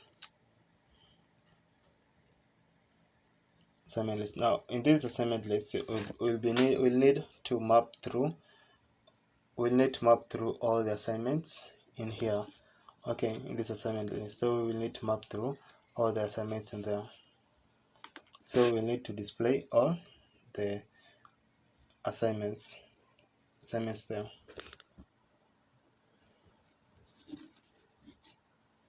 Okay,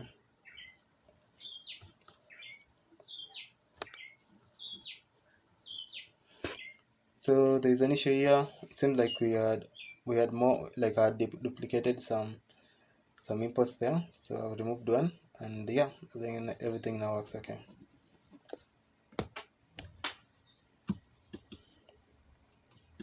Here you can see like our assignment section looks okay.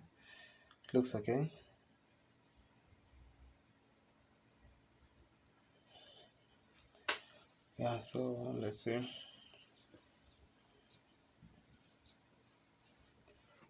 So we are through with this assignment. Now let's move to the exam. This exam, I'm going to do the same thing that we've been doing from start. So we are going to be importing, that is exam container, the sidebar container, the content, the exam header, the exam form, the form label, the form input, then lastly the add button. So all of this, they are coming from the folder styles and then the file exam styles. So let's remove these contents that are in the return, and here we're going to include the exam container, this exam container. But what you can do here, this exam container is going to have a sidebar container. This sidebar container, so I need to include the sidebar, and here below this sidebar container can include the content. This content is going to have exam, here the exam header. The exam header is going to be exam details. Okay, exam details. That below this exam header, we need now to include a form for the person to fill so as to be able to send like the exam details. So this exam form is going to have a form label. So form label is going to have a label known as name. Then below this form label, it's going to have a form input. Now this form input is a self-closing, and it's going to have a type. So it's going to have a type, and this type will be type of text, and it's going to be required. Then going to be required like that. And then here below we're going to also include, that is the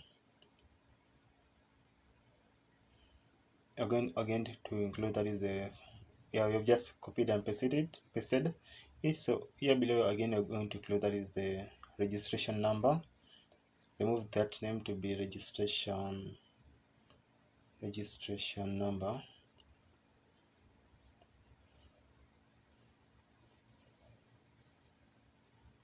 And then change that to be class.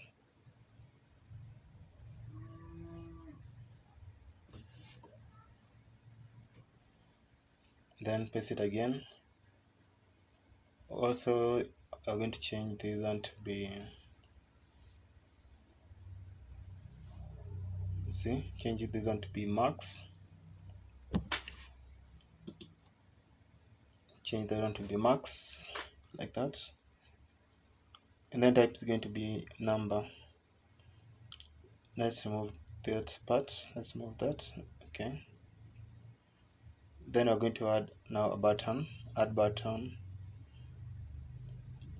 with the text, add exam.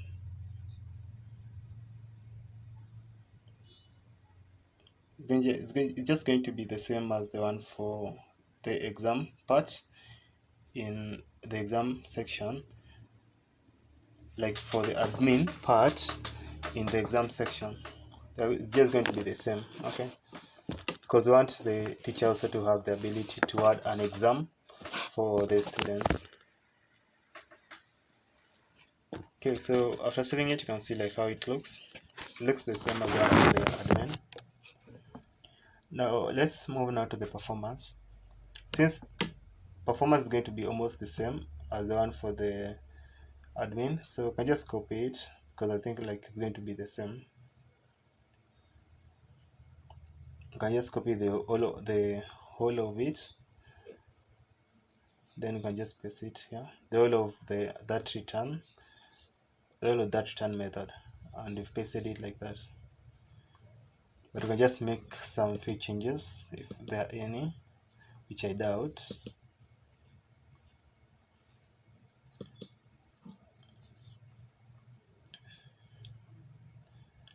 Yeah, so let's just import also those ones.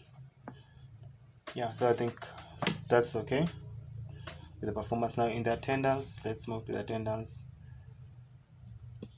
Attendance I think is going to be also the same as one for the admin. You can just copy first of all the imports.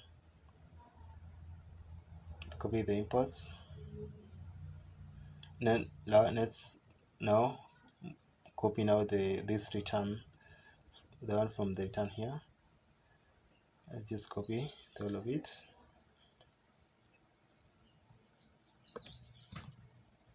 And paste it here. Yeah, you can just save the whole of it, and I think it's going to be okay. Let's see if we are through. The next one that is the announcement section. Announcement is going to look the same as one for the admin, so copy the imports and then paste it. Then copy this return method, then paste it like that. Yeah, don't see any differences or any changes. So also in this event calendar, you can copy all of that import, move to the events section, the teachers, paste it. Now in this events calendar, you're going to copy this return, copy it, and then let's move to here and then paste it like that. Yeah, you can see like everything now is okay. Everything functions and works okay.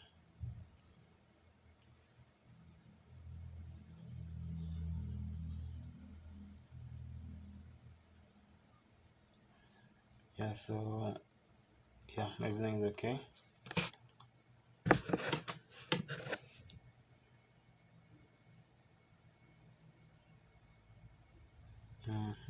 Let's see.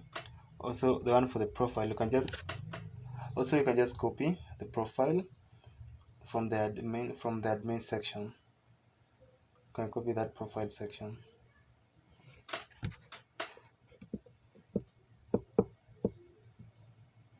So there is an issue here. Let's move to the app.jsx. Close all the unnecessary tabs. Yeah, so yeah, it's supposed to be teacher/settings, not student/settings, like that, and then just save it.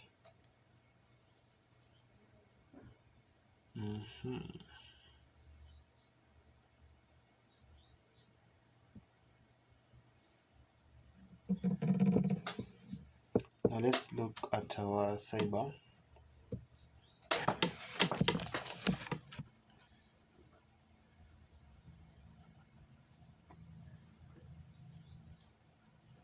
Yeah, change it even in our sidebar, in our teachers, and then yeah, you can see like everything now works okay.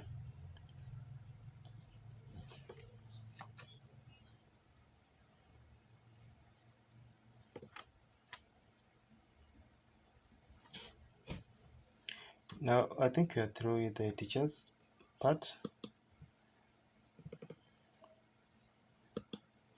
Yeah, but can just change, maybe can do some modification to this profile. Can just add some random data.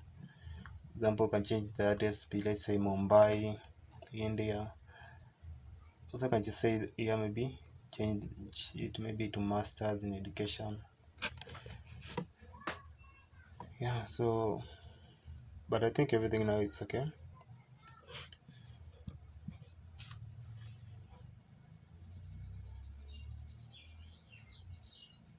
Yeah, I think you're through with also the teachers section.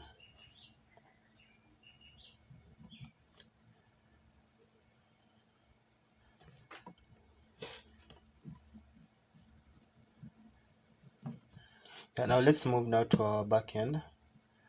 So in this part, what you're going to do is, here in this backend, what you're going to do is we're going first of all to create a folder,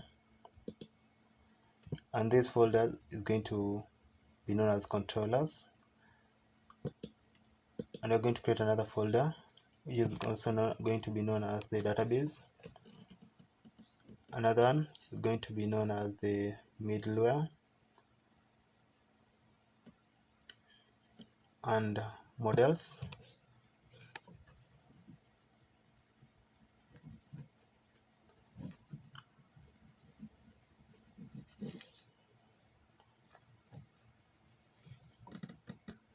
Then now in this package.json,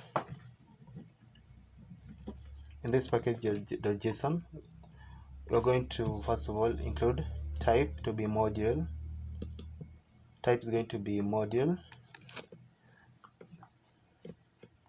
Include that module, and then here in the scripts we're going to say start going to be nodemon index.js. So the function of nodemon is usually just to help us to be able to, like, for the server to be able to detect changes when we make it in our backend part. Okay, so we've created a file known as index.js, sorry, and also app.js. Okay, now in this app.js, first of all, we're going to need to include, we're going to try to start our server. So the function of index.js will act as our server, and app.js is going to we can include all the functionalities into just index.js, but we don't want the index.js to be bombarded with a lot of things.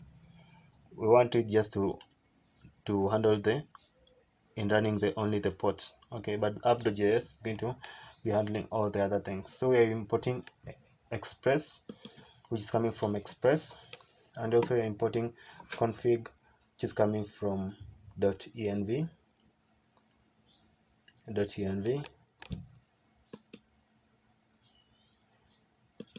Also, let's import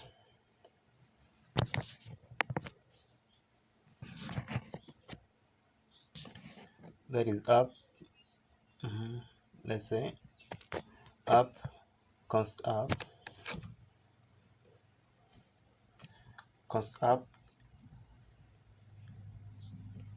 is equals to express.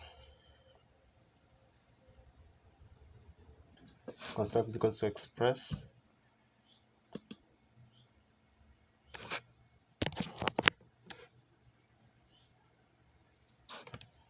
Then config the path is going to be,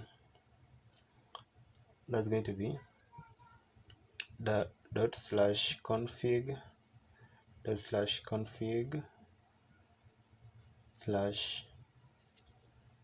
/config.env. Now below here, what you're going to do here is you're going to add now the export default app.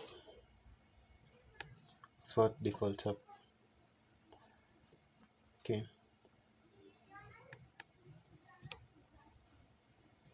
now let's move to the index.js.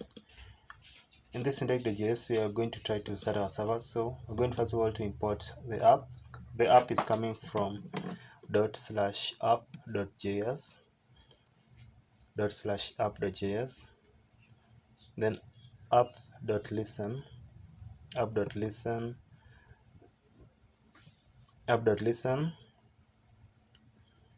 then we're passing now the process.env,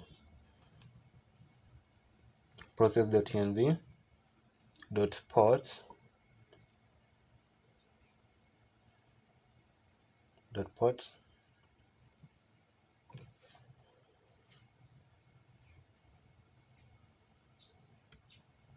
so here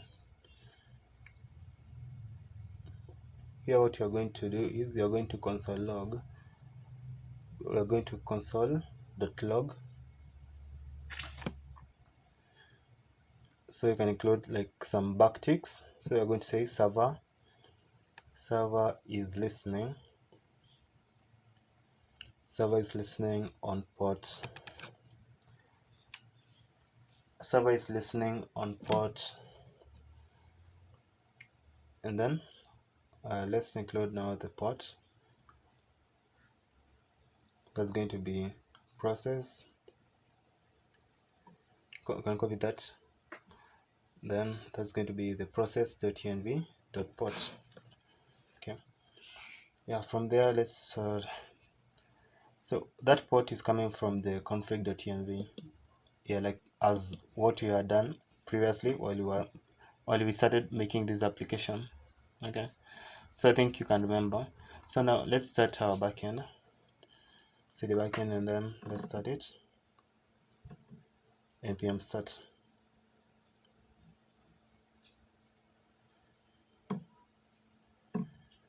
Just wait some minutes, some seconds.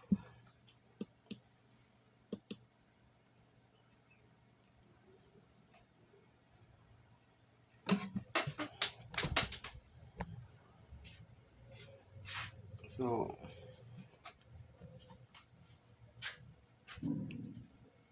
okay, you can see like everything's running okay. Server is listening on port 4000.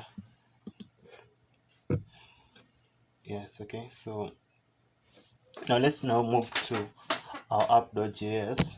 In this app, the one that's going to be containing most of the functionalities.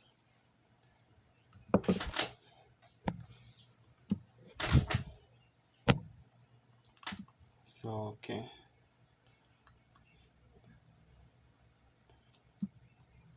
So now in these models, let's first of all create a model, the first schema. This model, that is the student schema.js. Now in this student schema.js, also again let's create another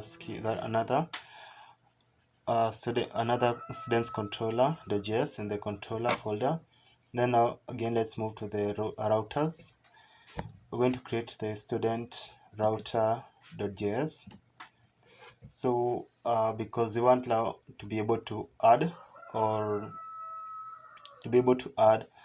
get or delete any student, so we're going to do that logic here. So first of all, in the student schema,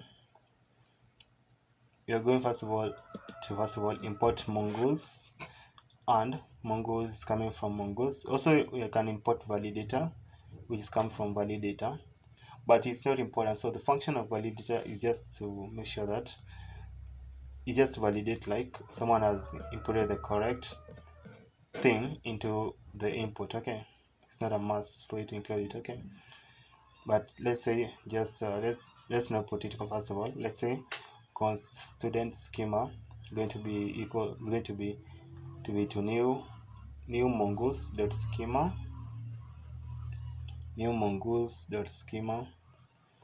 then inside it you're going to pass that is the name. Going to passing the name. Type is going to be string, then required going to be true.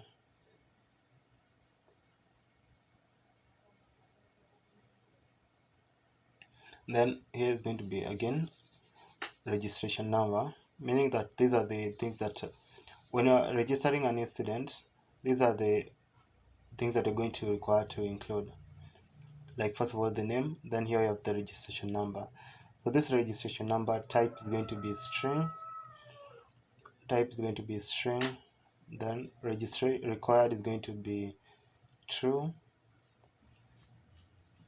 to be true, and then you can say here true, then unique to be true.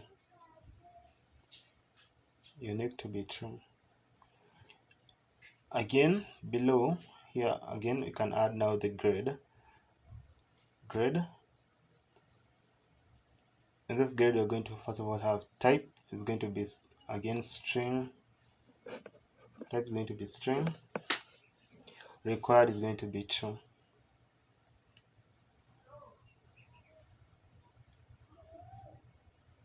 Required is going to be true. like that.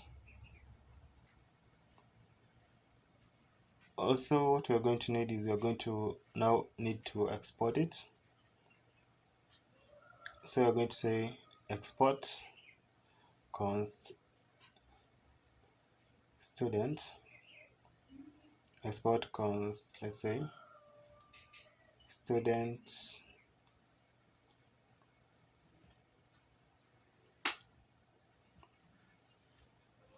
to be, that is mongoose.model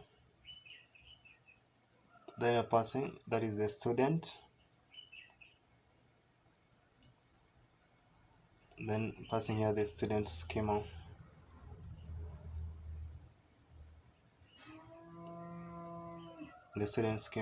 Okay, so I think right now we are through with the schema. Now in this student controller,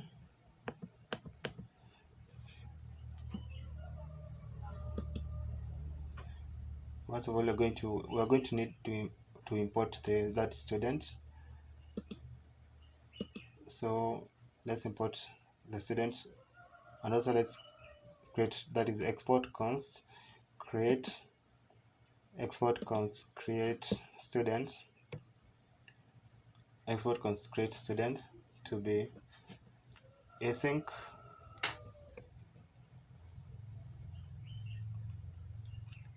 and we're passing the request, the response, and the next.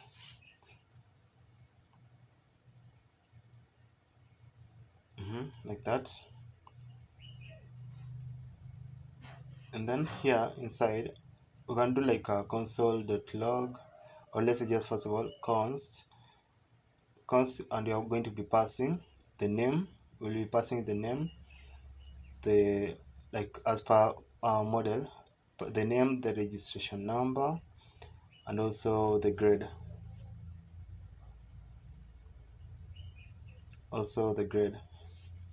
And this one we're going to say we're going to say to be equal to request.body. Going to assign it to request.body. Assign it to request.body like that.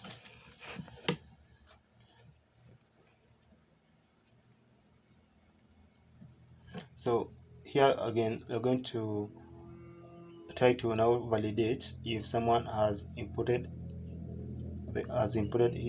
he or she has inputted the specific required data. Okay, so we are going to be using try cache, and inside the try you're going to use the conditional statement. If let's say there is no name, if there is no name,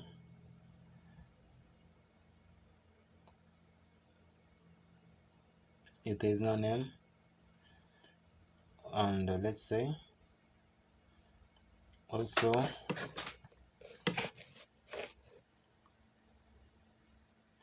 there is no registration number,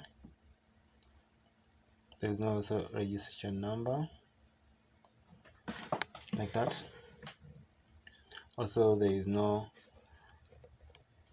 grade,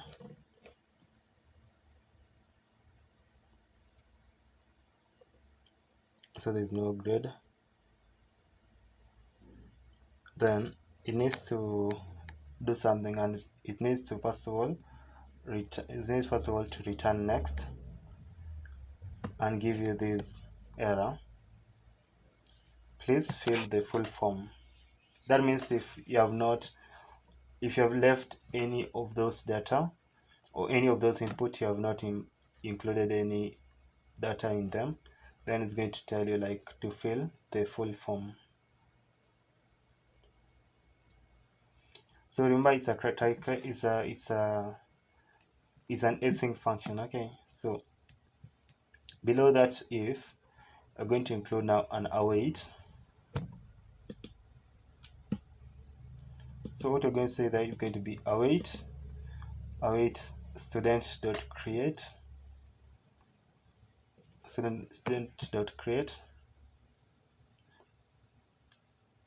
You can copy that and then can paste that.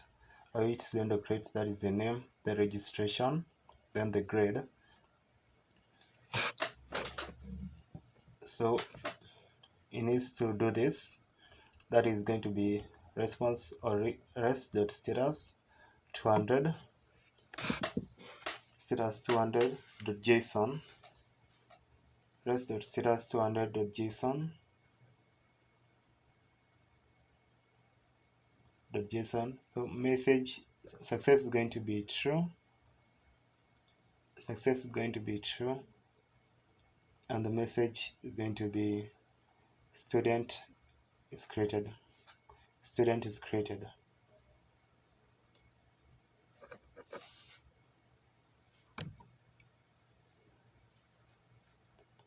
Student is created.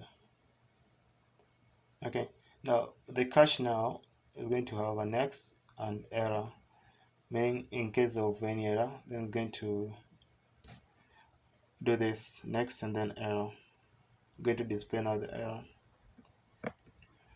Now this logic that you're doing here is the logic for creating when you're going to be creating a new student. Okay, and it's the same as the one that you did for the front end, because in the front end, for you to be able to create a new student, we included we had included the name, the registration, and the grade.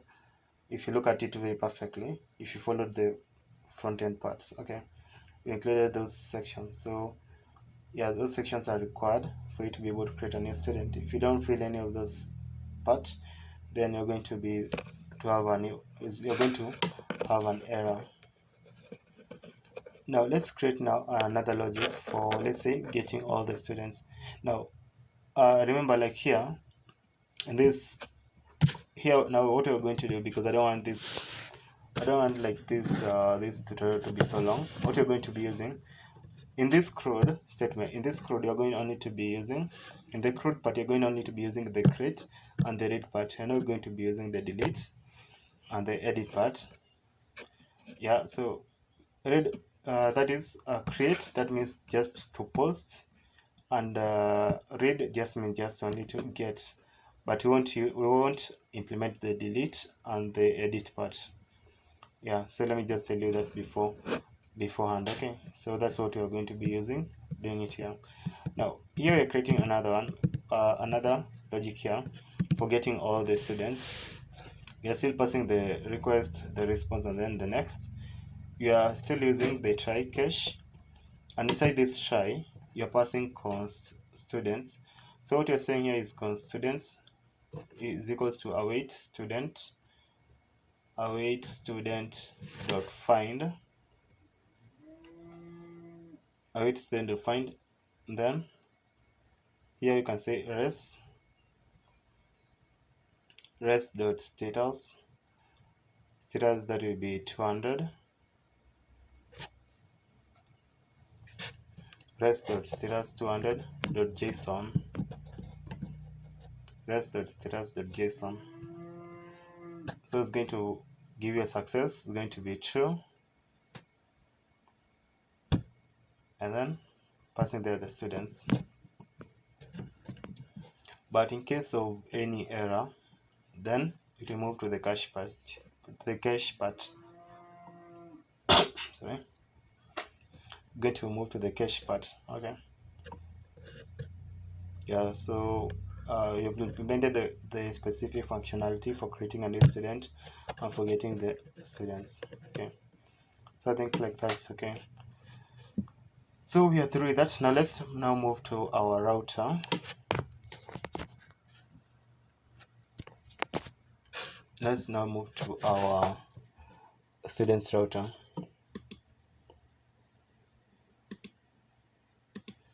This students router, what we're going to do is you're importing Express from Express. Also, we're going to need to we'll need to import create student. Need to import the create student, that is create student there. Also, we need also to import, that is the get all student as our controller. and they are all coming from dot slash controller slash students controller.js. Remember, like in the backend, it's very important to include the .js extension. If you don't do it, then you're going to get an error. Okay, so here we're saying const router is equals to express.router. Now what you're going to do here is equals to express.router, like that.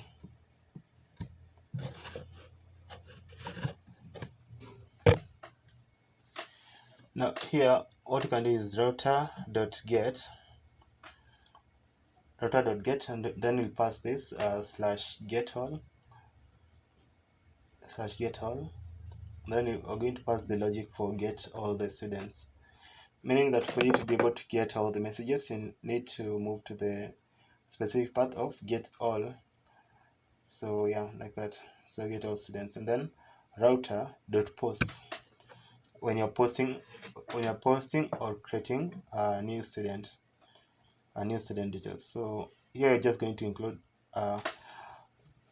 let's say just slash, an empty slash like that. And then you're going to create that, which is the just create student, and then you're going to export it. That is going to be export default router,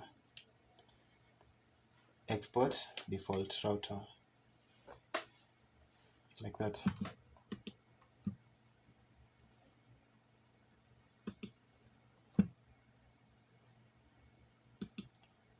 So in this export the default router, now let's move to our app. This is the app section. In this app, you are going first of all to need to import it here, and so that you can include it into the app.use.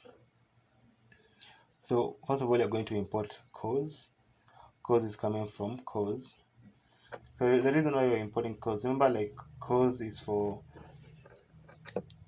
linking the front end with the back end. Okay, that's very important, because eventually this backend will link it with the front end that we had made previously. Okay, so let's just import cause, which is coming from cause. Also here we're going to need to import the student router. So we're going to say here import student router, import the student router coming from, which is coming from, let's say dot slash, let's say that would be dot slash router slash student router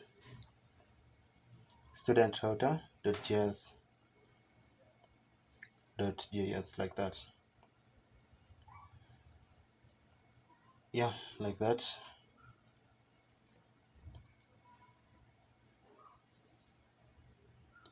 Also, what we can do here is that let's move to here. We're going to say app.use.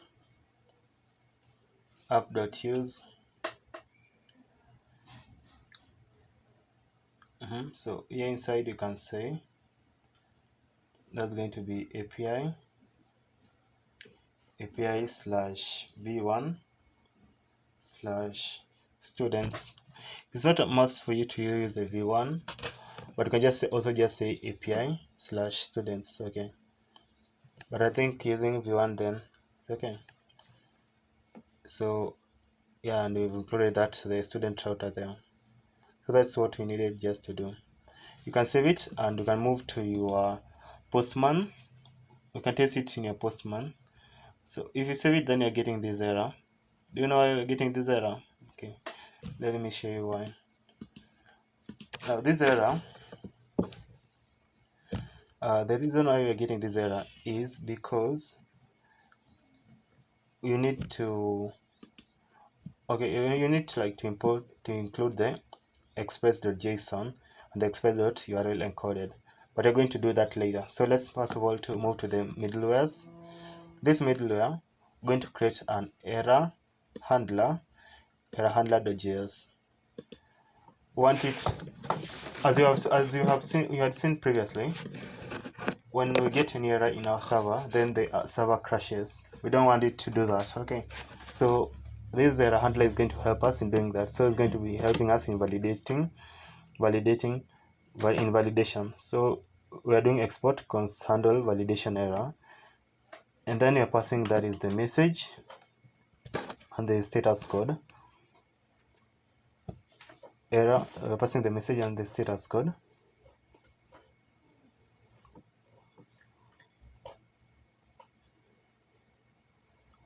Like that, and then you can say here const error to be new error, then passing the message. Then you can say here below, let's say here below, you can say error dot status code to be, that will be status code, and then throw error, like that. Also, let's move here below. We're going to create now that was for the handling validation error, for validating. Now we're going now to create another one for handling now the error. So it's going to be error handler. It's going to be passing now that is the error, which just represents error. You can just also say just error, no problem. Passing the error, passing the request, and then response, then next. You're going to say const status code is equals to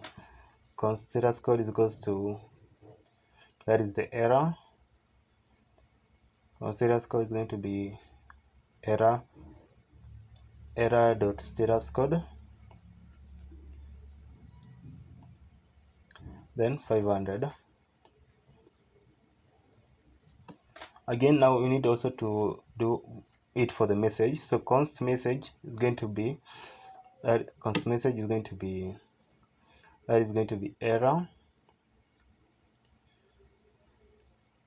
dot message,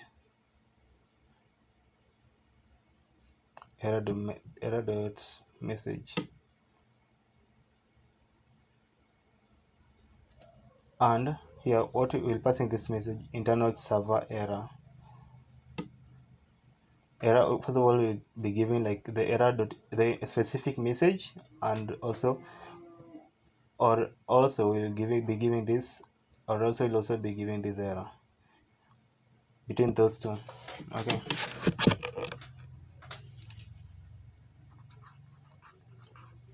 between that message and that default message. I don't know if you understand. Yeah, okay. Now here what we can do is we can do the response dot status, then now passing the status code dot json, then saying success to be equal to false, and then now giving out the message.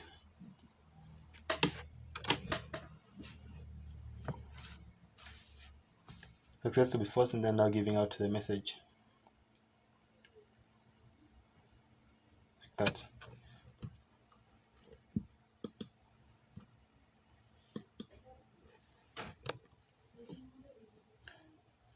Now from this point, the reason why we're passing ERR, I don't know if you can see in our try cache, we are passing there.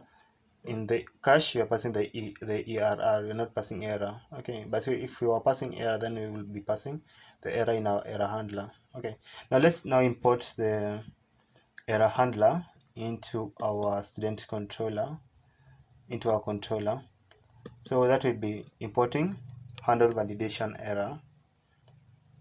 We're going to import a handle validation error, and this handle validation error is coming from /, middleware slash error handler dot json, sorry, not json, dot js, yeah, dot js, yeah, like that. So let's replace the return next with handle validation error. That can save it, and then let's see.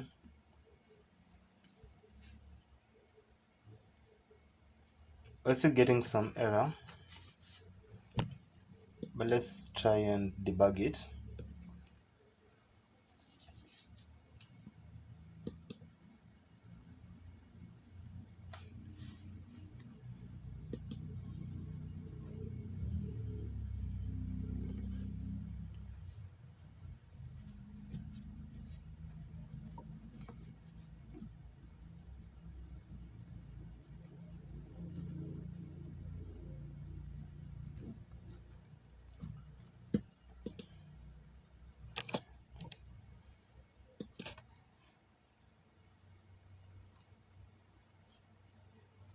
Now the error that you are getting, let's see.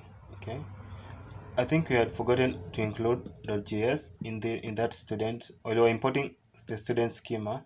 We had forgotten to include the .js extension. You can see, just because I have forgotten to include the .js extension, it was giving us an error. Okay, so it's very important for you to include those the .js extension. Very important.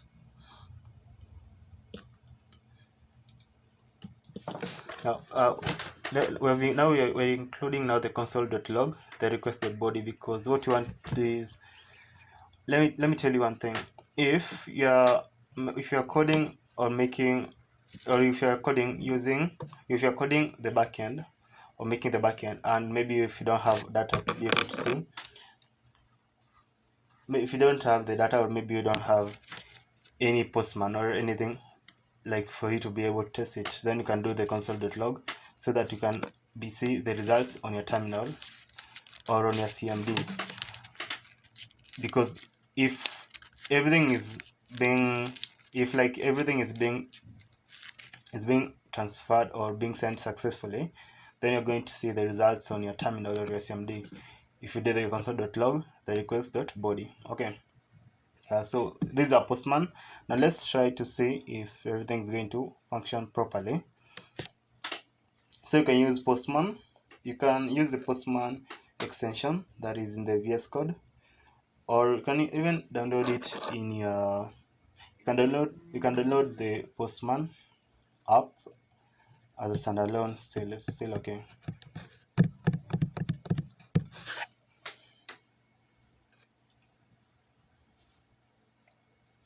But while I was making this application, I was having some challenges in because there was an issue with this backend, but I didn't know why. But I was able to fix it at the end. So just watch the video until then. I'm going to show you how I was able to fix it. Okay, but while you're sending it, then you can see like you're going to get some issues, some error. So in this, in the part of the body, we have chosen the row, and inside this row we are going to include the specific JSON data, and we're going to try to send it so as to be sure if our API is working okay.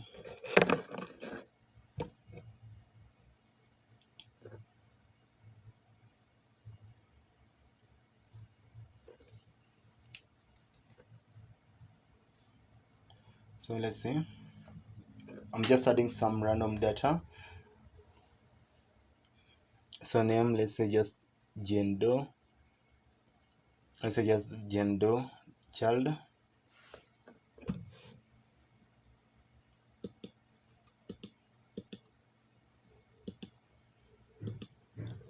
And then registration number. Registration number can just say any. You can just choose any number. But remember it's a string.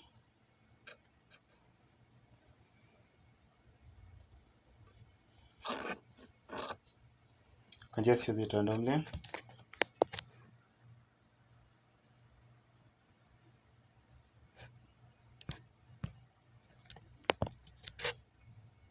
And then the grade, you can just choose any grade that you think could be appropriate. So yeah, so I was trying to test it. So yeah,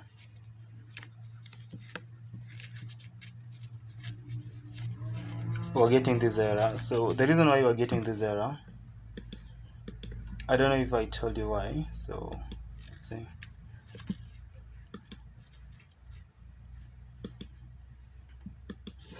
Okay, so the reason why you're getting this error is saying that is it like name is not defined or something like that. But our controller is okay, our model is okay, even our routes is okay. Okay, so like let's just move, and then I'm going to show you why you're getting this error. But first of all, before that, we're going to handle that error later. Now let's try to connect our database. So we can move to the database that we had created earlier, and you're going to try now to connect it. Okay, so here in this database we have created a new folder which is known as we created a new folder known as database, and a new folder known as database, and had the file database connection in it. Okay, now here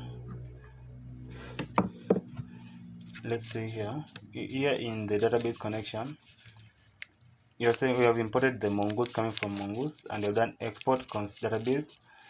Now we are trying to connect it to the MongoDB, so you're going to say here mongoose.connect,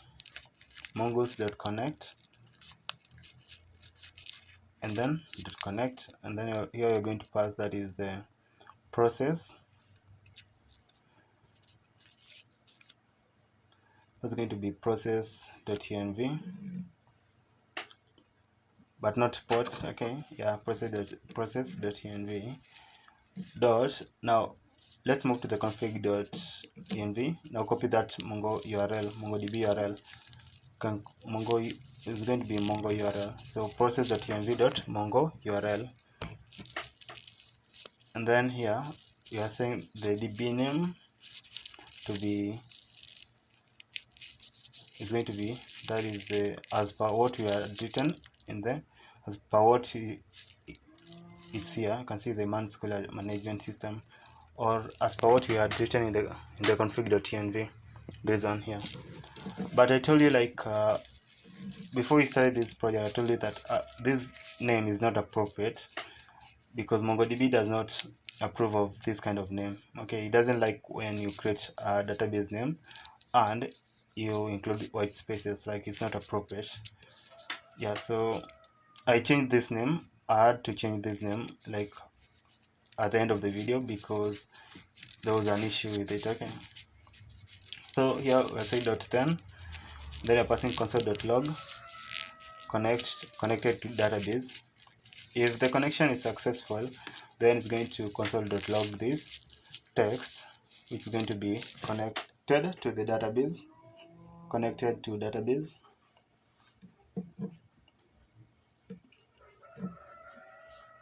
But if the connection is not going to be successful, then it's going to be .cache, and it's going to be passing the error.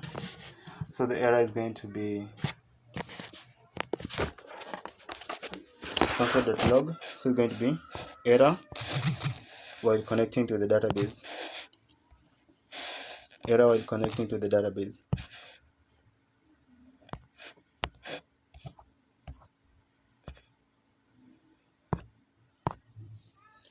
So console.log error while connecting to the database.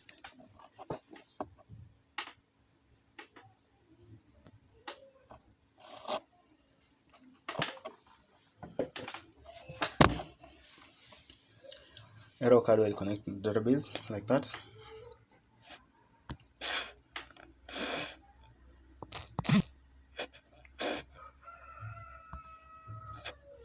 I hope you have seen it. That's what it means. Yeah, so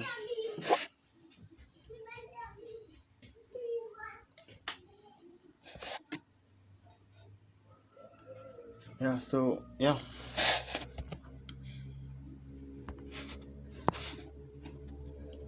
Also here in our app.js, we need to also import this database, the database. So we're importing that is the database connection, which is coming from that database stroke database connection.js, and here we're passing that is the database connection.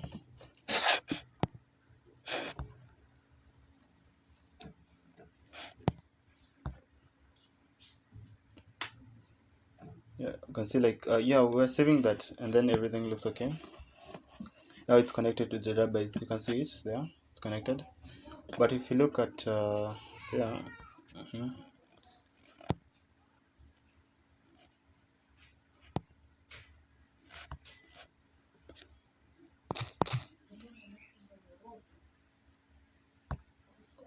yeah, everything looks okay.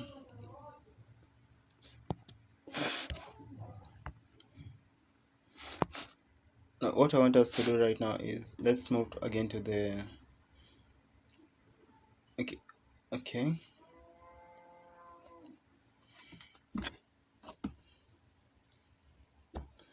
See, so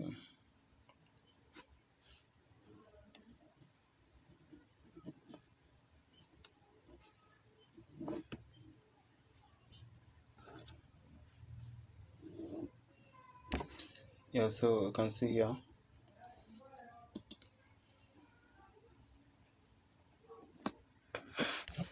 Like I was facing a lot of challenges. I think it was because of that database name.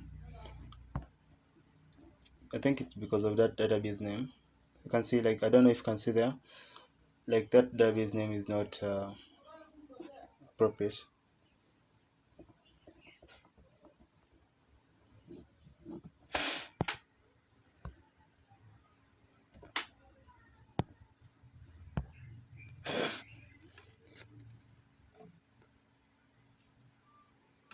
So the reason why we are getting this error, most of these errors, is because we had not included that this express.json. So you need to also always include the app.use express.json and also the app.use express app.use, that will be express.url url encoded,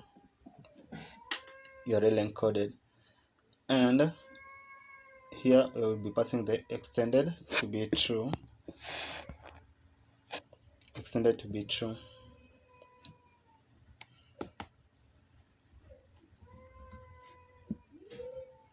Yeah, like that.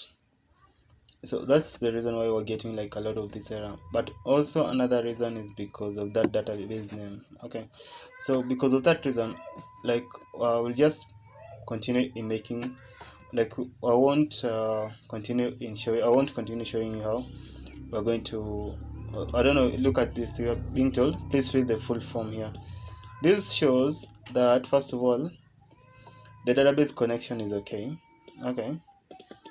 I don't know if you can see it.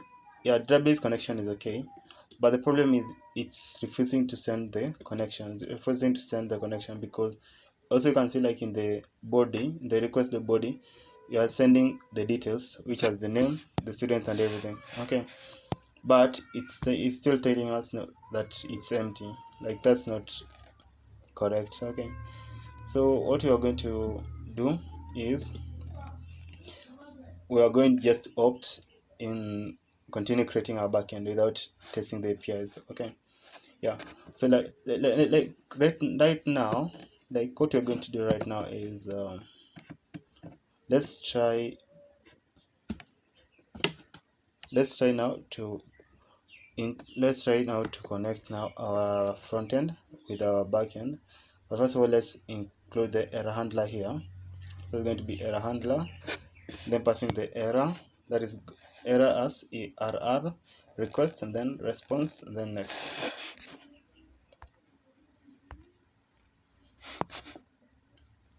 I don't pass the error handler there because also we had imported it.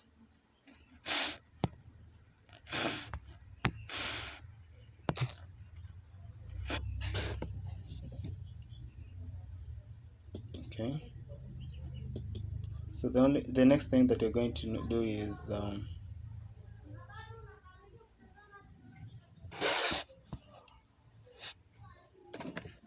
Yeah, so let's just see how it's going to be.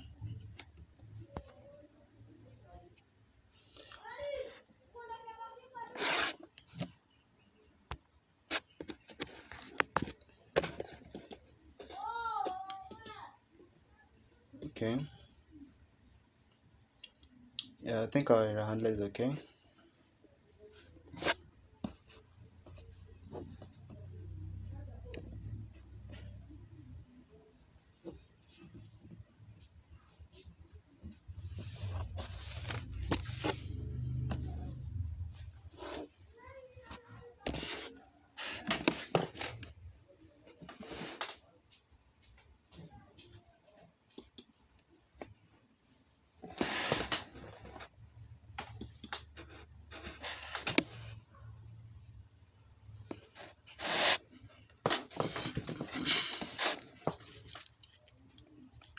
So okay,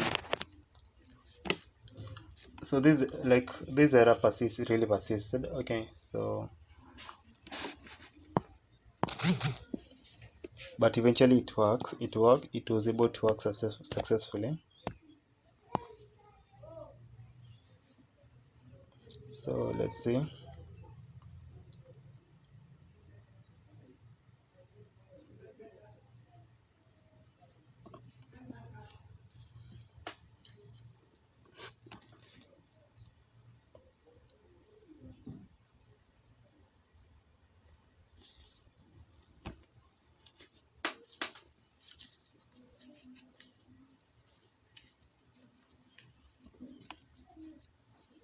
Yeah, so okay, now let's continue creating now our models, because this error really persisted. So let's just focus on creating the models, and then we're going to solve it later.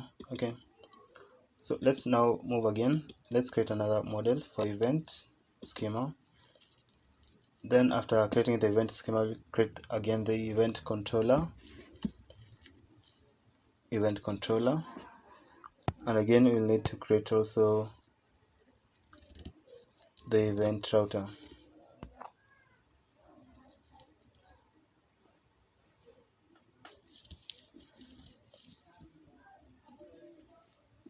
Also the event router.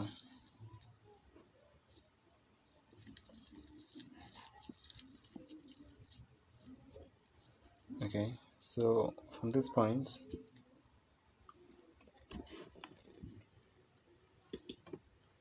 we can just copy it and then paste it in our event schema, and then we'll remove the things that we won't need. First thing is let's see, well, data is not a must for it to be there, okay, because we won't use it in this part, but you can just leave it like that, like it's okay. Still remove that, and then also just add only the text events, change the name to be events schema,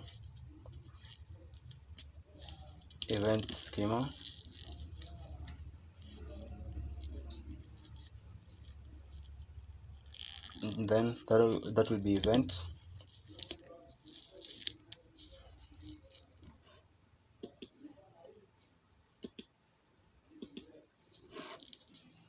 Yeah, events like that.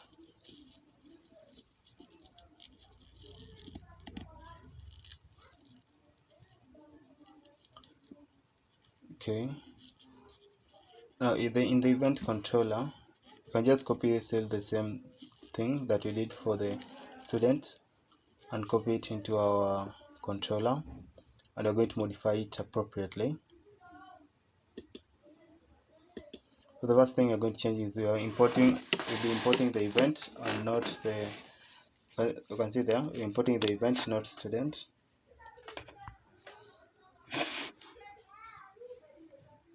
So we're importing event from that path that is there.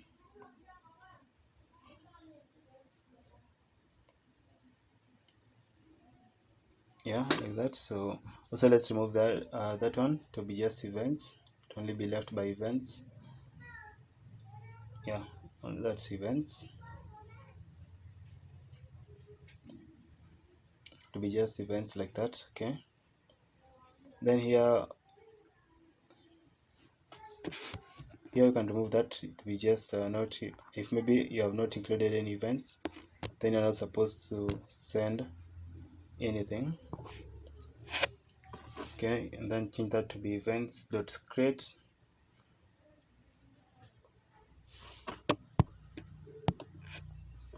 Then modify that to be just events.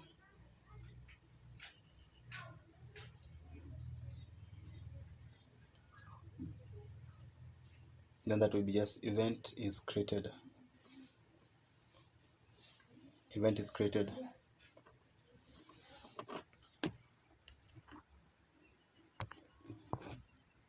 Then here you can say just get all the events. Get all events. Then there will be just event to be, there is await events that find.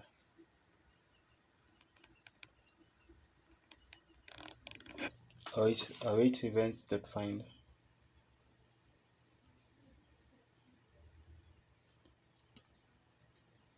Yeah, like that I think it's okay. Now let's now move to the router.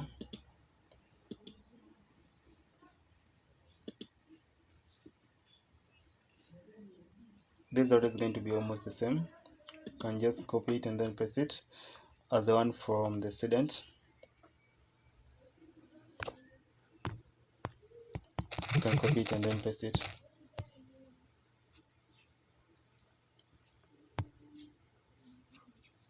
But the only thing is we are going to use the create event and create and get all the events.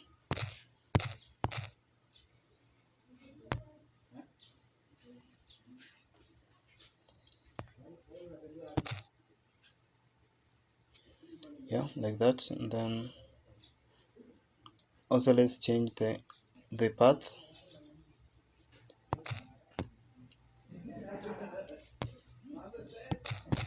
So let's change the path, and also yeah, get all this, change also those ones.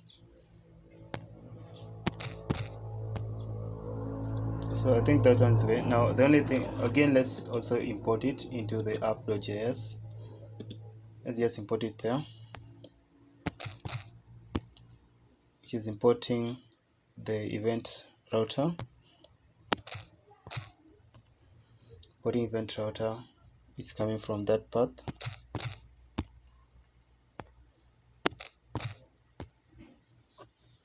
Yeah, it's coming from that path, and also we need to include it here below in the app.js.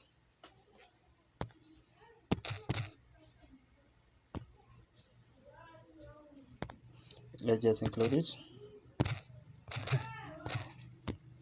Okay, now pass that router there. You can save all of it still. Yeah, you can see like everything is okay, and it's also connected also to the database. Okay, also let's try for the last time, or let's try if maybe the event, adding maybe event, if it's going to work or is going to function.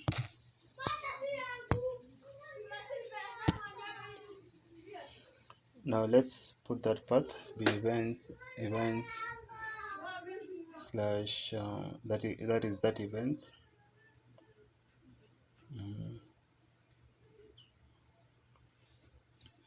And then let's include the necessary details into that body. Let's just say events. You can just include anything.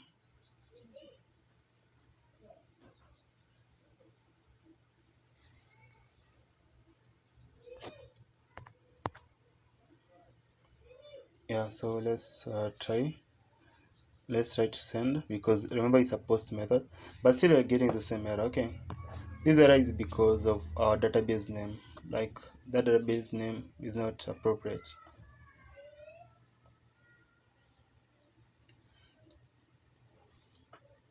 That database name needs to be changed. Okay, but I changed it in the in this video, like I changed it like later. I had to change it later. So if you look at this the whole of this tutorial, if you look at this tutorial from start to end, then you're going to find out that I had to change it. Okay, but yeah.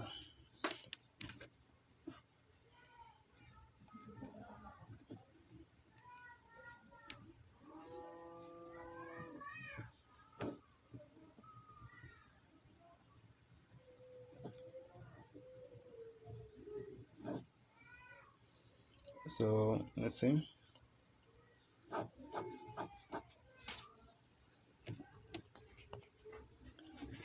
Yeah, okay.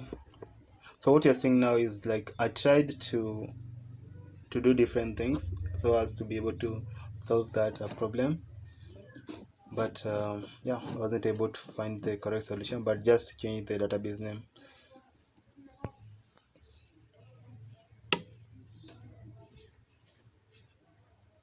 Okay, so yeah, I've included everything the way it was. I've just left everything the way it was, like that.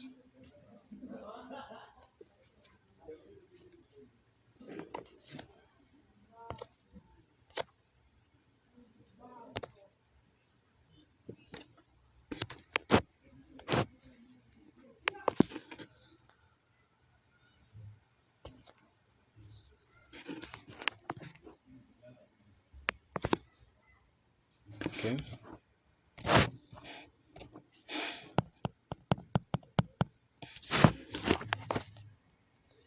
so we're still getting the same error.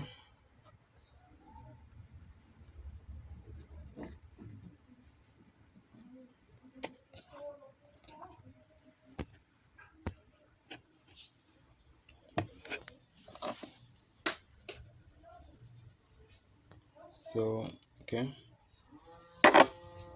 still getting the same error.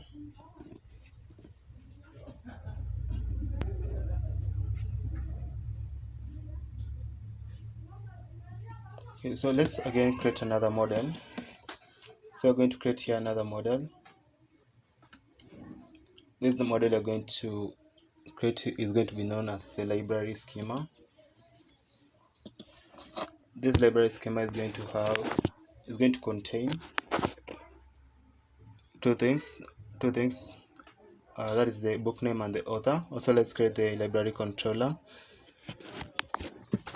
And lastly, let's create the library router. The library router.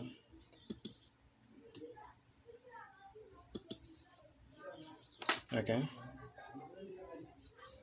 Now, in this library schema, you can just copy all the like you can just copy the other schemas and then try to modify it appropriately. Okay. So what you can do is you can just copy the whole of this schema and you can paste it into our library schema, and then from this point what you're going to do is let's say change first of all the name to be library schema, then copy that name, that is library schema, copy the whole of it, then paste it there, then change that name to be library, then that will be just book name. It will just remain the same, type to be still string, and then required is going to be true. Then you're going to pass again the author, so the author types still is string, and then the required is still true. Then you're going to include the unique, so unique is going to be true, meaning that the author is going to be unique or different. Okay, yeah, so then change that const to be just book. Okay, so I think from that you are through with that. Now let's now move to our controller, that is the library controller. You can use any other controllers that you had made, and then from all those other controllers that you had made, we can now create for the controller for the library section. Okay,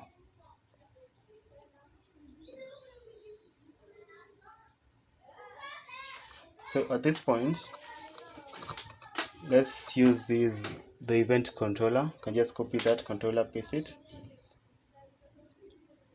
and then in this section what you're doing is in this library section you're going to change So let's start with that part. You are going to be importing the book, and the book is coming from that path. That is the library schema.js. Then create event, that's going to be create book from create events. Then console.log, it can remain there so that you can be able to console log the book that you've created. Still, it has no effect. You can remove it if you want, but it has no effect. Let it just remain there. That console.log. Again, here we are passing the cons, and here we're passing the book. You're passing the book name and the author. You are saying the cons, book name, and then the author to be a request.body, like that. And then here we're saying like if there is no book name, or if maybe there is no author, then it needs to tell you, or it needs to give out this error, which is please fill the full form. And then here we're saying like that is in the await, that is awaiting. If everything goes successfully, then it needs to display this error, which is a new book is created. Now, in getting all the books that are created, then it will perform this part, which is get all books, for it to be able to get like all the books that are created.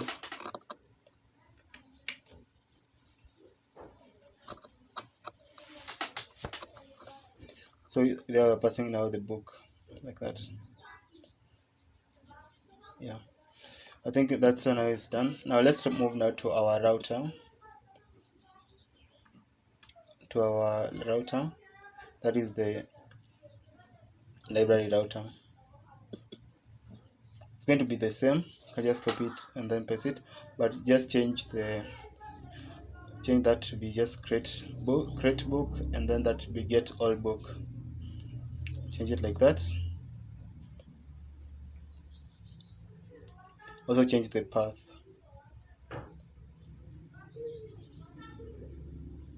Yeah, like that. Now include them into this path.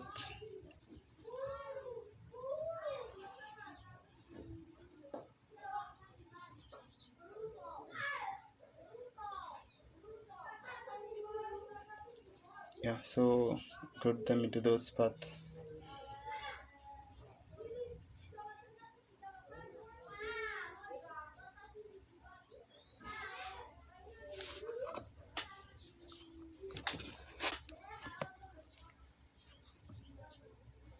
Also, again, let's create now another model, which will be for the announcement schema. Announcement schema. It's going just to be almost the same as the ones that you have been making.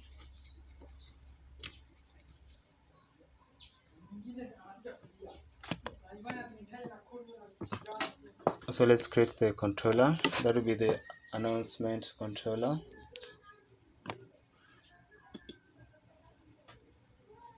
Announcement controller.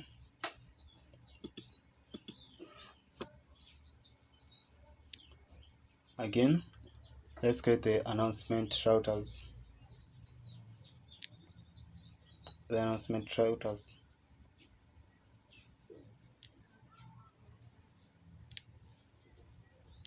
Okay, like that.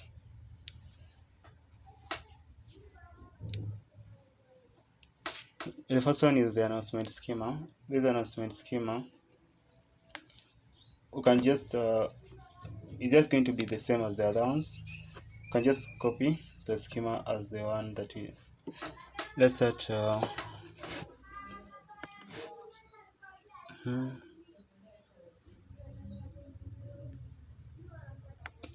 Okay. Sorry, there's a problem. That's not an announcement schema. That was for the controller. Sorry. Can I copy that and then paste it in our schema like that? Yeah. Sorry. Then from this point, what we're going to do is let's remove the validator. It's not important or needed here. And then now change this name. So it's going to be there. Let's say announcement schema. And then can remove all that. Then we'll be left with announcement. Announcement is going to have the type is going to be string. Then required is going to be true. Then there we're passing the announcement. You're passing the announcement like that. Announcement. So there we're doing like export const announcement like that. So let's now move to our announcement controller. That's the announcement controller. Can copy and then paste it like that. Okay. From this point, you're going to just modify it appropriately. So first of all, you are exporting here announcement. So we need to. So in this controller, we need to import it as announcement. Also change the path to announcement schema.js, and yeah, like that. Now in this part of creating announcement, what you can do here, you can say create announcement. Then getting all announcement, you can just say get all announcement. Yeah, like that.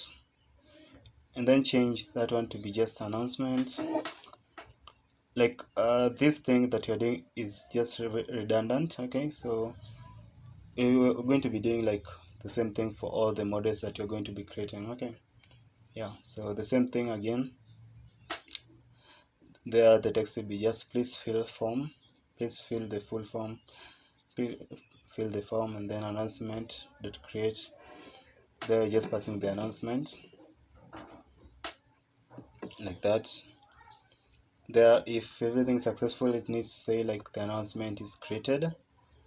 If everything becomes successful, then yeah, in getting all the announcements,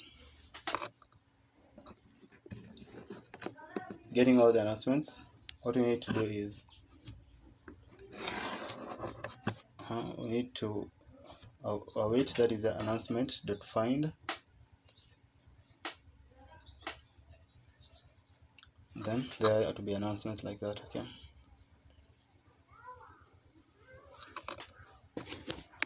Now let's move now to our router.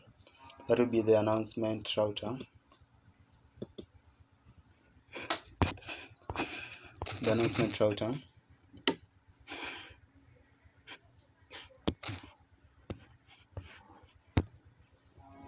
Now this announcement router is going to be almost the same as the other ones. Like there's almost no difference. So you can just copy. Then now let's change this.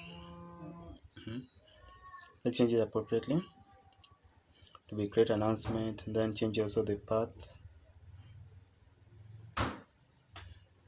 Yeah, like that.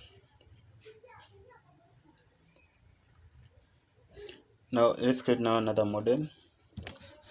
We are through with the announcement.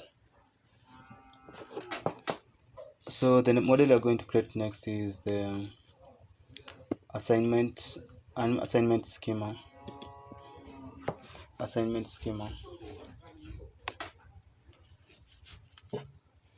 And then let's create also the assignment controller. Assignment schema and also the assignment controller. And lastly, the assignment router. So we're going to just do the same things that you have been doing all along.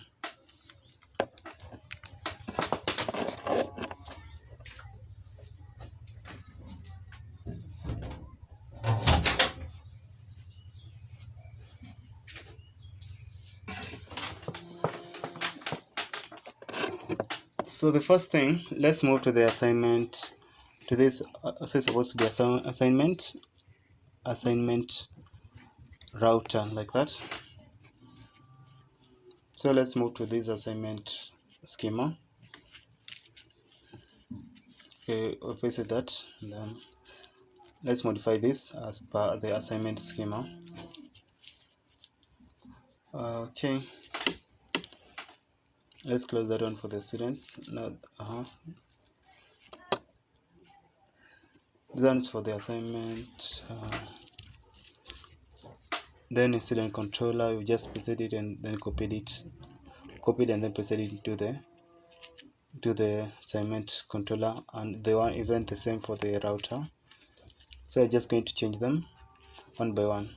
So in this assignment schema, the things that we're going to include here, or the things that we're going to need, first of all, we won't need the validator, but can remain still. So let's change the name to be assignment schema. So that will just be assignment schema. Send there to be, that is assignment schema.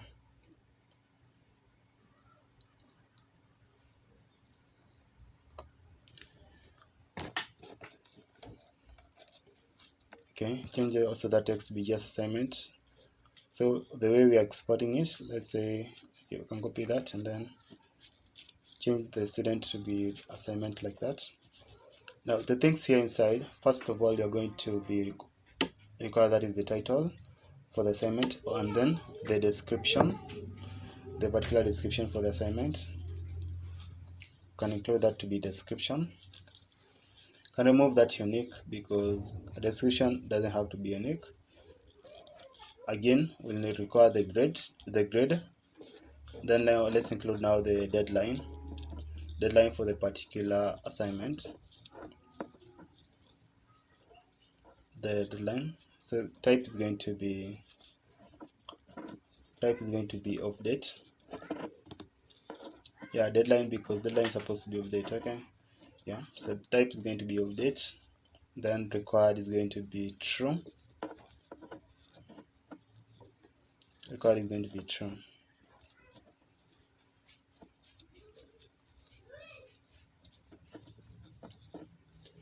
Now let's change now our assignment controller.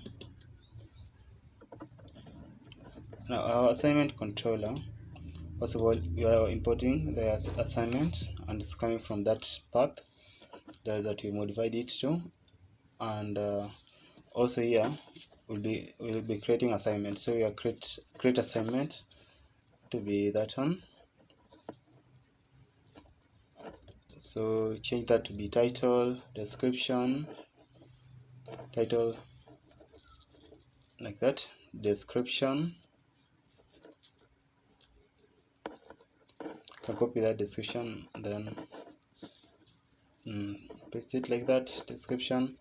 Then you have grade. Lastly, you have the deadline.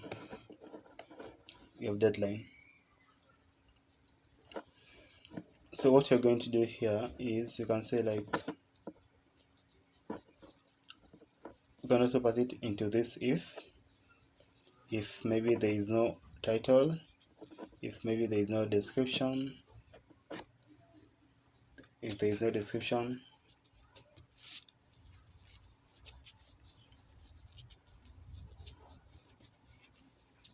Like that.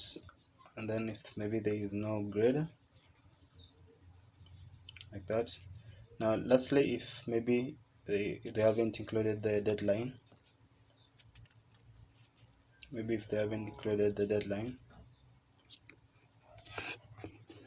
then passing that await to be assignment.create, then passing all those data that be passed, that is the title, description, the grade, and the deadline. So the message that is to be passed is assignment is created. That is, assignment is created. Yeah, like that.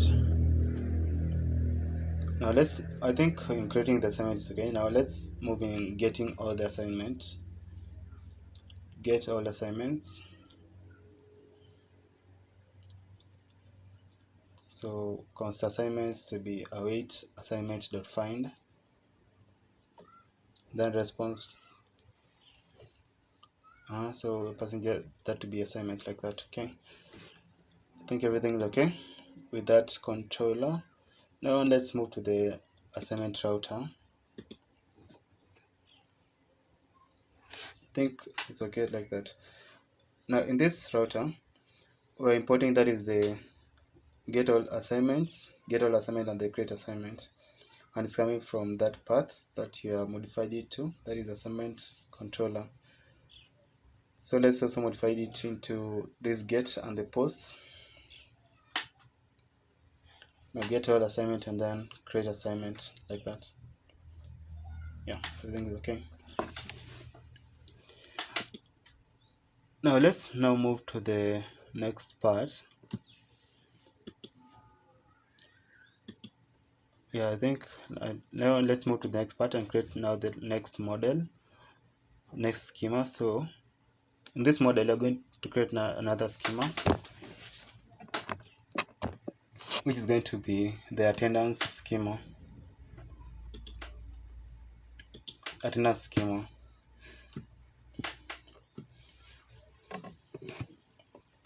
As we have been doing in the like as the way we have been doing in the other files, we're going to still do the same also for this attendance schema. So let's create also the attendance controller, and lastly the attendance router.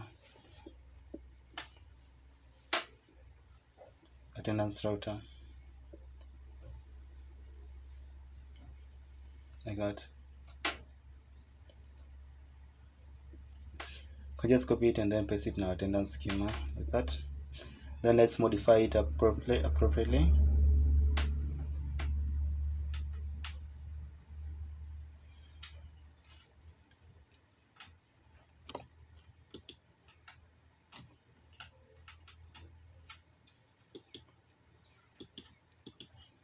Okay, let's modify it. Okay, so let's see.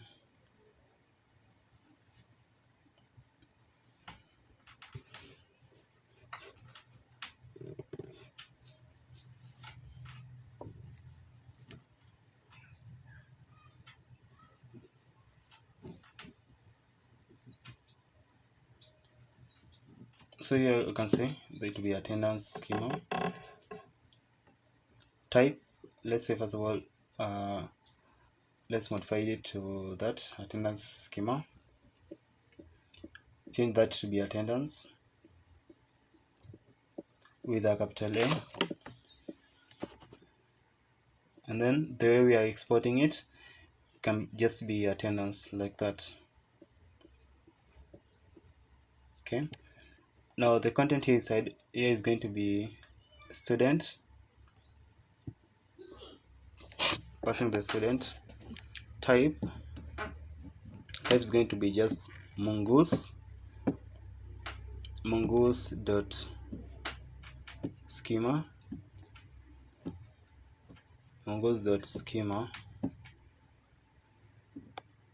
dot types dot object id, and then reference is going to be student.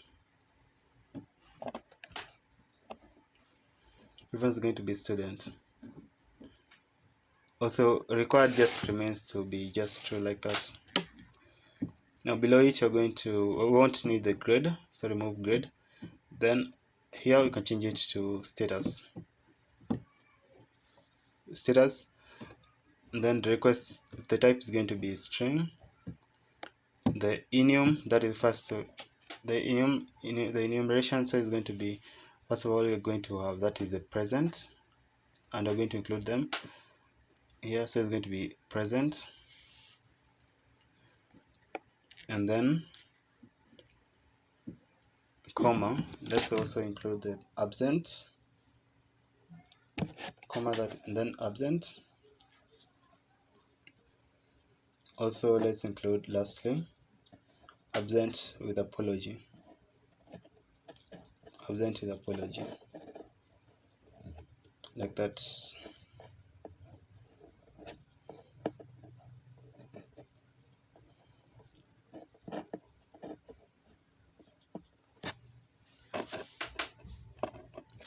So yeah, everything now seems okay. So also we need to import, we are importing attendance, not students. Yeah, like that. Also let's also modify the that route.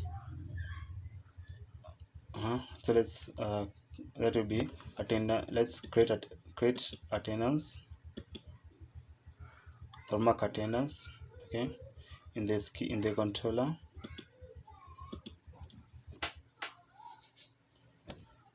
Also let's pass the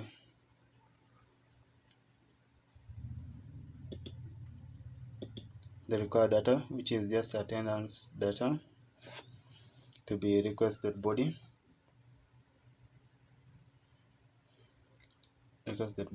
like that.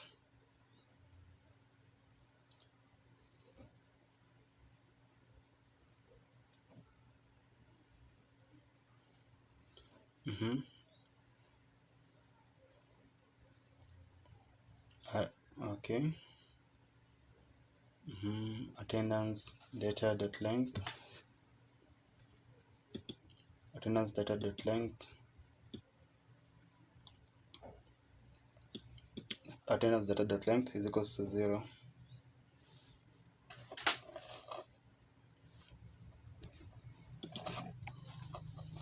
Attendance data dot length is equals to 0.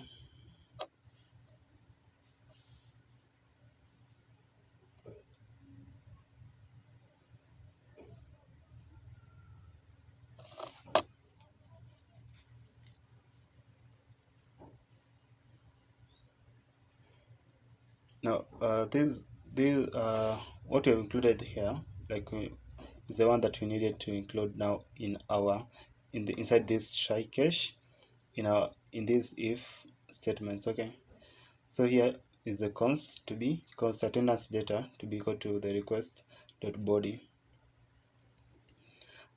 So here this one we're going to include it like in this if into this conditional if statement here. So you can just copy it. Okay, can copy the whole of it. Let's see.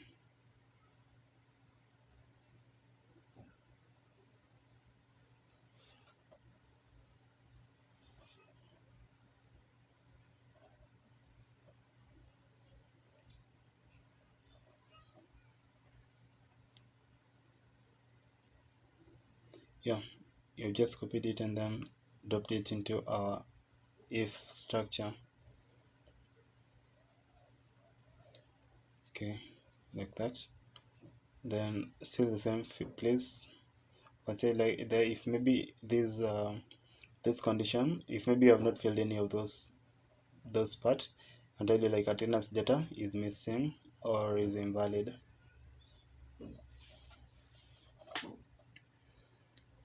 like that.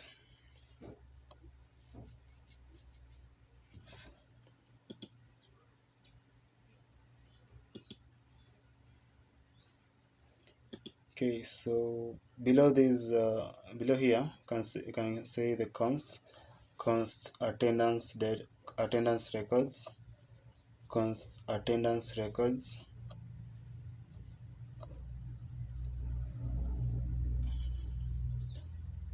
const attendance records, setting it to await,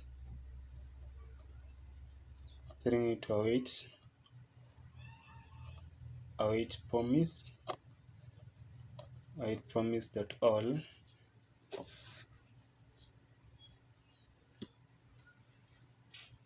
await promise that all.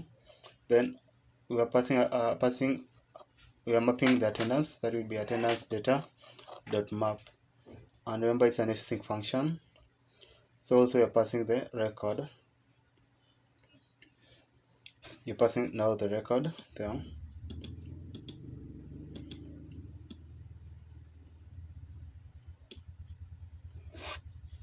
So here what we're going to say, if const student and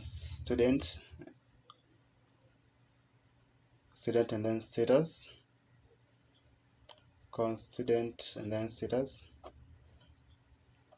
is equals to the record. Now return is equals to the record. Now return await, that will be attendance dot create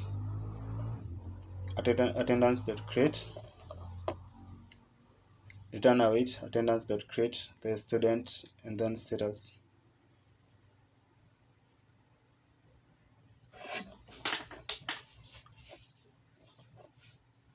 Student and then status.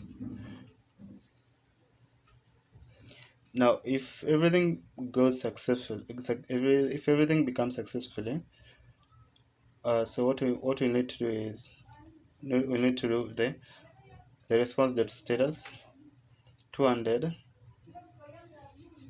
dot JSON. So we need to pass this, that will be success to be true.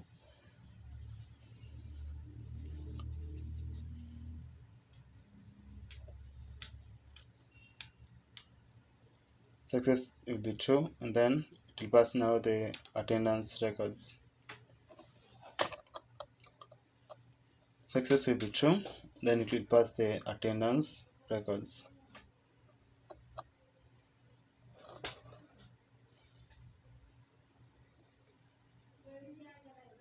To pass now the attendance records. Yeah, so it will be like attendance marked successfully, then attendance records, like that.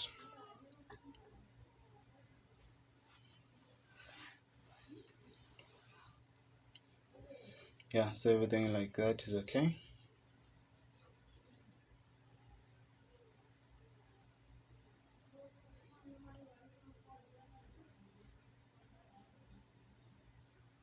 Okay.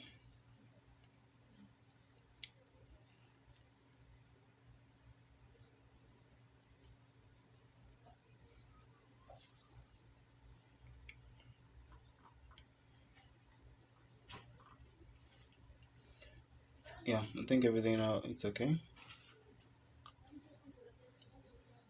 That is how you are marking the attendance, the logic of marking the attendance.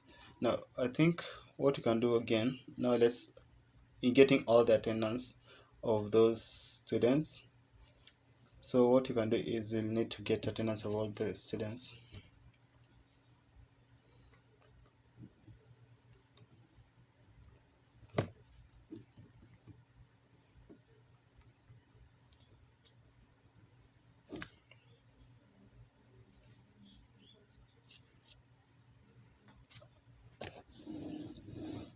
Now in getting the attendance of all the students, so let's change what this function.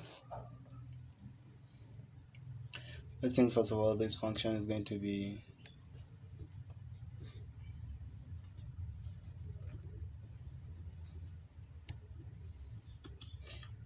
get all attendance.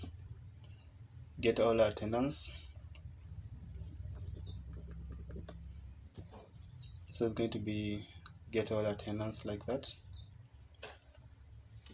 Now this get all attendance,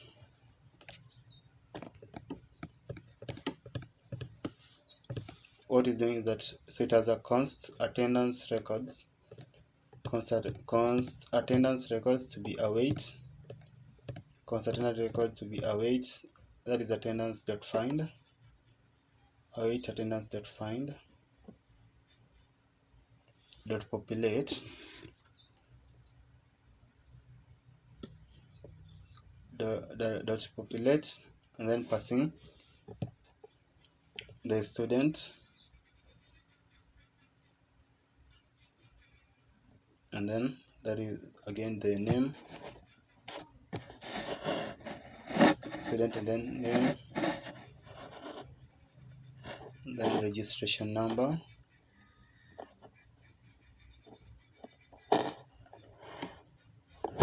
name, registration number, and then the grade.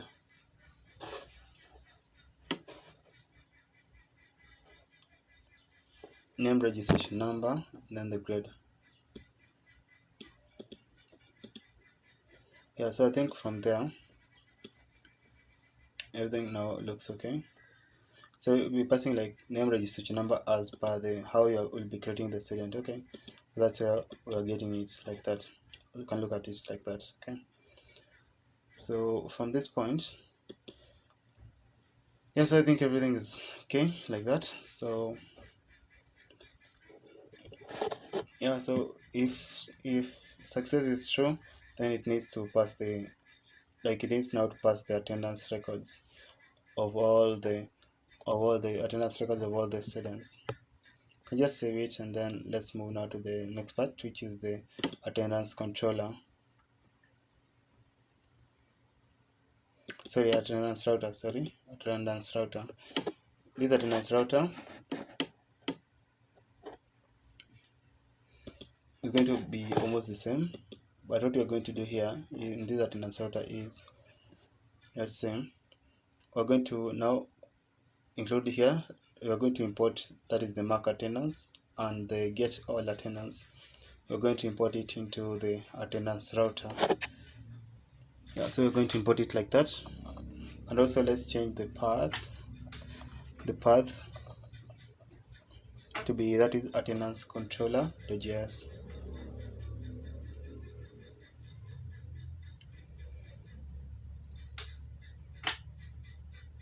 Okay, so yeah, we've changed it like that. But yeah, so that's it for the get and the post. Okay, yeah, okay. So from that point again, let's now create another model. I think you're through with that, so let's create another model again. The next model that we're going to be creating is the class schema, the class schema model. This class schema, the class schema is going to be very simple, because for you to be able to create a class, you just need to create only the grade. Okay, but in future, I may include that, I may put in that when you are going to create the grade, then you are going to create also the class teacher or the class teachers. Okay, yeah, maybe in future, but right now let's modify it appropriately, this code that you have copied it. So also we have created the grade controller. Let's see.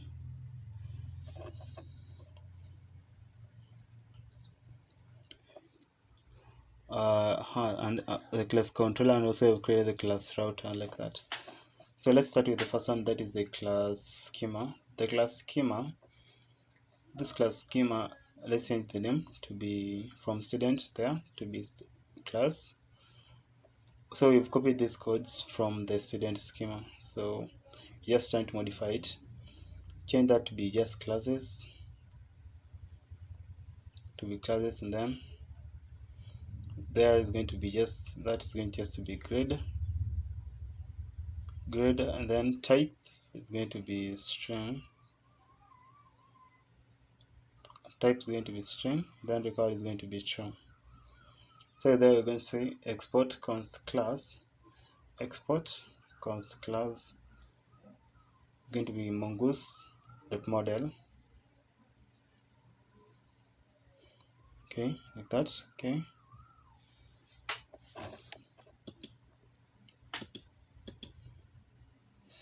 also let's move to the class controller,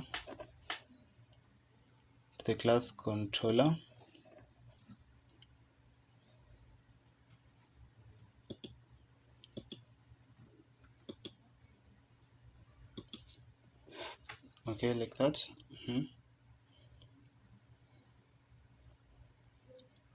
Yeah, so there, in case of any error, then you can give it this error, which is going to be, in case of any error, it's going to tell you, so it's going to be there. Let's say, so the message you're going to get is class is created, Then there you can say get all classes, get all classes, get all classes, like that. Then there passing await to be class dot find. So that is like that, passing the classes like that. Yeah, think you are through with that. So yeah, this is just a repetition of everything you have been doing. So I think like by now you should be able to have known the drill or how we are making everything. Okay, still let's move to the class router and do the necessary. Yeah, so change it to create class and then get all the class. Then also we've modified the path. Now let's include them into the post and the get router. Yeah, so now let's again create another model. We're going to create the whole models, all the models that we're going to need. So this next is that is exam section.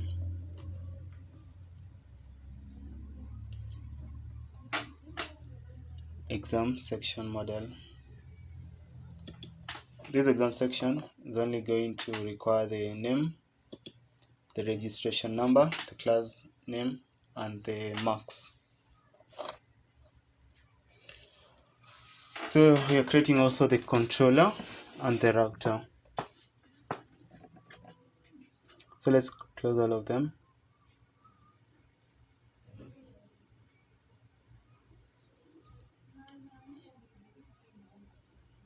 Okay, like that.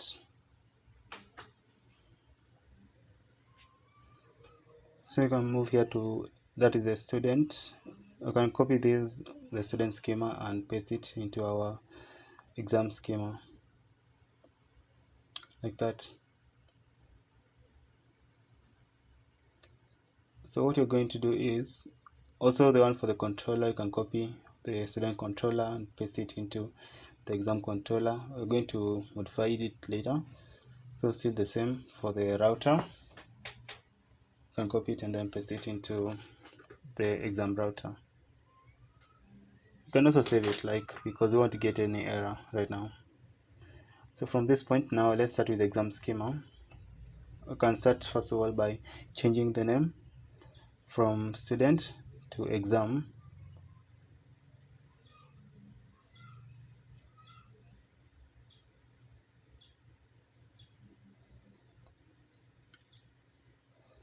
That's going to be exam schema. So there we're passing the name, the registration number, the class name, and the marks. Class name and the marks.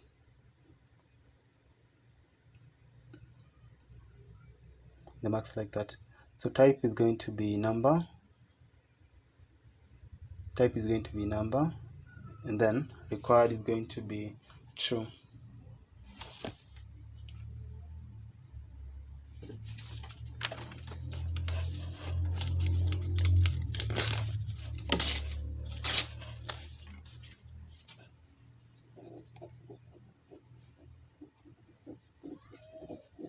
So required is going to be true.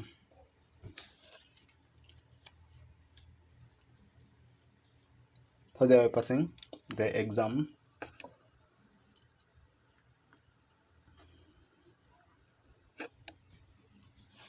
Okay, also in the controller we are importing now the exam.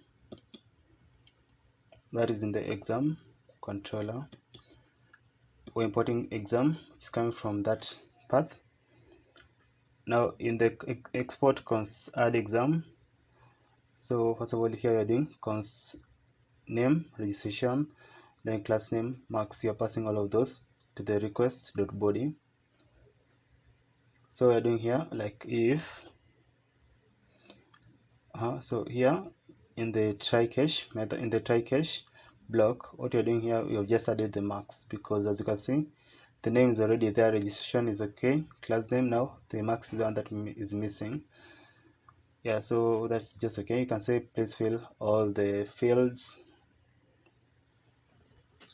and then here can say await to be await exams dot create. Then you can pass that is the name, registration number, class name, and the marks, like that. So the message, if everything will become successful, then you can say a new exam has been created. So what you can do here, you can say export const get all exams, so the async is an async function again. So I've just said that be const exam to be await exam dot find, then passing the exams there. Yeah, so again that's okay. Now let's move to the exam router.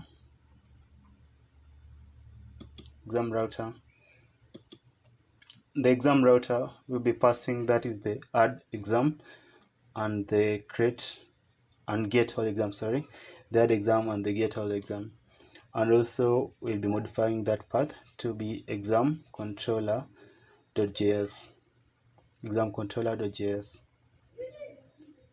Also in get and post, so you're passing that to be get all exams, and also that will be add exam. Now in the middleware, so let's create again another middleware that will be for the teacher's schema. Let's create the middleware, the model for the teacher schema, the controller, and the router.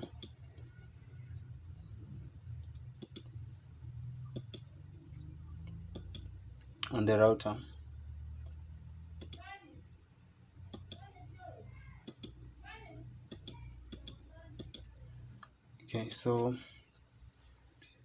can just do the same that you like the way we have been doing. Let's move to this student schema, copy that, then move to teacher schema, paste it, say the same in the students controller, copy and then paste it like that. Also in teacher router, move here, copy, then move to teacher router and then paste it like that. So we're going to modify now the teacher schema router and the schema router and the routes accordingly.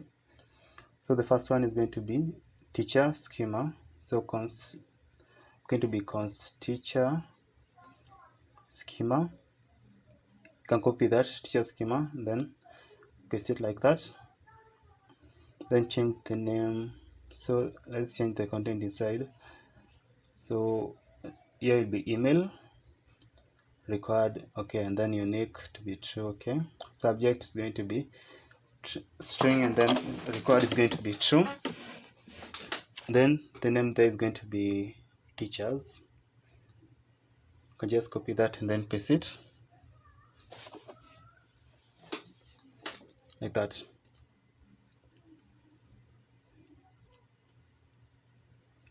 So that will be teacher schema.js.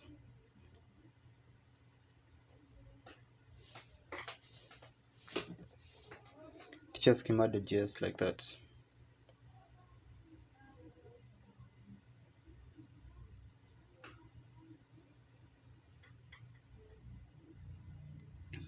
Now in this controller, what we're going to do is also let's modify it appropriately.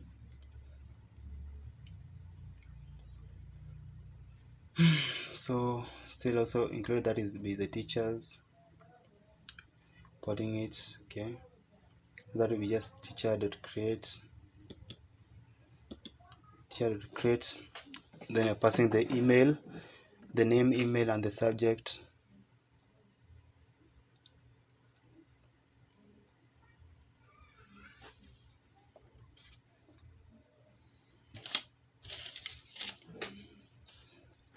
Teacher is created.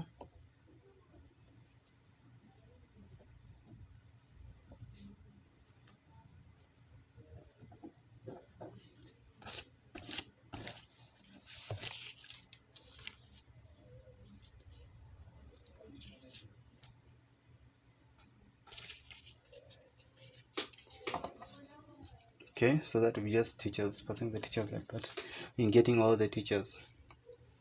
Do the same for the router.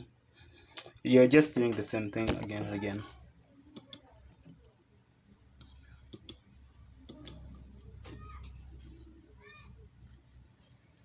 So that will be teacher router. So we are passing there to be get all teachers and then create teacher.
Okay, so here we can just copy this, we can just remove that in the from that part.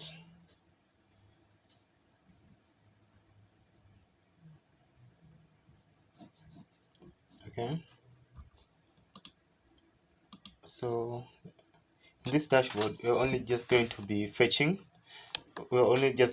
fetching the announcements and the performance section and also the events. Okay, so here below, that is in the performance, you can include, that is the, we have included the student performance, and here inside it you can also include this, that's going to be passing, that is the student performance. Here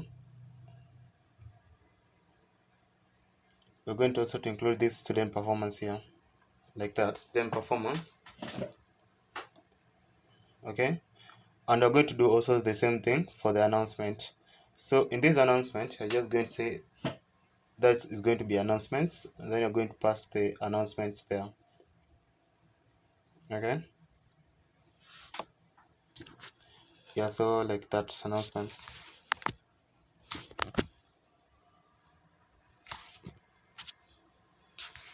So if you come to our application, so here it is, and then let's try to see, like how it's functioning.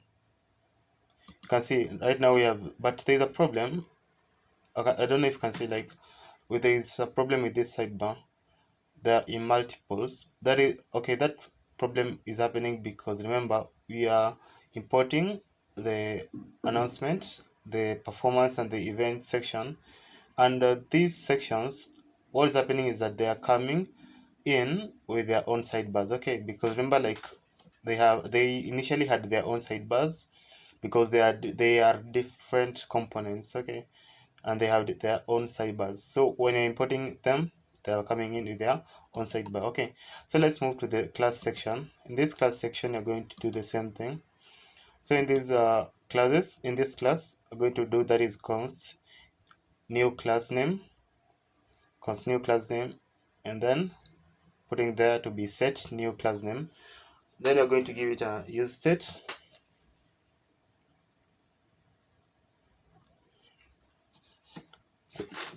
So use state, and then to be empty brackets like that. Then below it, we're going to say const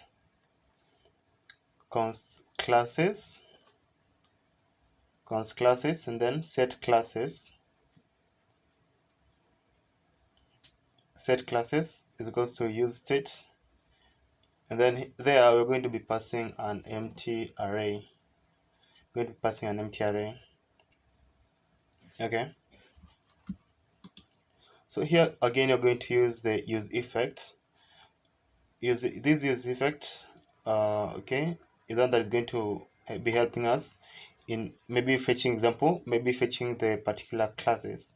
So use effect, and here we're going to, first of all, you're going to create a function, and this function you're going to call it const fetch classes.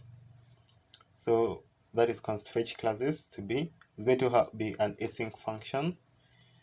So async.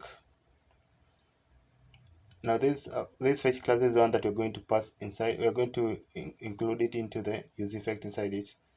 Okay, so this you can just copy it, and then you can paste it into that use effect.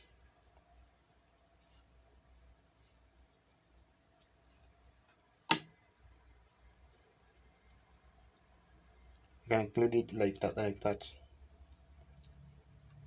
and then you're going to pass you're going just to include there an array like that. So you're going to give us like, it's going to show like it's in form of an array. Okay, so you can come to the dashboard, and you can just copy. Okay, you can just copy these the fetch events, because it's going to be almost the same. You can copy that, come to the classes, and then you can paste it like that. So here what you're going to do is you can change first of all the route or that path of the get. So we're just going to include that to be just class, because remember, like in the backend it was class. For you to be able to get the classes, it was class and then slash get all. So you can just look in your backend. Okay, so here, and then in the set class you're passing the set data dot classes.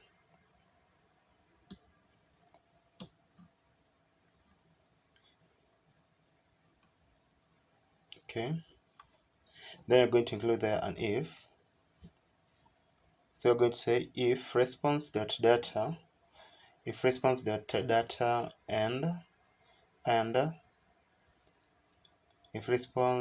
data, let's see first of all,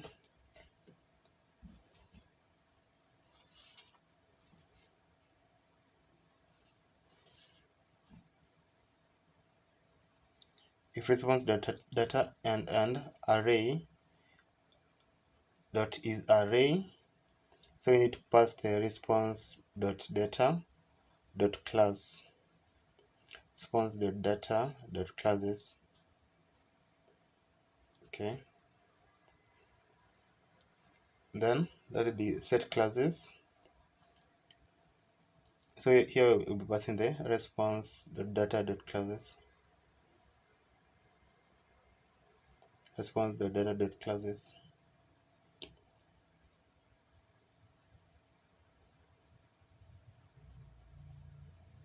You're passing it like that. Okay, you can just can do it like that. And remember, like it will be having an if else. So else will be console logging this error. Else, that is console.log, that's going to be error while fetching the classes.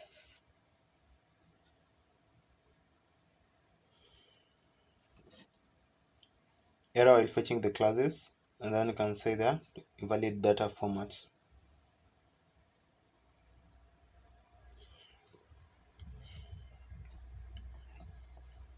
Error while fetching the class and then invalid data format. Then they are going to just include that is the response dot data, the response dot data, like that. Now in this cache, we can just leave it to be like that, which is going to just console log that error, which error fetching the events, okay, in case of anything like that. Also, you need to be able to handle the add class, because in this class part, I don't know if you remember, but we also had a button that was supposed, an input in the button that was supposed to be able to add classes for the classes, okay. So this function is the one that is going to be able to do the logic for adding a particular class into our application. So here we're going to say that is const handle add class. So we're going to say here event, that is a dot prevent default, and then now we're going to use an if else, but this if else is going to be inside the try cache. So we're going to say if new class name dot trim, if new class name dot trim, that is not equal to is not equal to nothing, is not equal to none, nothing there. So we're going to include, we're going to do this, the one that we're going to do this thing that is in this try cache, okay, this try cache here. So what you're going to do is, I just remove it like that. So what we're going to do here is, you can say, let's first of all change the path from that is going to be access.get.post, because remember, like, it's a post method. So dot post. Also, let's change this one /class, because yeah, that's how it was in our backend. I don't know, let me show you the backend how it was. You can see it in this class. You have the post is just an empty slash there, but in the get you have /get all, okay, get all. You can see the post you don't have anything, it's just class, and then in the get, after that class you are putting /get, and remember in post it will be dot post for it to be able to post the particular class, or for it to be able to create a particular class. So if it had example it had create, we would have also included it into our route there, but it doesn't have that create, okay. Yeah, also just make sure that it's supposed to be API v1 class, not API v2 class, like I had written. Just make sure like that, okay. So there again, you're passing that is the, we'll be passing there the grade, you'll be passing there again the grade for creating the class, that is we're passing the grade, and it will set to new class name,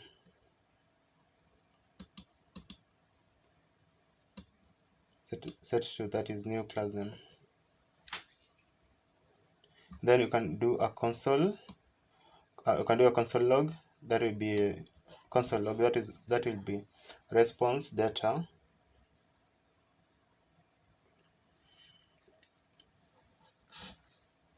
can do a console log, that will be response data, response data, response data, and then we'll be passing that is the response data. So what will this will do is to just log the response data, okay, to just log the response data like that, okay. So below here we can also include that is the set classes. So you can say set classes, and then you're passing that is the preview classes, the preview or prev classes, and inside it, in this prev classes,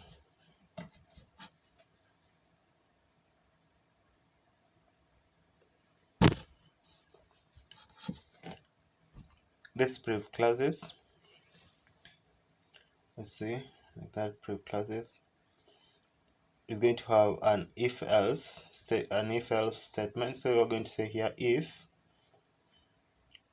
So we will do it like let's say you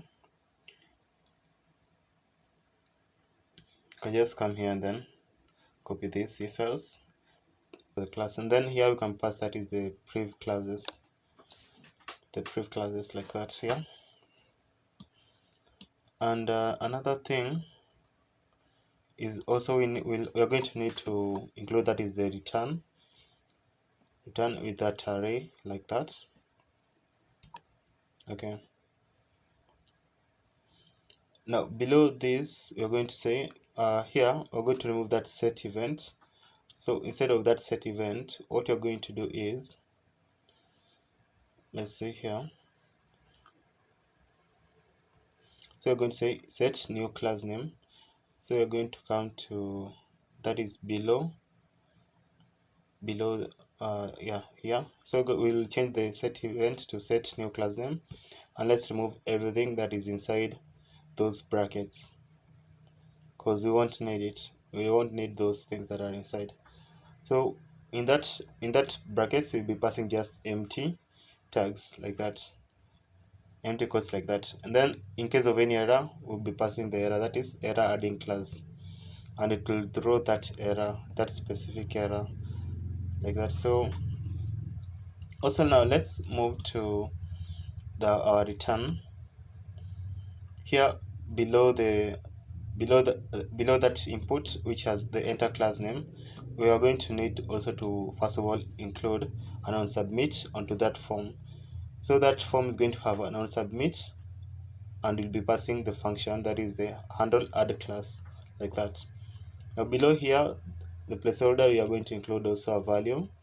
So this value is also going to be having this new class name inside it, and we're also going to have an on change.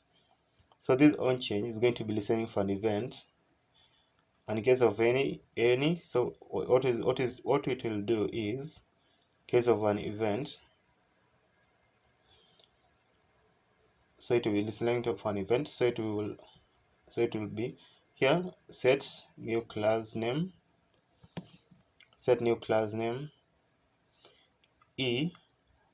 dot target dot value like that. So yeah, dot value like that. Now here remember, like what I told you in this class list, so the function of this class list is going to help us in mapping through all the classes that have been created. So what you're going to do here, you're going to say array dot is array dot is array, and then inside it you're going to be passing that is the classes.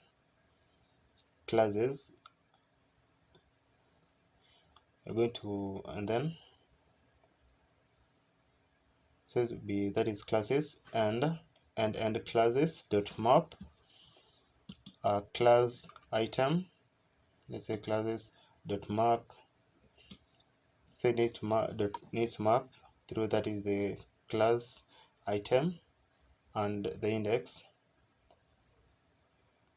and also the index like that.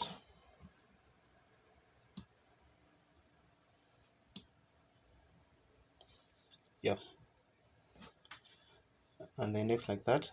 So what you're going to include here, you're going to say class item, going to include here the class item here inside it. Okay, because let's say let's see, so there's an issue here, yeah, like that. So array dot is array, then passing the and then classes and classes dot map through the class item and the index. So here you're going to include that is the class item. Now this class item, first of all, is going to have a key. Is going to have a key, and this key is going to have a key known as index. But before that, let's say here is going to be the class item. We're going to pass the class item dot grade inside that class item. And then it's going to have a key with the index, key and then passing the index like that. So with that modification, we should be able to see like the class const to be new student, then set new student, then we're saying here use state. So use state, and inside it you are passing use state, and inside it you are passing that is the name with nothing inside, and then registration number. Passing that just empty quotes like that, registration number. Also here we're passing also the grade with also empty quotes inside that.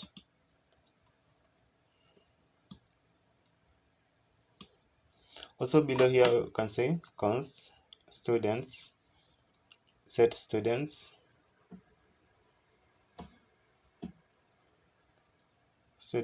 set students to be, that is use state, then passing it as an array. Okay, that means like the function of this we're using the array is because we'll need to display the students like in form of an array. I don't know if you're understanding. Okay, so you can copy this part, and you can copy it into our students section. So here we'll be trying to fetch the students, so we can change it to fetch students. And what you can do is change the name of the function to const fetch students like that. Also, let's change the name of the path. That's going to be /students/get all like that. Then set students. Then inside it you're going to be passing set student like that. Inside we're going to be passing this. So just move that.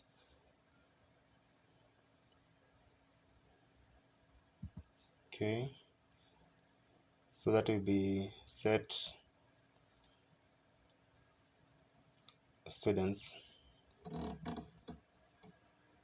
Then inside it will be passing that the response dot data set of classes, let's say here students, to be students.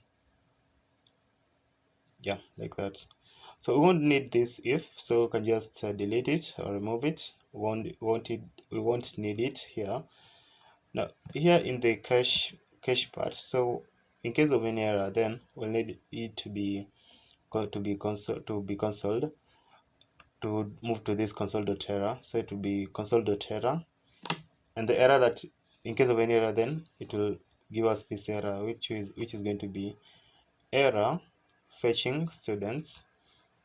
So let's change events to students, then passing that error like that. Yeah, so from there I think that functionality should be able to help us in fetching the students. Now let's try to add students. Let's now try to add the particular students. So this can be handle, let's say handle add students, and then async function still, so everything can remain the same. Let's say like that. Let's copy that and then paste it here. So it's going to be new student dot name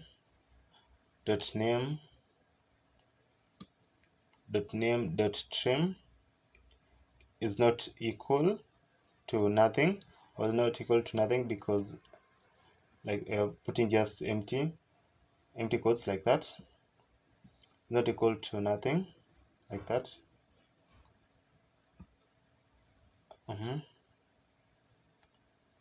And new student dot registration number dot trim is not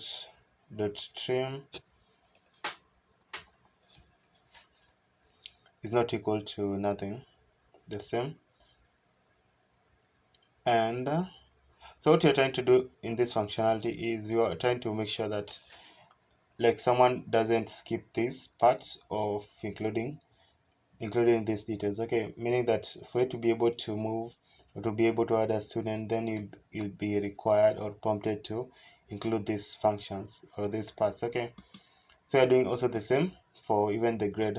So you change that to be dot grade like that, just doing the same thing.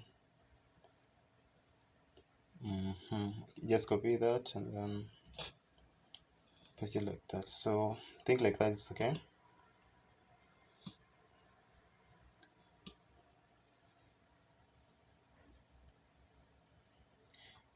Yeah, think like that, everything is okay right now.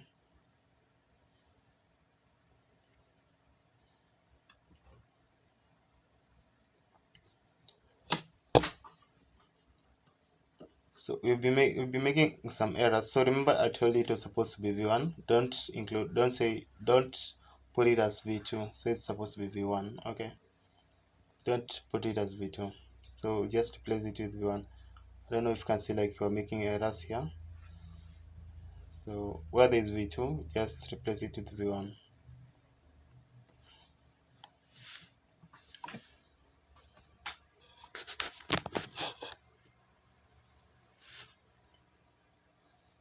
And then this will be just slash students.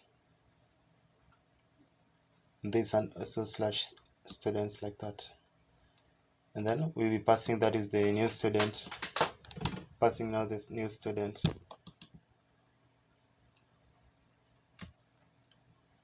So here you can say the set students,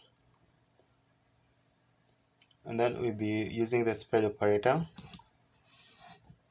Set students, we'll be using here the spread operator to spread like through to move through the students. So what you can do here is you can say here set students, then using the spread operator pass that is the students, then response dot data dot student, response dot data dot student. Yeah, students like that. Now below here what you can do is you can say here set new student, set new student, then this let's set new student to be name. We're passing that is the name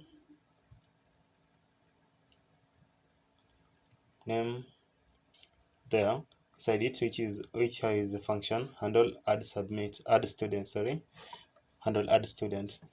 So we'll need to include the value to be, that will be value to be new student dot name, new student dot name, new student dot name. And then what we can do here is we can do an on change. So on change, so we're passing the event.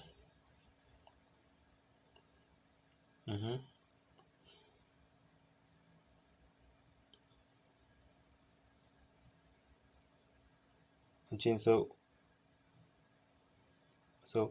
in case of anything, so on change will be set new student, and then set new student, and then we'll be spreading the new student using the spread operator.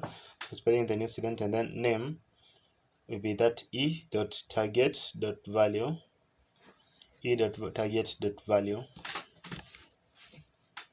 Still the same, let's do the same thing also for this other input. You can just copy it and then let's try to paste it into these other inputs.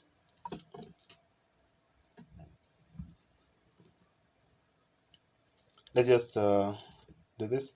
So this one is going to be new student dot registration number, that will be just registration number. Then the last one will be dot grade dot, and then that will be just grade like that.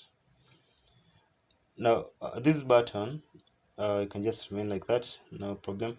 Now in this students list here, we are going to try to spread or to show all the students that have been registered into our system. So we're going to use the map method. So it will be students.map.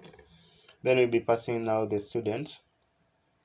And also we're going to do here is we're going to inside this inside here. So what we're going to do is going now to use the student item. So here we're going to say student item, and then now inside this student item, remember, is going to have a key. Okay, but before importing the key, or the thing that you're going to display, first of all, that will be the student dot name, and then the student, you can put that dash to separate them. Then will be also displaying the student dot registration number. Then lastly we'll be displaying that is the student dot grade, like that. So those are the details that we are going to be displaying into the student item. Now, but remember, this student item is going to have a key. So we're going to say there to be key, and the key will be that is student dot id.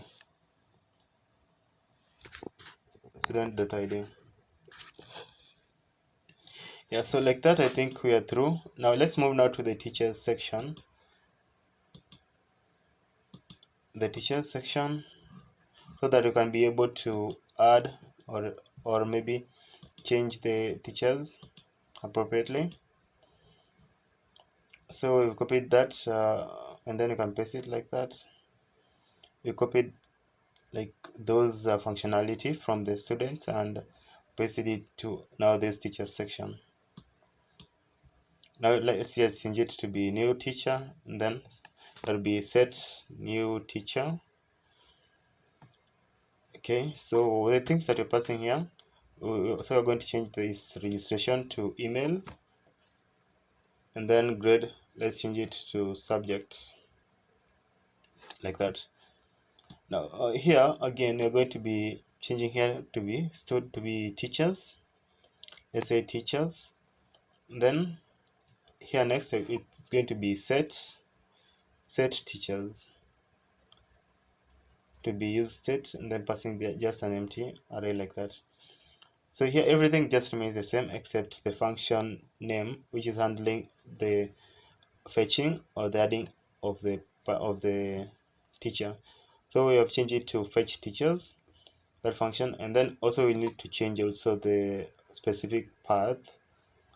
So that will be from students to teachers. Also here to be from set students to set teachers. But still also we'll be passing response data dot teachers. You can just leave it, and then the error, you can say error fetching teachers, like that, so that you can know our error. Also let's try to also make the particular changes in this other one. So be handle add teachers. These are when you're trying to add a new teacher into the system. So change this to be new teacher dot name dot stream. So in short, where there is the word student, you just replace it with the teacher. If it was students, then students. Okay, students, then teachers, like that. So that's what we're just doing here. So email dot stream, like that, and then also the one for the, it should be here to be new teacher dot subject dot stream, then passing those new empty marks, like that. So let's change this path to be slash teachers. Then I will be passing the new teacher, passing out the new teacher.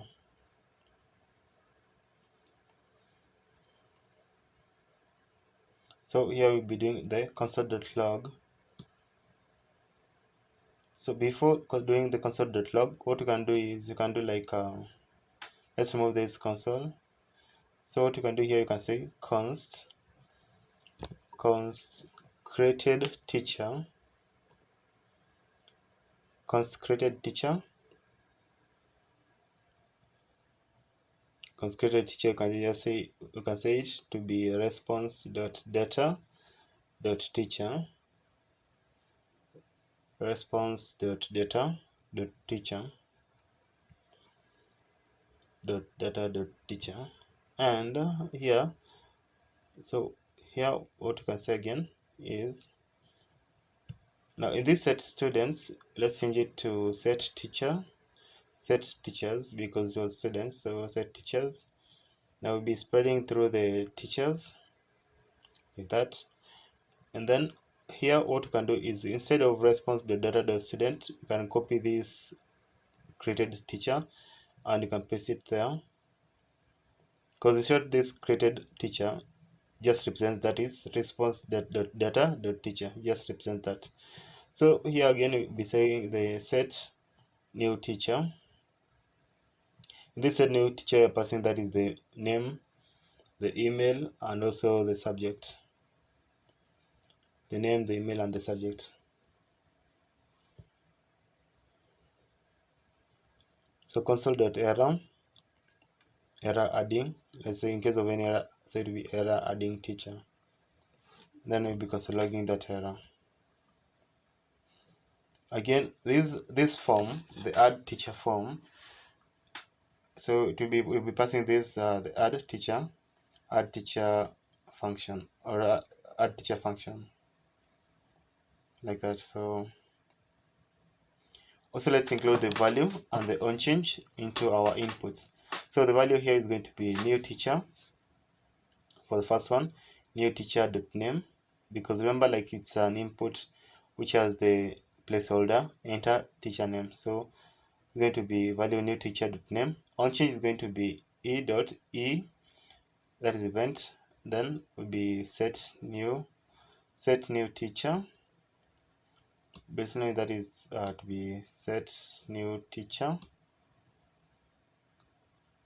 And inside this and then inside this set, in this, and then in this set new teacher, what you're going to do is you're going to try to spread, that is the new teacher,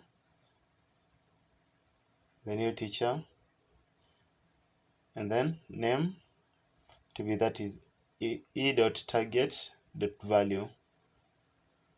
So you can just copy it and then paste it in those other inputs and then change it appropriately. Okay, so that will be .email, then change that to be email. Then the next one will be, let's say that email. This next one will be subject, the subject that the teacher teaches, like that. Subject. Now in here below, that is the teacher list, we will need to also display all the teachers that have been registered or included into our system.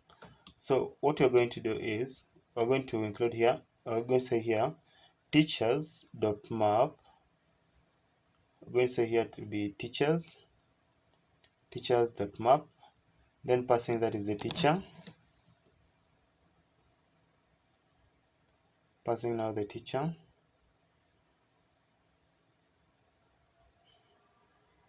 and then in this teacher, what we're going to do is here, so here we're going to say, we're going again to say like the teacher item. This teacher item is going to have a key, but it's going to have a key that's going to identify each teacher. So but before that, you're going to be passing that the teacher.name, then we're passing again the teacher.email, then the teacher.subject.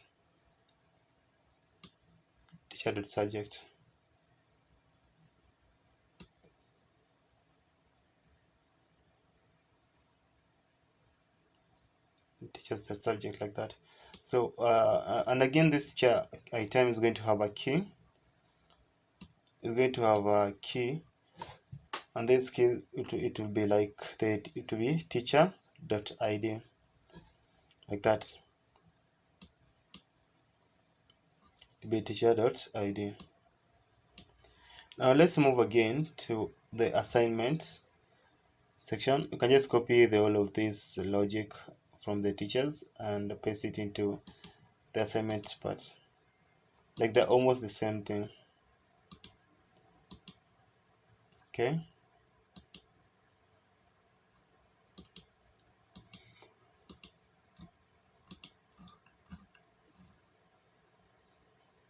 This assignment, what we're going to do here, we have changed it to new assignment. Then this next time we're going to change it to assignments. So it will be assignments, and then set assignments. Set assignments.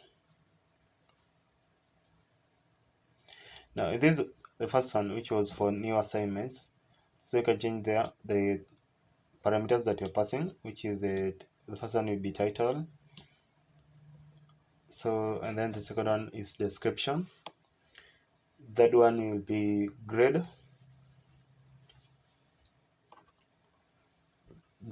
Then the last one will be deadline. Because like remember in this assignment part, for the teacher or the admin to put an assignment for the students, then they were prompted to include the title of the assignment, the description of the assignment, the grade, and the deadline of this particular assignment. So let's now start making this fetch assignment to function properly. So that fetch assignment, first of all, you have used it into the use effect part, and also let's change the path to be that will be assignments / get all, and then this will be set assignments, then passing response data dot assignments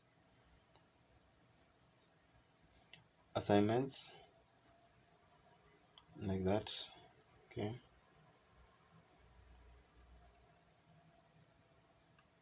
So assignments, not assignment, like that. So okay,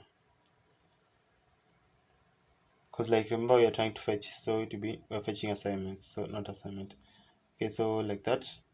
Now here, in case of any error, then it will say error fetching assignments, and it's going to give out that error. So also here we can change it to handle assignment. That will be handle assignment. Then everything can just remain the same.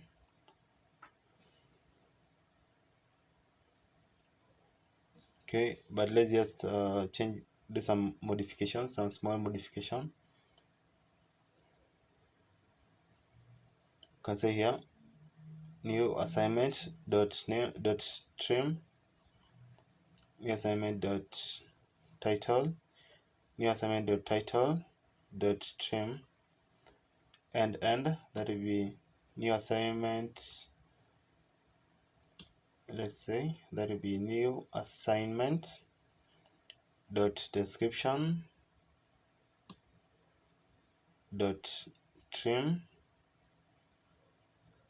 If also, like, let's say again, change that to be new assignment dot grade, new assignment dot grade dot trim.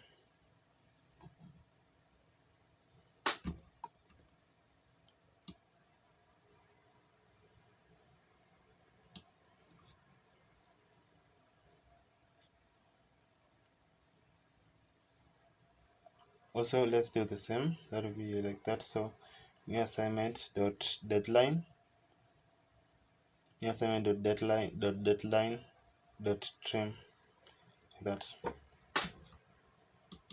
So think like that is okay. So now in this try cache, we are changing the path to, that is, assignments for you first to be able to post the particular assignment. Then you're passing there the new assignment like that. So let's look at it. So there we're going to be, let's move that. We won't need that. This the consecrated feature, we won't need that section. So let's remove that, and let's include this response.data instead there. Then remove this one line of code because we won't need it. So here instead of set teachers, you can say set assignments, and there what we are going to do will be spreading through the assignments. Then response.data.assignments like that. So also here below, well, we can say set new assignment. Yeah, let's move that, be set new assignment. So you are passing here the title, and then passing the description, the grade, and lastly you're passing that's the grade, and lastly what you'll be passing is the deadline.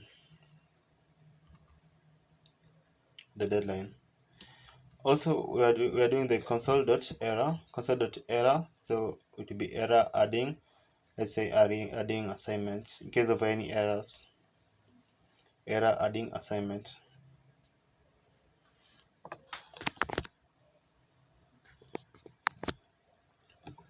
Error adding assignments like that. So also we need to include the value and the onChange into our input. So first of all, in this add assignment form, we are including a non-submit and passing that is the handle add assignment, that function inside it. And here below we will include that is the value to be new assignment dot title, and also we're going to include that is onChange. So onChange will be e to be, that is going to be e. That is for the event, e for the event, and then set new assignment. And what we're going to be doing there is we will be spreading through the assignment. We'll be spreading through the new assignment, and then title will be, that is e.target.value.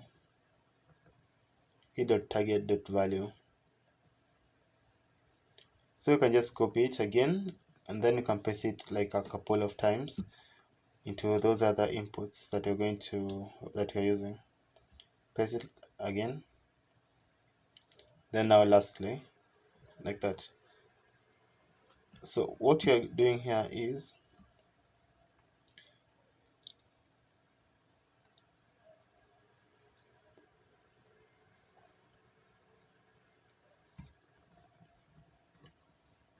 so I included that to be description, that is description like that. Also in that part of value we're including that to be grade, then like that to be grade like that again. Also you can change that title to be deadline, the title to be deadline like that.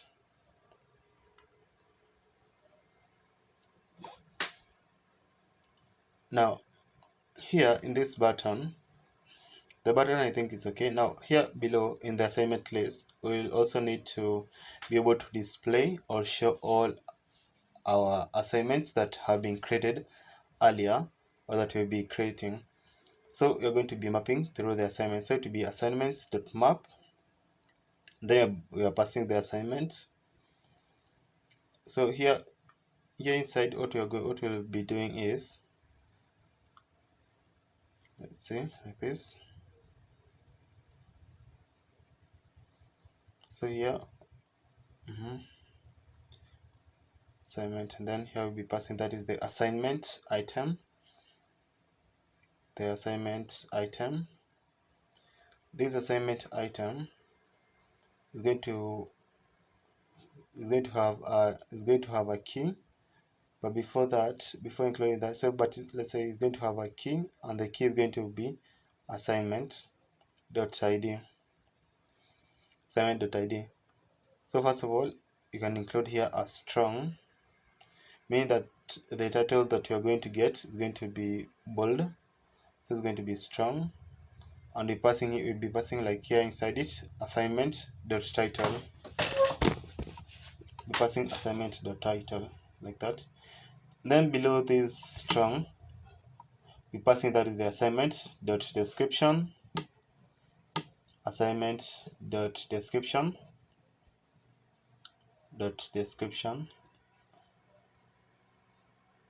description like that. Also again, that will be also again passing the assignment.grade. Lastly, passing the assignment.deadline.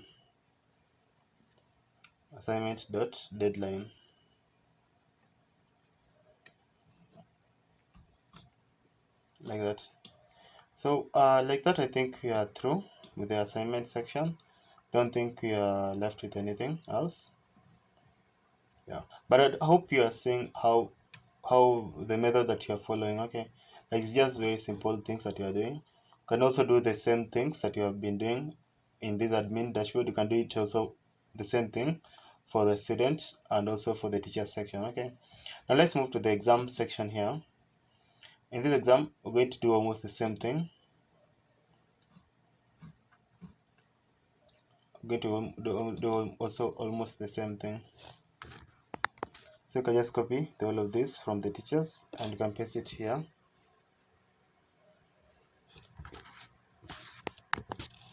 And then paste it here inside the exam. So what you're going to include, first of all, here we're going to say, because that will be exam data,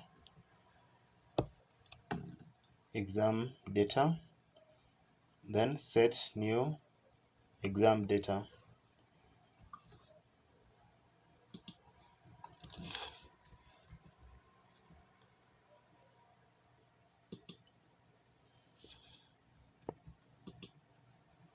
So set new exam data, and then there will be const name, then set name. So passing an empty array like that, passing an empty tags like that, and then you can copy that and paste it a couple of times. So the second one, you can change it from name to registration number. Let's see, registration number, like that. Then this will be set registration number, and then that will be set registration number.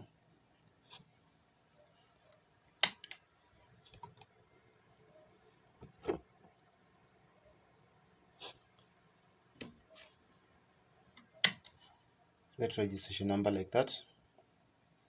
Now change this to class name with a capital N. Then this will be set class name.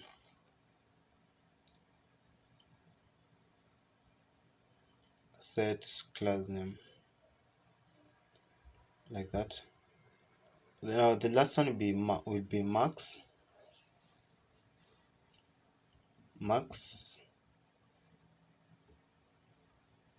like that. Then this is going to be set max. Now here what you can do is you can do like fetch exams, change that to be const fetch exams like that. Change the path as we have been doing. So change the path to exams. Those other things can remain the same. Okay,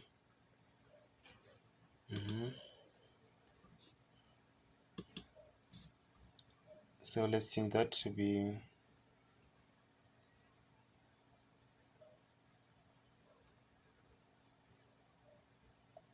okay.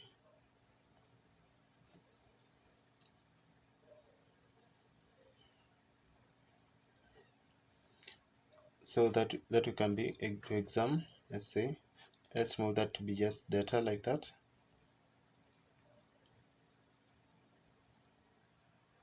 So that will be set exam data,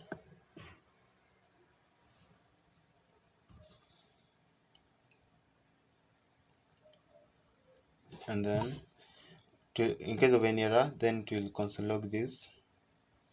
So else will be, let's say, set exam data to be response. Remove that to just display the response data.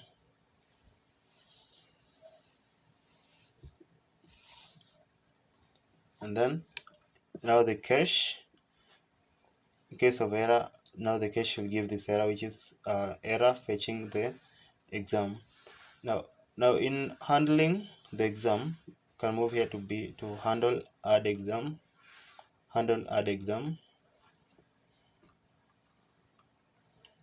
Then now change, what we're going to change here is, first of all, so it's going to be e.prevent, then const new exam to be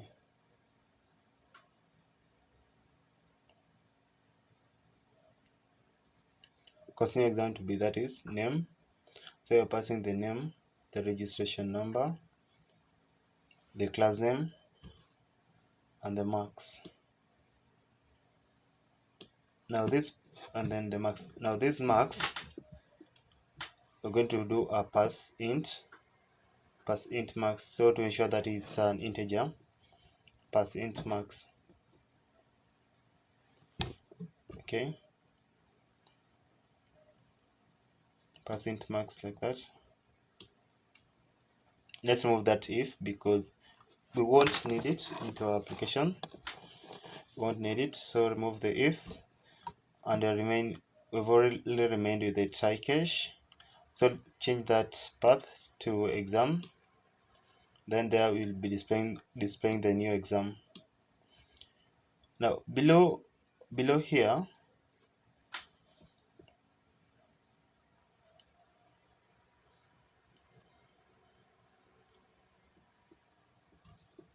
below that is the new, below the new exam, what you can do is you can do if can select if type of response dot data, if type of response dot data is equals to, that is the object. And remember, like, this is strict equal to, strict because like there are 3 equal to, so very strict. So set exam data, so we'll be displaying through that is the exam data, then response dot data, response dot data like that. Then that is the set name, initialize attendance data,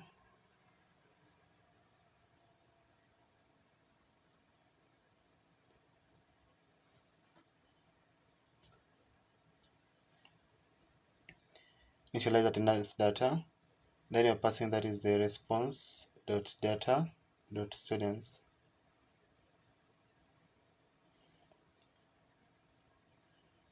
And then now in this yeah, so we have included that. So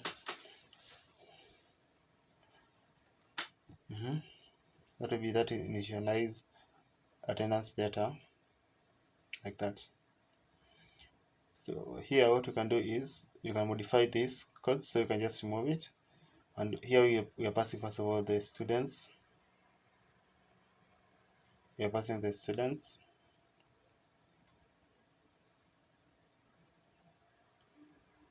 Now inside it you're going to say const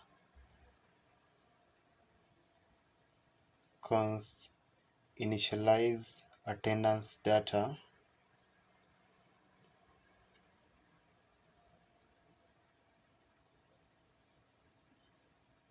const initial, not initialize, const initial attendance data. The function is one that is called initialize. So this is initial attendance data to be students.map, then passing the student. So we'll be mapping through that is the ID. So that should be the ID. So it will be ID to be that is student.id, and then the name will be student.name,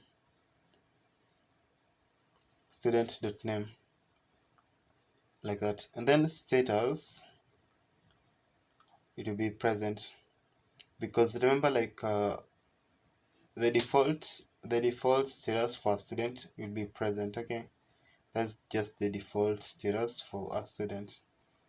So status is going to be present.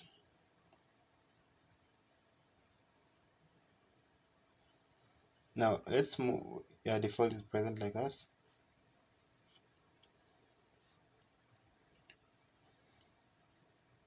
Here below, what you can say is, you can say like set attendance data,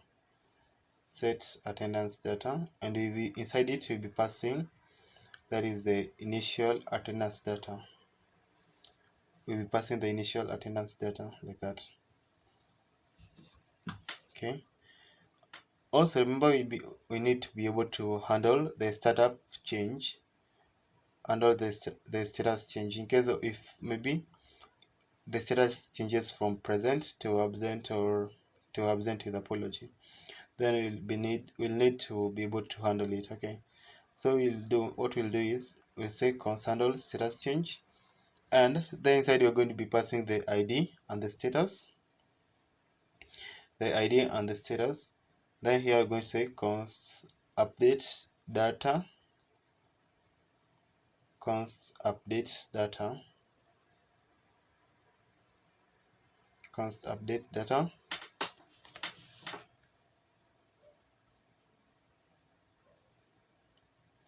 const update data to be, that is attendance data dot map,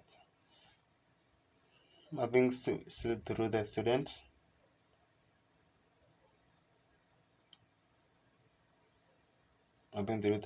So what we'll do is, you can say here if students.id is equals to ID, then you're going to return that is the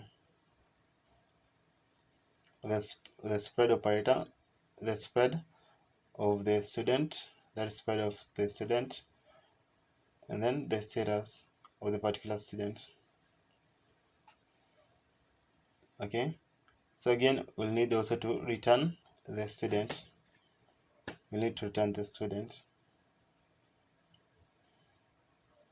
Return students, like that.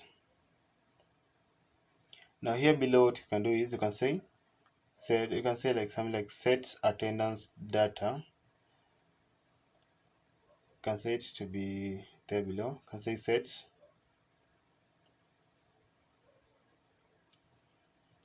set attendance data, and in this set attendance data, we are going to pass inside, that is the initialize attendance that we had created earlier. Initialize attendance data that we had created earlier. So again here we're going to create another one, so for handling submit, so it will be, let's say, const handle submit. No, not const handle status change. Let's see. Now let's remove that. Set to be const handle submit, because const handle status change we have already done it. So it becomes handle submit, and it's an async function. Async. So inside you're going to have a try cache. So you can say the try cache. Inside this try, what you can do, you can say const formatted data. Const formatted data is going to be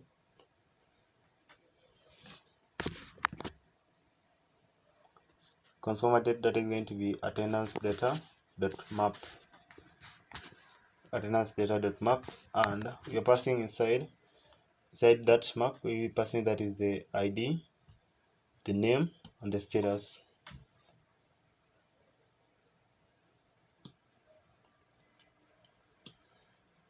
The name, ID, and the status. Also, again will be the thing. Also again will be including that is the student ID, to be student ID to be that is ID, like that. Again name, and then lastly status. Now below, what you can do is you can say const response. Const response is going to be await,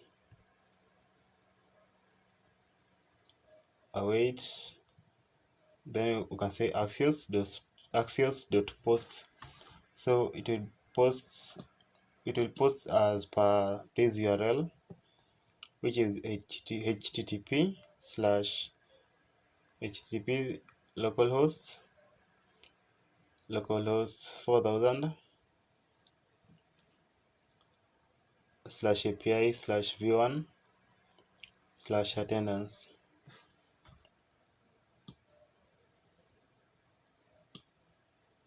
like that.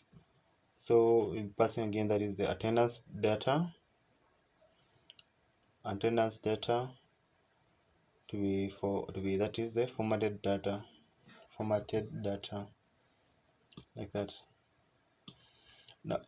Now here inside this cache, you're going to be passing an error in case while you're trying to submit the data. If we'll face any error, or if we'll face any issue, then it's going to try and output this error. So it's going to be error submitting the attendance data, and it will pass that error like that. Yeah, I think like that's okay. So now the only thing that we have not done now, in this attendance list, I want us to, below that attendance list, we can include the students.map, students.map,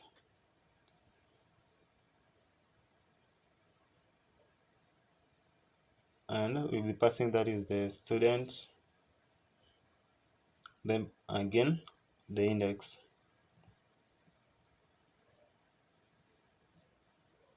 like that.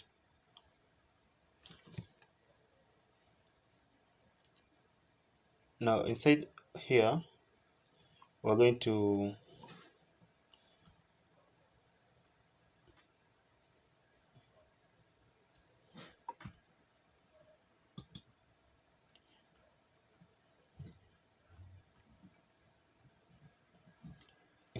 we're also going to include that is the react.fragment. So it will be react.fragment,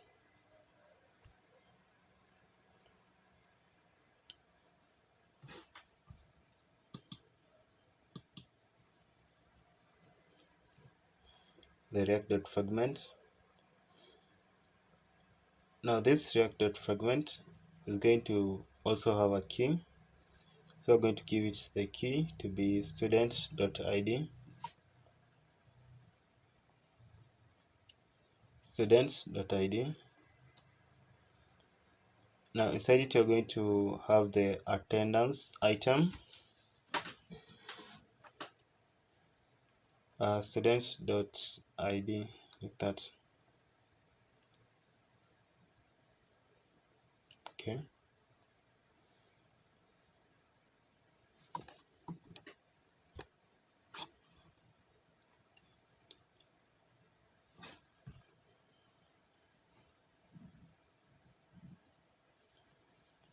Student.id. Okay, so it seems like there is an issue here.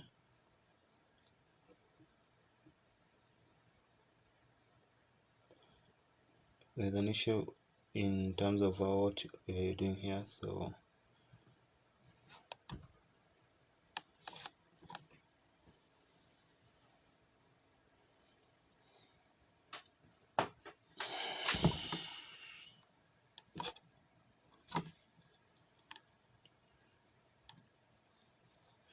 okay, so here inside the input you're going to include the checked. So this checked will be passing, that is the this checked, it will be passing, that it will be passing the attendance data. Then this attendance data is going to be in an array of, that is index.status. So the status, the initial status is going to be present, status to be present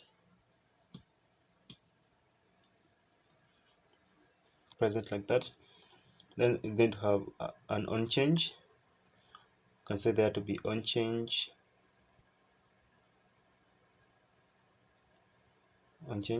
like that. And with passing, that is the handle status change, handle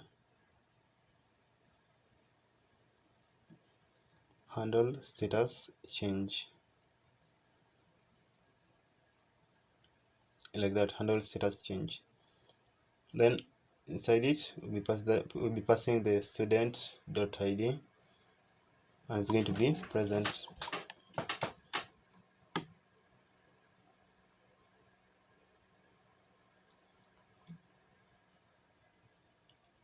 like that. Now what we can do is also, let's say,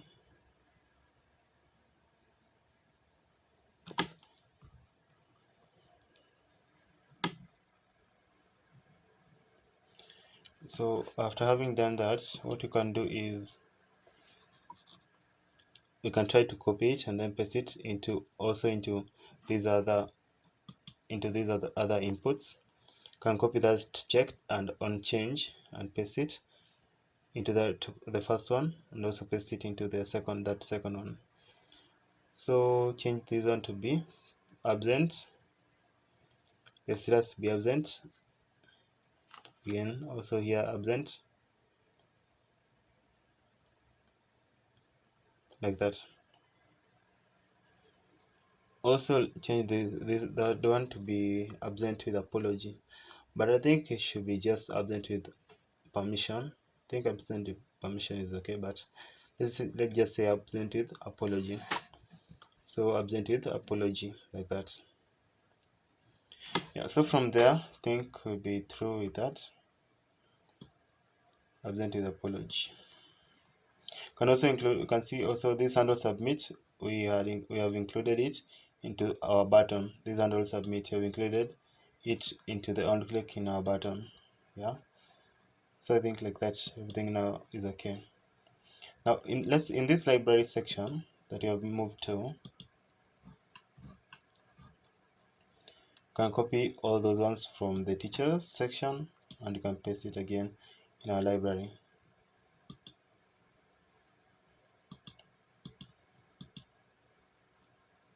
In this library you can remove that and you'll be left with that line. You can call it books, So it's going to be books, and then you can say set books. Then change the function of the function name from fetch to fetch books That will be set fetch books, and then change the path from teachers to library. Then that will be set and then set books, and then books.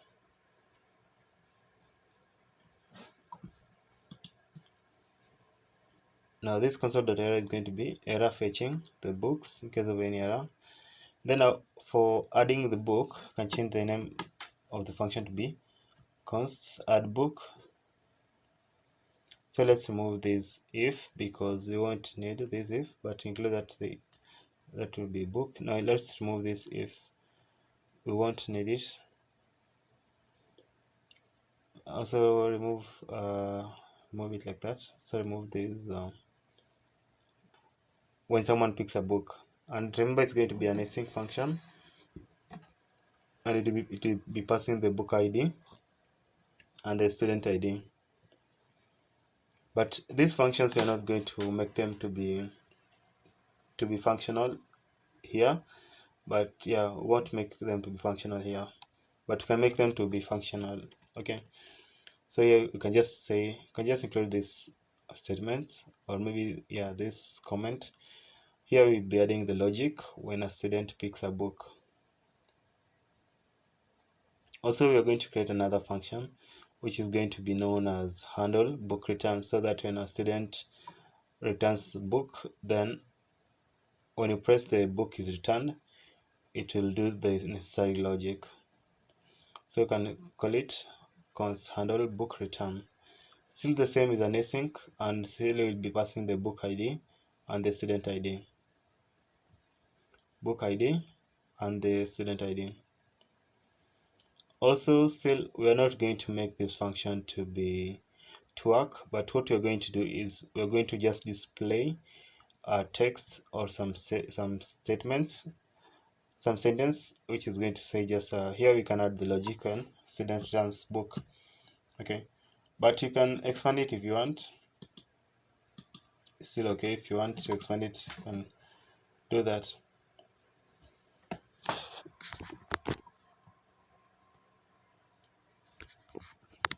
Now here in this form you can add that is the on submit. So it's going to be on submit, and then this on submit you're passing the event, that event. So that will be e dot prevent default.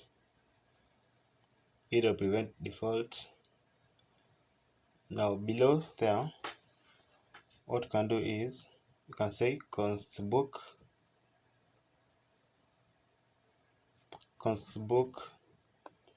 to be, that is id that is supposed to be, that is math.random dot to string, and then passing that is the 36 dot substring str, passing that is 2 and then 9. Title will be, that is e dot target dot title dot value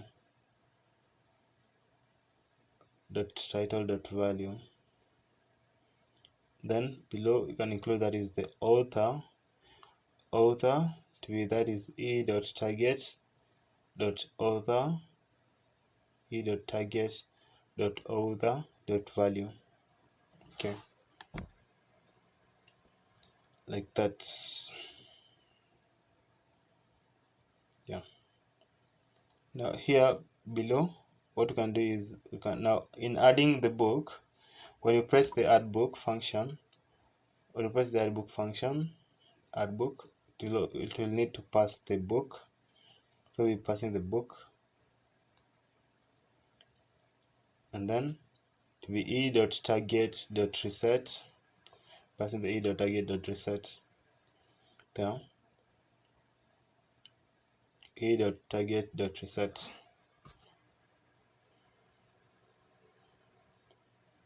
Okay, so I think from there everything now is done. Now the last thing that you can do is, let's now try to map or show all the books that we have added into our database. So let's move into the book list. In this book list, you're going to try to display all the books that we have added into our database. So this book list, we're going to first of all to include that is the books.map, and then you're going to be including the book. We're going to be passing that is the book. This book, inside it, you're going to have that is the book title. We're going to have the book title, author, and the action buttons. So book title, inside this book title, we'll be passing just one thing, which is the book name. So this book title, this passable the book item is going to have a key. The key is going to be book dot dash item, and then this book item first thing is going to have the book title, this book title. So we'll be passing inside it, we'll be passing the book dot book name,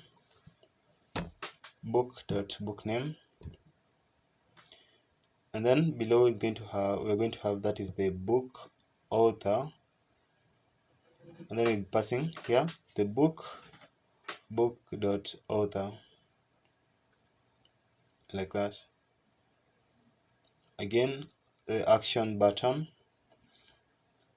this action button is on for either if the student has returned or is picking a book. So action button, so the first one, you can add the text pick, and you can add an on click.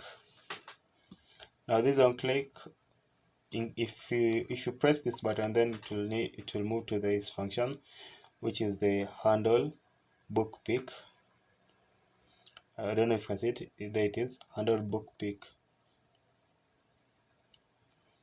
and then it will pass that is the book. It will pass the book dot underscore id, the book id, and let's say if maybe the student is, let's say just 123, or maybe even can just say student is known as John Doe 3 or something like that. Okay, so we have copied it and then pasted it. So we'll change first of all the text inside it, and also that is from from big to return, and also we change the function, which is from handle book to handle return book. From handle book pick to handle book return. So everything I think right now is okay. Now the next thing is the announcement section. Let's move to the announcement section. That is the announcement.jsx. Can just copy copy the logic from teacher and paste it into the assignment. So we're going to modify it appropriately for this section.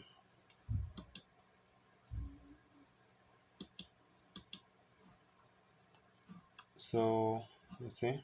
So that's going to be announcement, set announcement be to use state, and then passing an empty array, and then const as announcement, set announcements. So the first one was announcement. These are announcements.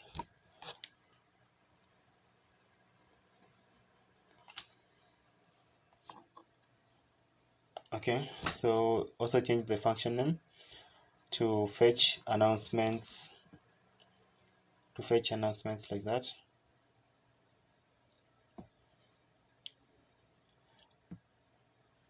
Okay,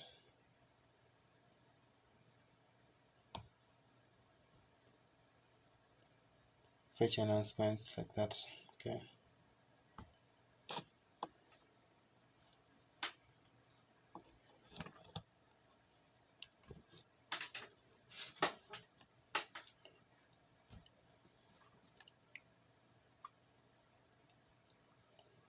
yeah, so I hope you can see like everything that you are doing. So this is going to be the handle submit for the function.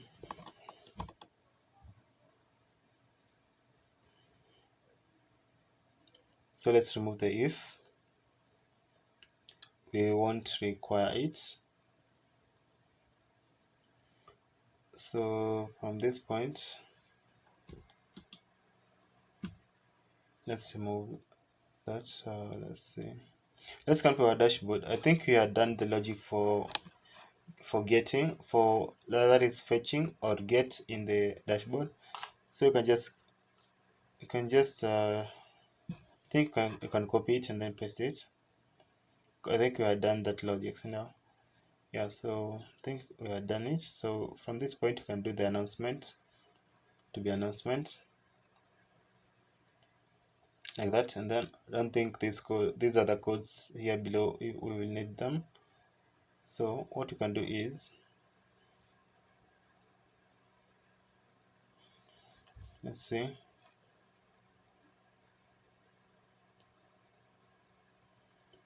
Okay, so okay, announcement, that's a data announcement. So like that, I don't think these codes we will need them.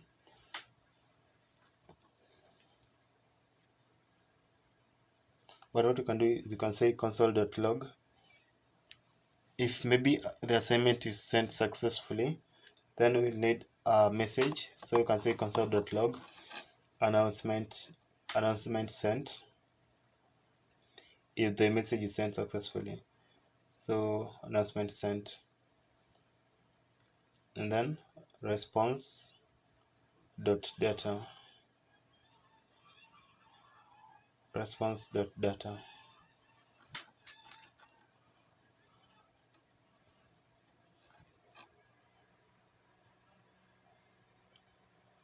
yeah, like that. So we're passing again here the set announcement,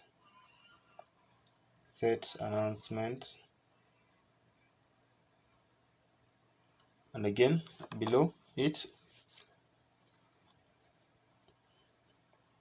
we're going to be passing the fetch announcement. So let's see, you can copy that fetch and paste it here, so that will be fetch announcement. But if it moves to the cache, then you can say that the error that is going to display is going to be error sending announcement, like that.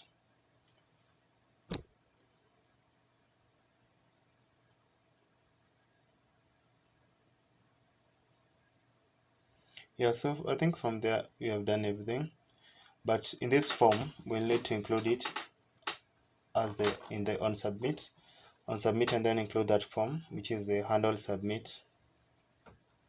Also we will need to include the ID here.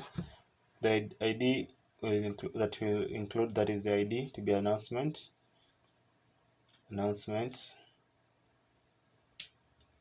and then value will be announcement, like that. Also, yeah, value announcement, like that. Okay. Also, if we move also to this button, oh yeah, even also on change, passing the E, that is the event, then we passing that is the set announcement, we're passing the set announcement. Set announcement, that will be E. That is E for the event dot target. E dot target dot value. E dot target dot value. Now this button, you're going to include a type. So the type is going to be submit. Yeah, type is going to be submit, like that. Now for us to be able to display all the announcements, so here we're going to include, that is the announcements.map, announcements.map, and we'll be passing the announcement. We'll be passing here the announcement. And what you're going to do here, first of all, passing the announcement, and then you can say here to be announcement item, announcement item, and then in this announcement item, we'll be passing here the announcement content. Announcement content. This announcement item is going to have a key. First of all, key is to be announcement. Then announcement content here inside it, announcement content. This announcement content is going to have, inside it you are going to pass the announcement dot announcement, the one that you had declared it like above. Then there above, announcement dot announcement. Yeah, like that. Now the last one, or almost the last one that we're looking is the event calendar. You can copy that, the same thing. So in this event calendar,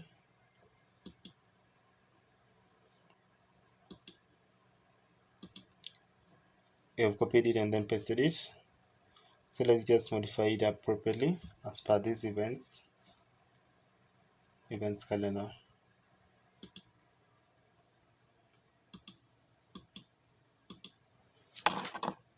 Okay.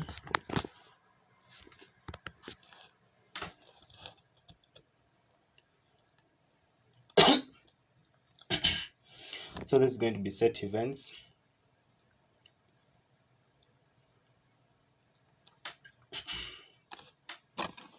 Then passing an empty array there, passing an empty array, and then there will be, let's say, new event, and then passing the set new event,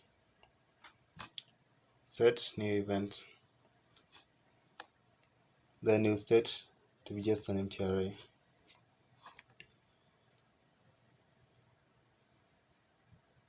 Like that. Then here will be say const, and then passing, that is the error, and then set error, then will be, that will be, let's copy the use state because we're going to use it, but inside it you can say null. So you can just say it, you can say it is null, like that. Okay, so here what we had already done the one for the fetch in our dashboard. I don't know if you remember, so you can copy that fetch and you can paste it there. So we're going to include the same fetch here, the same fetch that we had included into our dashboard. Now the one that we didn't do is for the posts method. Okay, we didn't do for the posts one. So what you're going to do is you're going to include now the post here.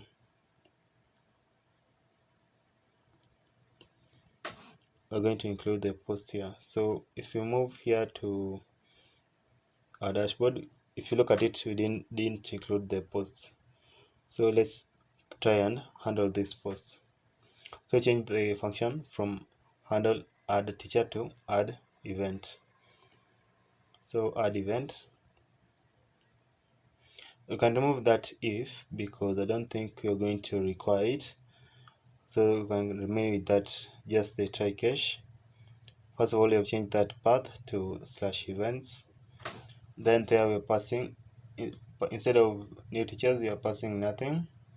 Okay, you're passing the event to be new event.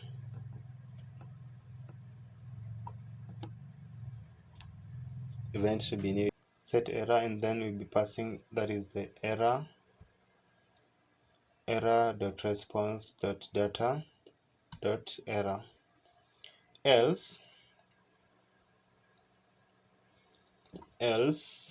here below you can just say else set error to be error adding event.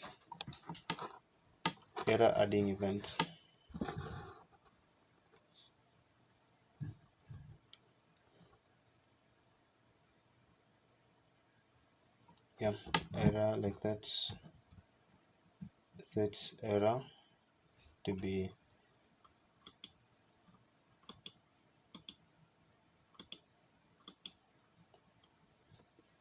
error adding event. Okay, so what we can do again is we're going to make that form.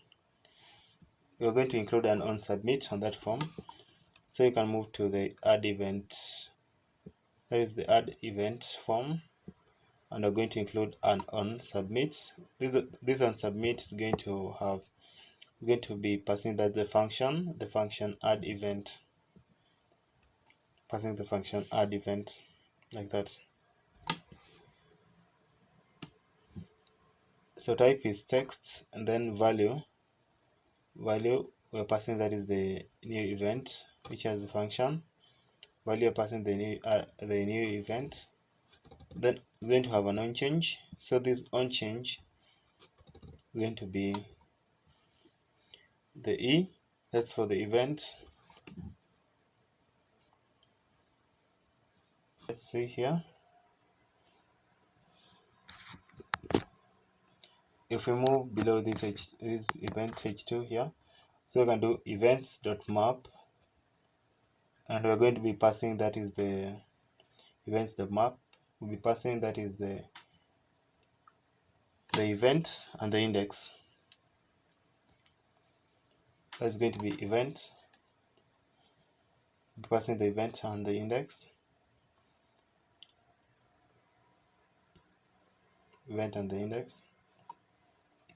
and we're going to include there to be including the event,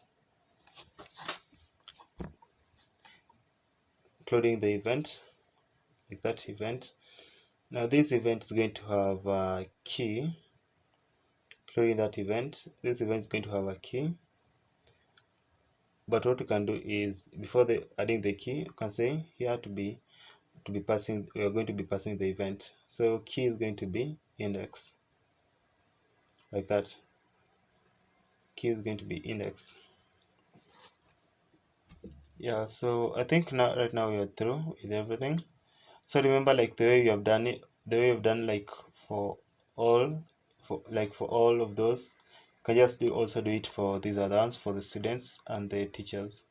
Okay, and also you can just copy because if you have noticed, like most of these files, they're almost the same, from the teachers to from the teacher to the students files, like most of them are almost the same. Okay, so you can even be able to copy some of these. You can copy it like that. Example, in this announcement section for the admin, you can copy the announcement for the student, paste it like that, because in these announcements you can see like the logic for adding or fetching, for fetching and posting, they are the same. But now we're going to remove the posting code, because the student doesn't need to know how to post. Okay, so yeah, that's what you can do. So you can come here and paste that code for the code for the logic for posting and adding a new announcement. So let's remove every code that deals with adding of announcement in this announcement in the student section or student dashboard. So let's remove that. But here you can see, like, you have the fetch announcement and you have the handle submit. Let's remove this handle submit. because it doesn't have any value here right now. So I think like that's okay.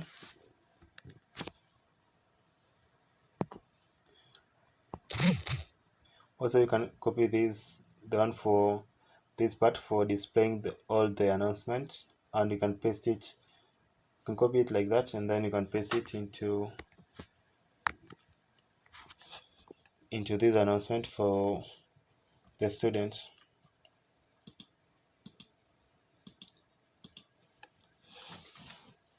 You can paste it like that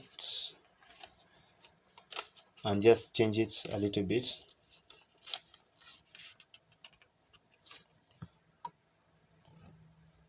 Yeah, so that will be title.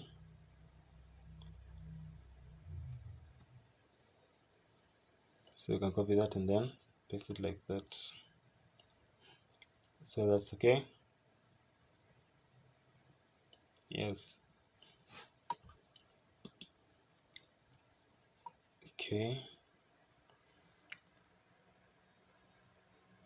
So let's move to the assignment section. Assignments.mark, and here we're going to pass the assignment. We're going to pass here the assignment.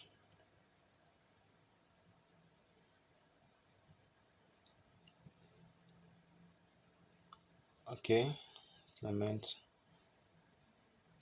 and then here, and then you're going to also include the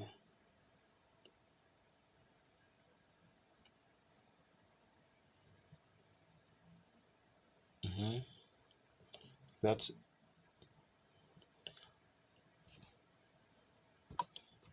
So here you're going to include the assignment card, assignment card. Assignment card. This assignment card is going to have a key, but first of all you're going to create the assignment title. Assignment title, and the assignment title is going to have, first of all we're going to pass the assignment. We're going to pass inside it the assignment dot title. So we're going to pass the assignment description.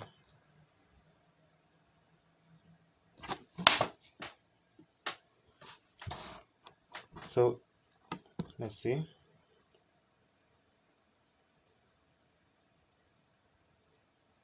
Okay, assignment container like that. Okay. So in this assignment card is going to have a key. So the key is going to be assignment.id. Assignment.id. Like that. So assignment.id, and then this assignment title we're going to pass here inside that will be the assignment.title. Assignment.title.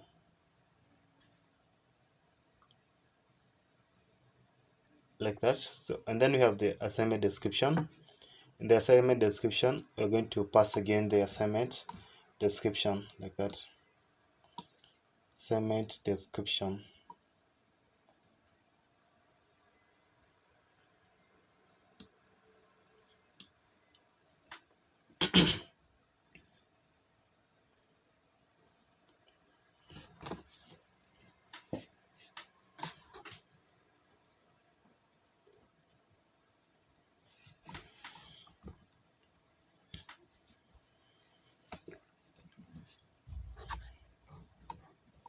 Here what you can do, you can say like, if there is no assignment if assignment dot done has not been done, then what you can do is you can say you can pass the assignment form, and this assignment form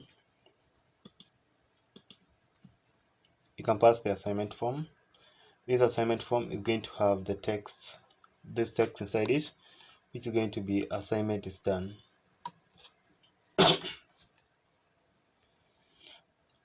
Assignment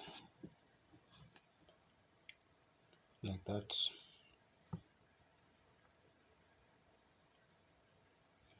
assignment form like that. So assignment form on do assignment, then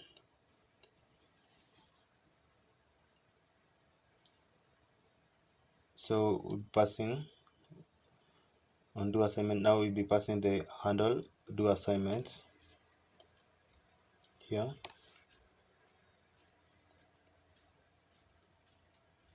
So so there's some typo here, so that will be we are passing the handle, that will be handle do. This message is the one that's going to appear, and this message you have wrapped it inside the assignment done message. You can look at this assignment done message style into that respective style, into that style components, and you can see what it does. Okay, you can look through it. Now here, outside outside our function, you can create now here another function known as assignment form.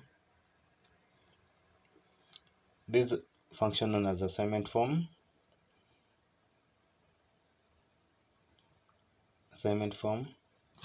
and what you are doing with this assignment form is you are passing inside it the undo assignment.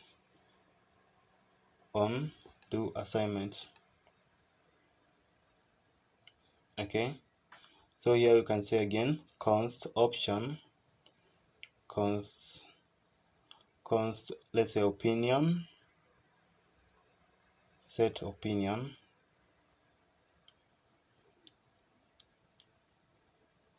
to be use state,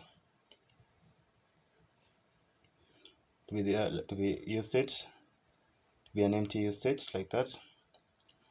And then you can do it below it you can say const handle submit, to be passing, we are passing there the event handle submit.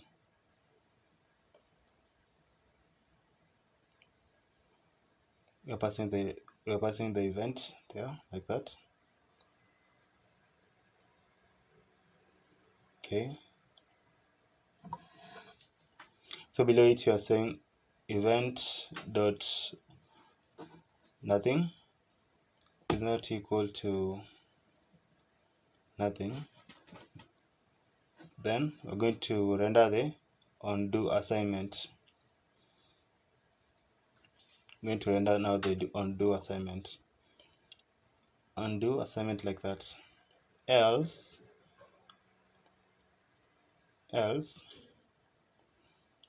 we're going to give the student an alert.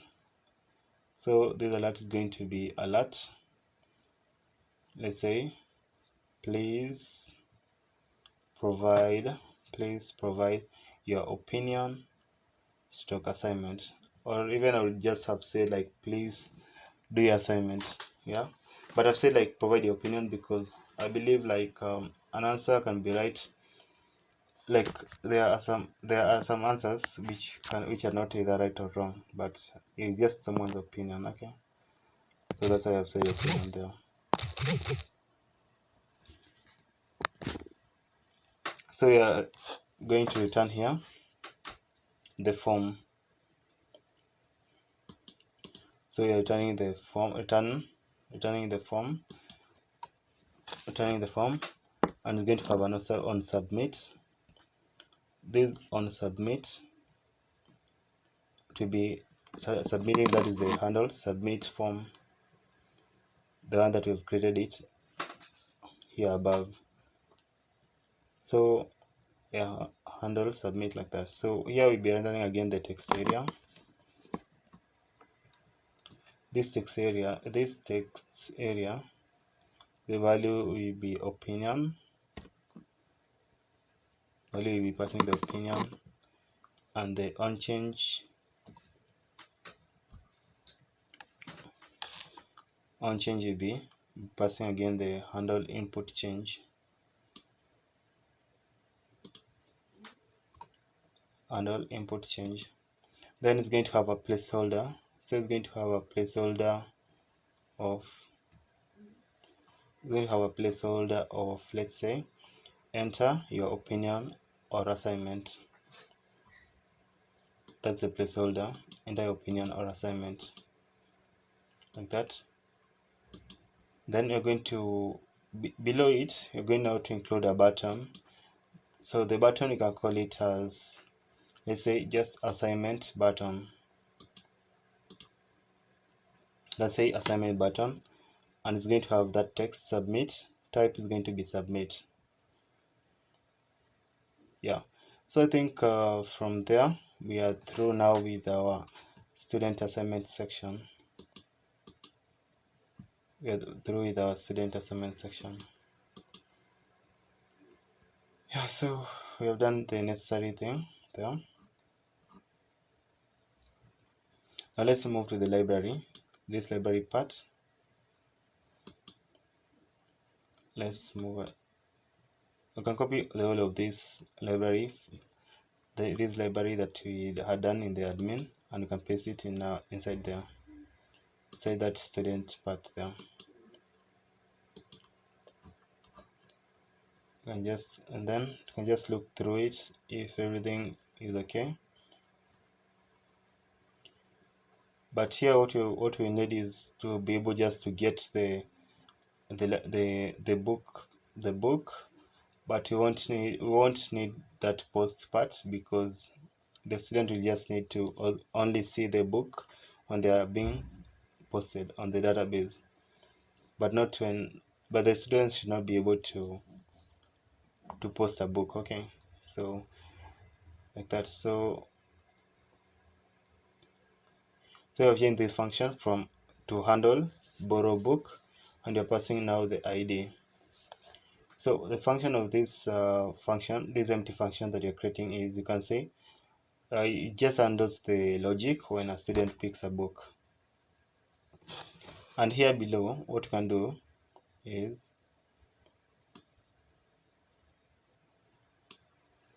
here in this book list, you're going to be mapping through all the books. So you're going to say here books.map, books.map, books.map, and you're going to be, we can just copy it like that you can copy that from the admin part, and let's move to this library and then paste it like that. I think it's just, it will remain the same, but let's just try and modify it. So the only thing that is going to change is these buttons. We'll need to remove one button. Okay, so also let's remove one button. This one is going to be, yeah, so let's copy that function and replace it here. Also again, let's replace, we won't need that student part. Okay, let's replace it like that. Also, we are passing here only the book ID, but not the name of the student. So we have removed the name of the student because we won't need it there. And then from pick, we can just say borrow. Okay, that can be borrow like that. Yeah, so I think from there we are through.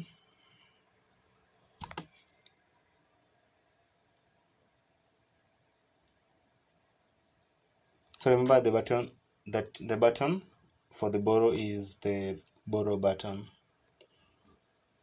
Okay, from there I think we are through with this.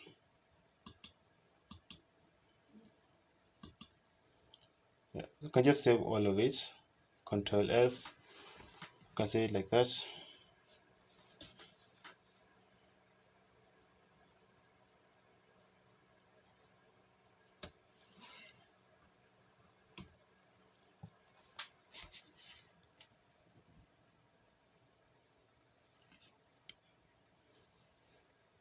You can just close all those all the files that have been opened that we won't require it appropriately. So we copy that function, that logic for adding and getting the assignments. We're going to do the same thing.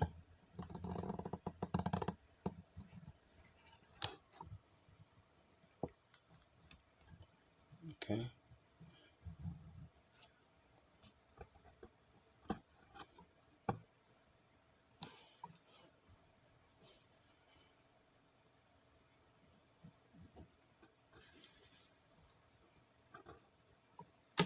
Can just do the same. So let's copy that.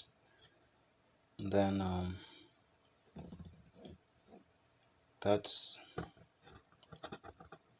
so in short, what we are trying to do is we are trying to like to copy all the necessary parts, all the not necessary parts, all the similar parts for both the admin and the teacher. We're trying like to copy all the necessary logic. Okay, like example, if maybe the post logic, or maybe the get logic. Okay, so what you're trying to do is just you are copying not all of them, because if you copy all of them you're going to get error. You're copying only the necessary parts. Okay, you can just look at how I'm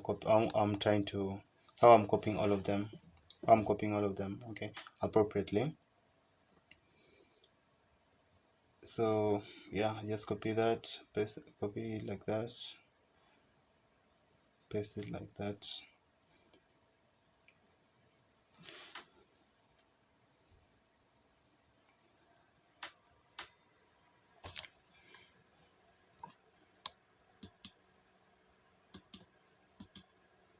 Let's just continue like that.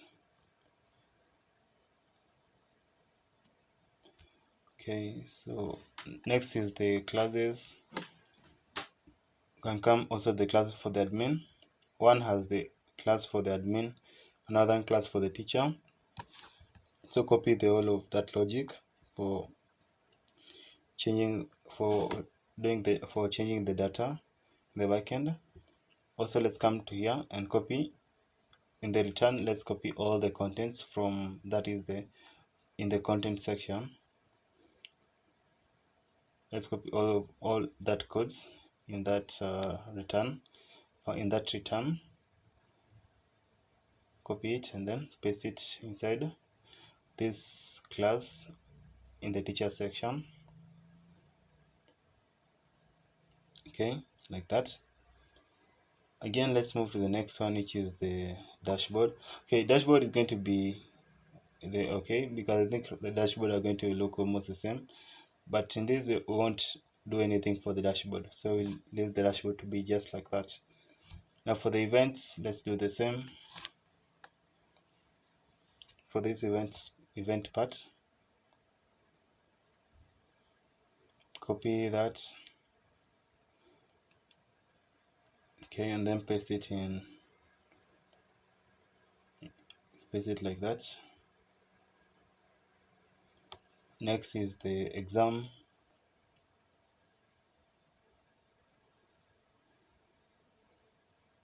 You can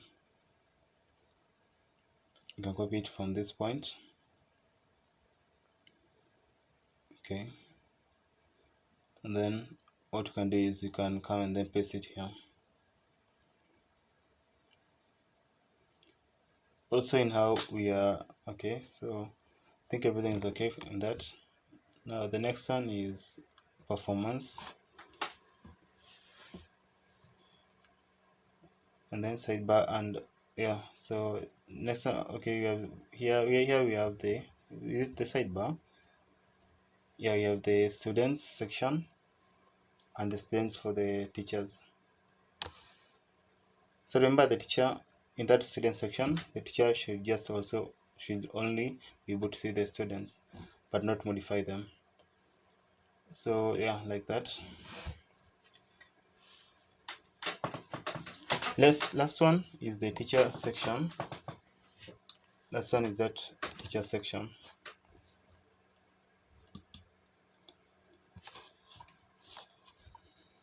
So that teacher section, so yeah, paste it like that, copy it and then paste it like that. So let's copy this section here, copy it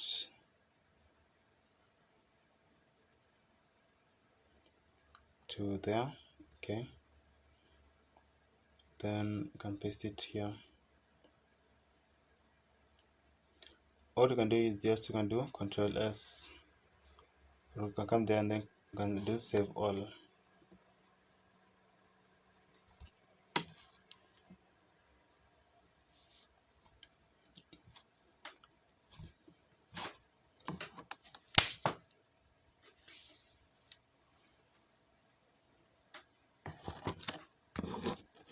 Yeah, like that.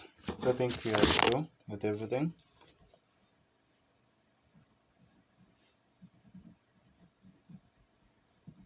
Yeah, so this is our project. So I think we have been able to make it to be okay. Like everything now looks okay. And as you can see, also, if you look at this project, you can see like also in our database, I was able to change the name of the database. I think I told you, you can look even into our DB connection. Look at it. In that DB name, I had to change it because even if you look here, it's saying that invalid database name. That man's school management system is invalid because it has spaces. So I've changed it to school management system with no spaces in it, like that. Even if you look at here in GPT, you have seen like, look at that, like database names cannot be empty. These are the rules. Database name cannot contain any of these characters.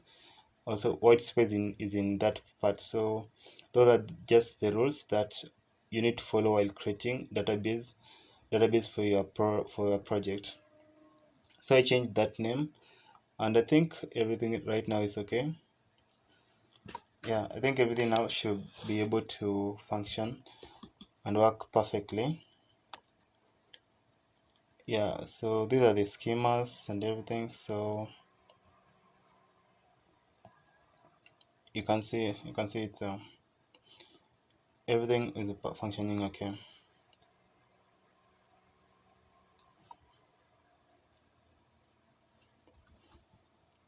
Yeah, you can see also database connected to the database. So the connection is successful. So now what we're going to try now to do is we're going to try to see if we can be able to transfer any data from one point to another. Okay, so as you can see, like this is our application and this is the admin part. So if you come again, let's come to the class and add the specific data. Let's try to test it. Say test class and let's try to test if everything works okay. You can see that error. Okay, yeah, you can see like everything works perfectly. Also, if you come to our dashboard, to our database, sorry, in the classes section, you're supposed to see that class that has been added. Let's see if we move to that part. Let's just wait a minute. I think there's an issue with my internet, but no problem. Let's move again to the students section. Let's include some details for the student. Let's say just some random data because we are just trying to test it. And also let's put the grade there. Then add student. Yeah, you can see like also the student is added successfully into our system. Yeah, so look in our class, that is the class has been registered, that is the test class. So let's move to that other part, the student. You can see the student that we have just included right now. Also in these teachers, let's say here to be James Doe and then some random teacher data.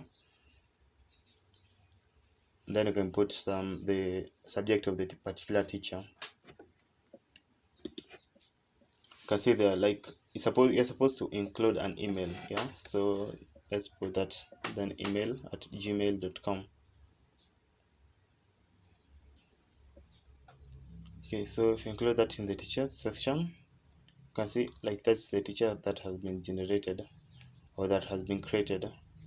So in these assignments, yeah, so if you include there the tests, assignments, then you can include some testing text text some texting text some tests some tests test text kama hiyo, yeah. Hope you're understanding. Okay, then you can include this the grade and the deadline for doing the assignment, and if I'm correct, then everything should work perfectly. Yeah. Oh, there's an issue, error adding assignment, let's say. Okay, so I also had included the React Tosify in the project. You can look at the codes that are in the description below. Yeah, I included the React Tosify. Yeah, you can see like everything now works perfectly. I've sent that test assignment twice, and that's why you're getting it twice there. Yeah, so also in these exam details, you can include the name, the registration number of the particular teacher, of the particular student, sorry, then the class or the grade that the pupil or the student belongs to, then the marks that the student has gotten in that exam. You can be able to add it there. Also, you have that the performance section, you have the attendance section. In this attendance section, you can see you only have one student, that is the test student that you had created. And library management, here you can add, also you can be able to add all the books in the library. You can say here tests, maybe just put some random words, testing the library. And then the author, just put any random text. Yeah, so there's an issue here. Let's try to refresh, and okay. So in the announcement section, this announcement you can just try to test it. So yeah, I think everything works perfectly right now. Let's test the announcement. Yeah, so you can see like I've included the Reactosify. So look at my codes in the GitHub, and you can see how I've added the Reactosify. I didn't want to do it here because this video will have been extremely long, and I don't want it to be too extremely long. Okay, so from here I think you're through with everything. So you can see like it's being updated in real time in our system. So if you like the video and if you enjoyed it, and if maybe you learned something or two from it, please please subscribe, and also you can share it with maybe your friends, and I really appreciate a lot. Okay, so thank you guys so much for being here and watching the whole of this 9-hour video, and I hope you have learned from it. So until next time, in the next cool project, thank you so much. Bye.